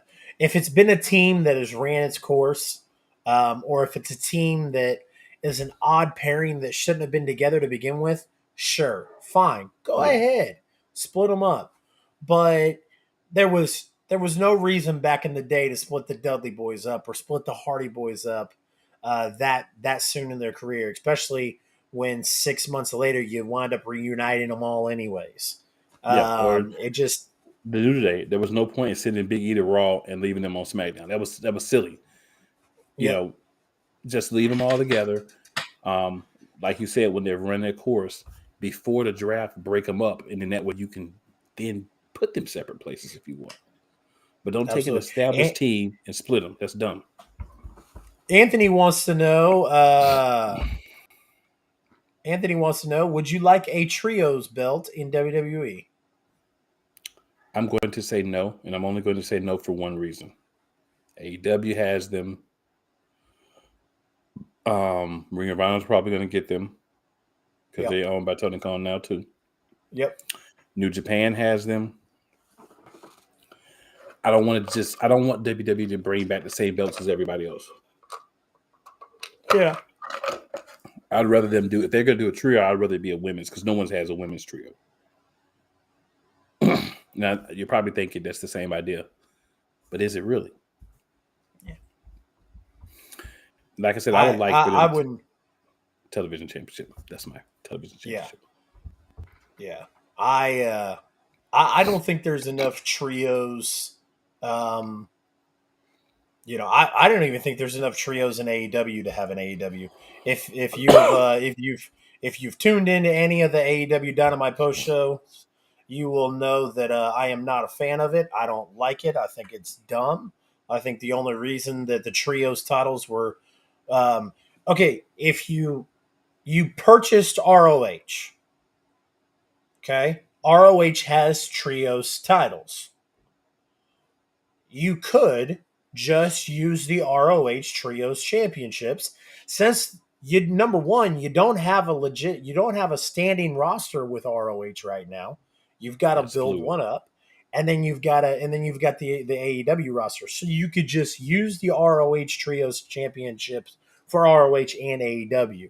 The only reason the AEW Trios titles were created was because they were created by Kenny and the Bucks, who are executive vice presidents of the company, and they booked themselves to win the inaugural Trios Championships and booked themselves to win it until they got suspended and they had to get stripped of it. Now they're going to win it again, but this time they want us to wait 7 times. Don't start. I'll get it on a soapbox. You won't like it. I'll like it. Yeah. That is the biggest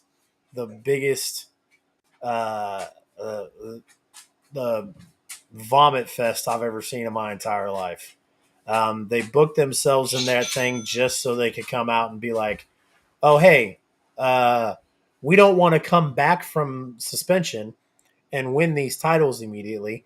Instead, what we're going to do is we're going to do this best of 7 series, and we're going to drag everybody along until January to see when we win these titles." And it's like, bleh. Yeah, when they said best of 7, I was like, it doesn't matter that they're up 2-0. They're going to win them because 7's too many. Best of 5 would have made sense. 7 means you want the Young Bucks to win. If they don't, I'll be happy. But if they do, I'll think it's garbage. The thing is, so you think about AEW. I know we're on WWE one, but I'm just thinking about trios that they actually have. They have the Best Friends. You've got Death Triangle. You've got the Elite. You possibly have the Dark Order. It seems like another member is gone every week. Um, you have LaFaction and Goblinaise actually have 4 people now because they got Preston Vance, so you could figure out um, someone to be a third with them. Um, it starts to get a little trickier after that. It seems like you're kind of putting teams together after that, right? Because you Yeah. had you had the Luchasaurus and Jungle Boy and Christian Cage, but then you split them up. Um, we can't keep both of the top flight healthy for more than 2 weeks, so you know they can't. You can't put somebody else with them and have them compete. You could do 3 of the guys from the firm in the mix for trio championships. It would have to be. It would either have to be Ethan Page. Um, I forgot what he calls himself, the Big Cass and Lee Moriarty. Because I think the Ass Boys are going after um, unsuccessfully, but the Ass Boys are going to go after FTR. Yeah. Um, you could put if they lose the tag team champs, you could put the Acclaimed and Daddy Ass as a trio. So you You could could. make some, but I still think, like you said, it's not enough to really sustain the belts long term, especially with the way people are a good guy on AEW for 6 months and then they're a bad guy the next week, like Athena. Just out of nowhere, she's a Yeah, bad but girl now. well, and like I said, it's not just that, but it's also you've got ROH, Hmm.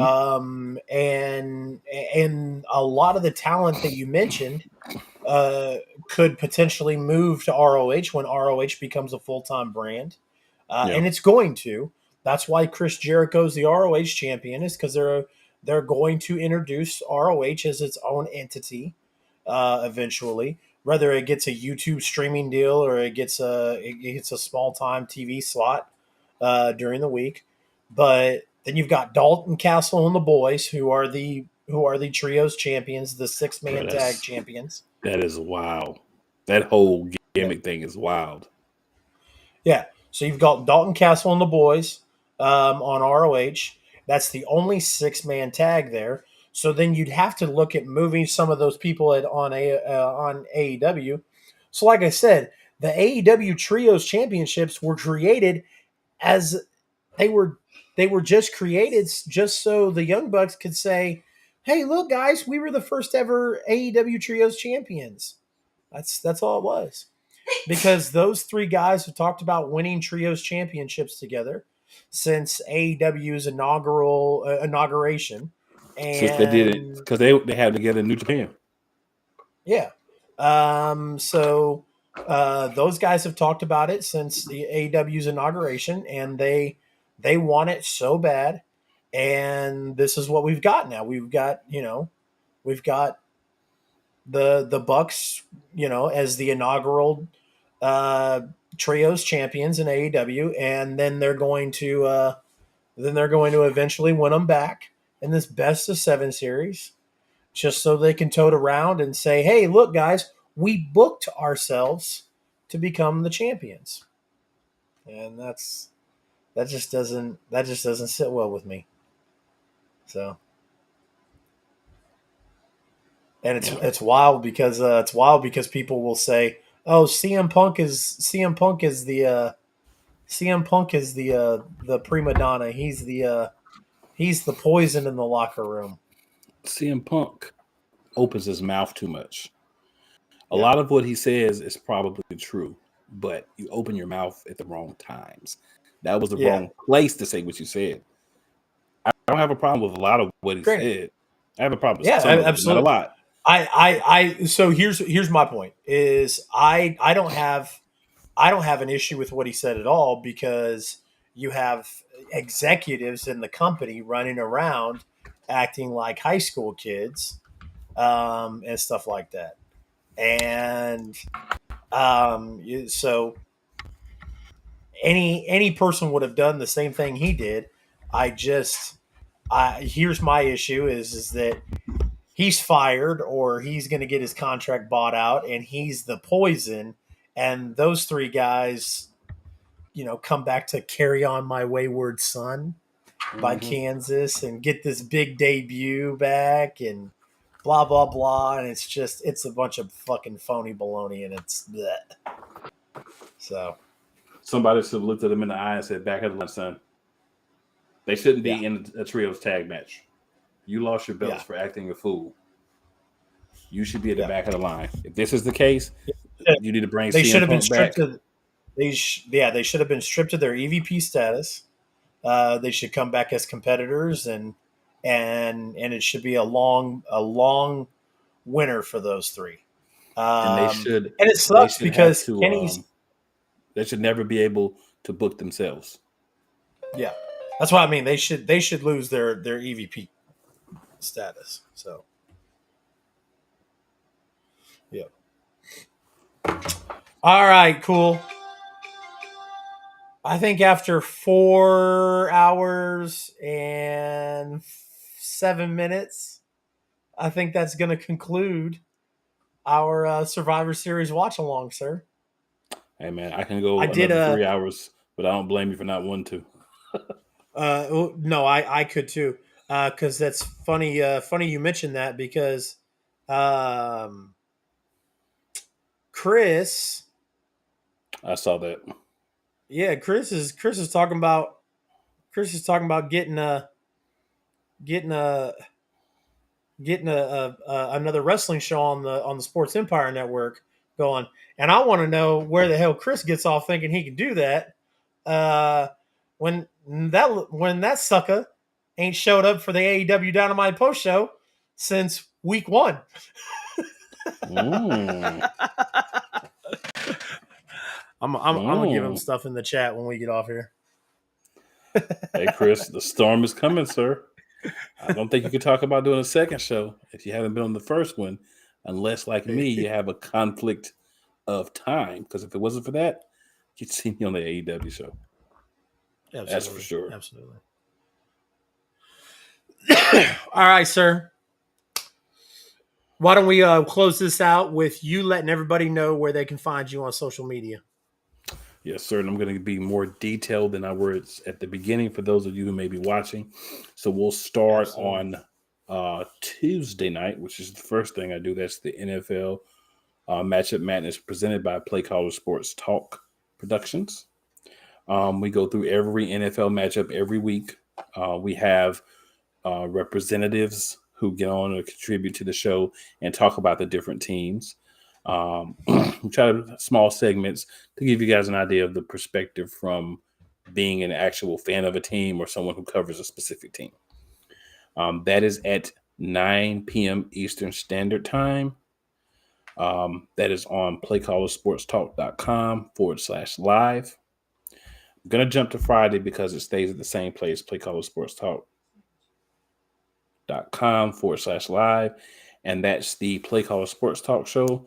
We're actually going to be having our 3-year anniversary episode on Friday. That's at 7 p.m. Eastern Standard Time every Friday. On Wednesday nights at 8:30 p.m., me and my 4 co-hosts, we do the Eagles Elite podcast, youtube.com/@Eagles Elite podcast. That's at 8:30 p.m. Eastern Standard Time. All things Philadelphia Eagles. We also talk a little bit about playoff rankings, where everybody's sitting into playoffs, because at some point, the Eagles are going to have to play one of those teams from the West, so we might as well kind of know where things stand, or whoever comes out of the East. I'm saying Eagles, but whoever comes out of the NFC is going to have to play an AFC team at some point. So kind of need to have an idea what's going on over there as well. That's normally about an hour.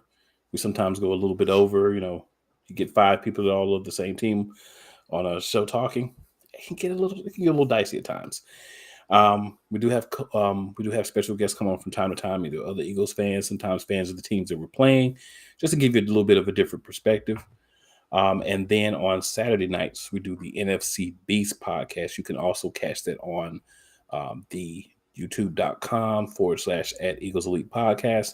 That is at 9 p.m. We were on a Thanksgiving hiatus this week, so catch us back next week live. You'll see several posts if you follow me on any of my social media about those. But yeah, just a couple of the things I have going on. And also Friday nights, 10 p.m.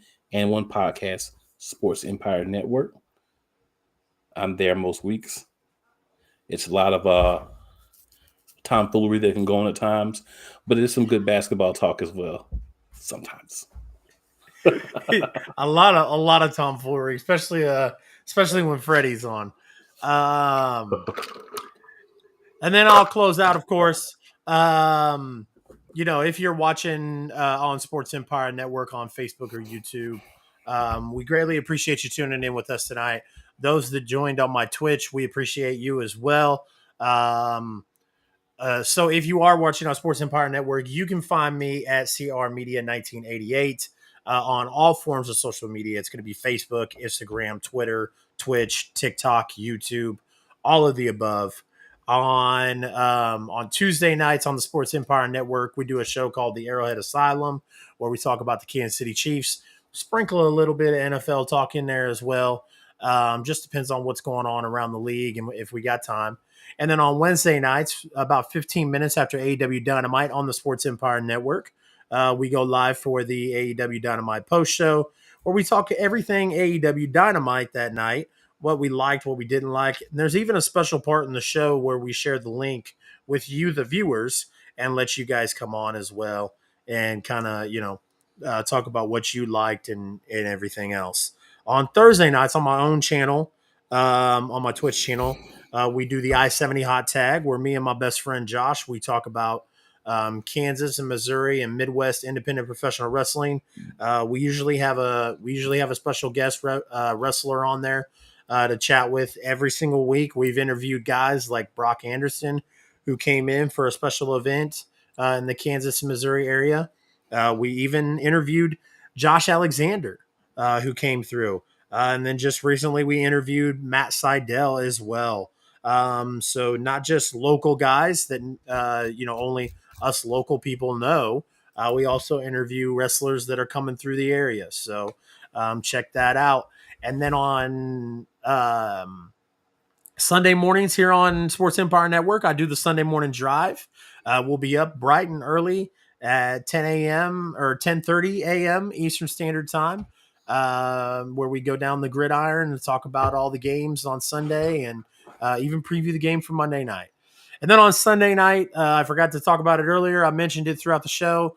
On Sunday nights at 10 p.m. Eastern Time, me, my friend ABJ, and Pro Wrestling Kingpin we call it bad booking, and we go through the landscape of professional wrestling as a whole. So definitely tune in for that as well. If you are watching on Twitch, make sure you hit the exclamation point Discord. Come join the Discord and hang out with us when we're not live, talking wrestling and a bunch of other stuff, a bunch of foolery as well. Like my friend Cool said, but that is where you can find the both of us on social media. And of course, if you have not already, make sure you're following the Sports Empire Network. And I mentioned it once, mentioned it twice. We're going to go ahead and mention it one last time before we close out here. SeatGeek.com for all your sports, concerts, special events. Make sure when you go to SeatGeek.com, you use the promo code SEM for Sports Empire Network. Get you a percentage off of your purchase. Let them know your friends over at Sports Empire Network sent you. I always wanted to say that. So cool. You got anything to close us out with before we turn it off? I was going to shout out my co-host for the Play College Sports Talk Show, Mr. Stephen Box. Check us out on Friday nights. A little bit of haberdashery over there as well. I seem to be involved in a lot of tomfoolery and haberdashery and things of that nature. I don't know what happens, but it just happens. Absolutely. All right, guys. Well, for myself, Chase, CR Media, for my friend Cool, this has been the Sports Empire Network Survivor Series Watch Along. And as always, good fight and good night.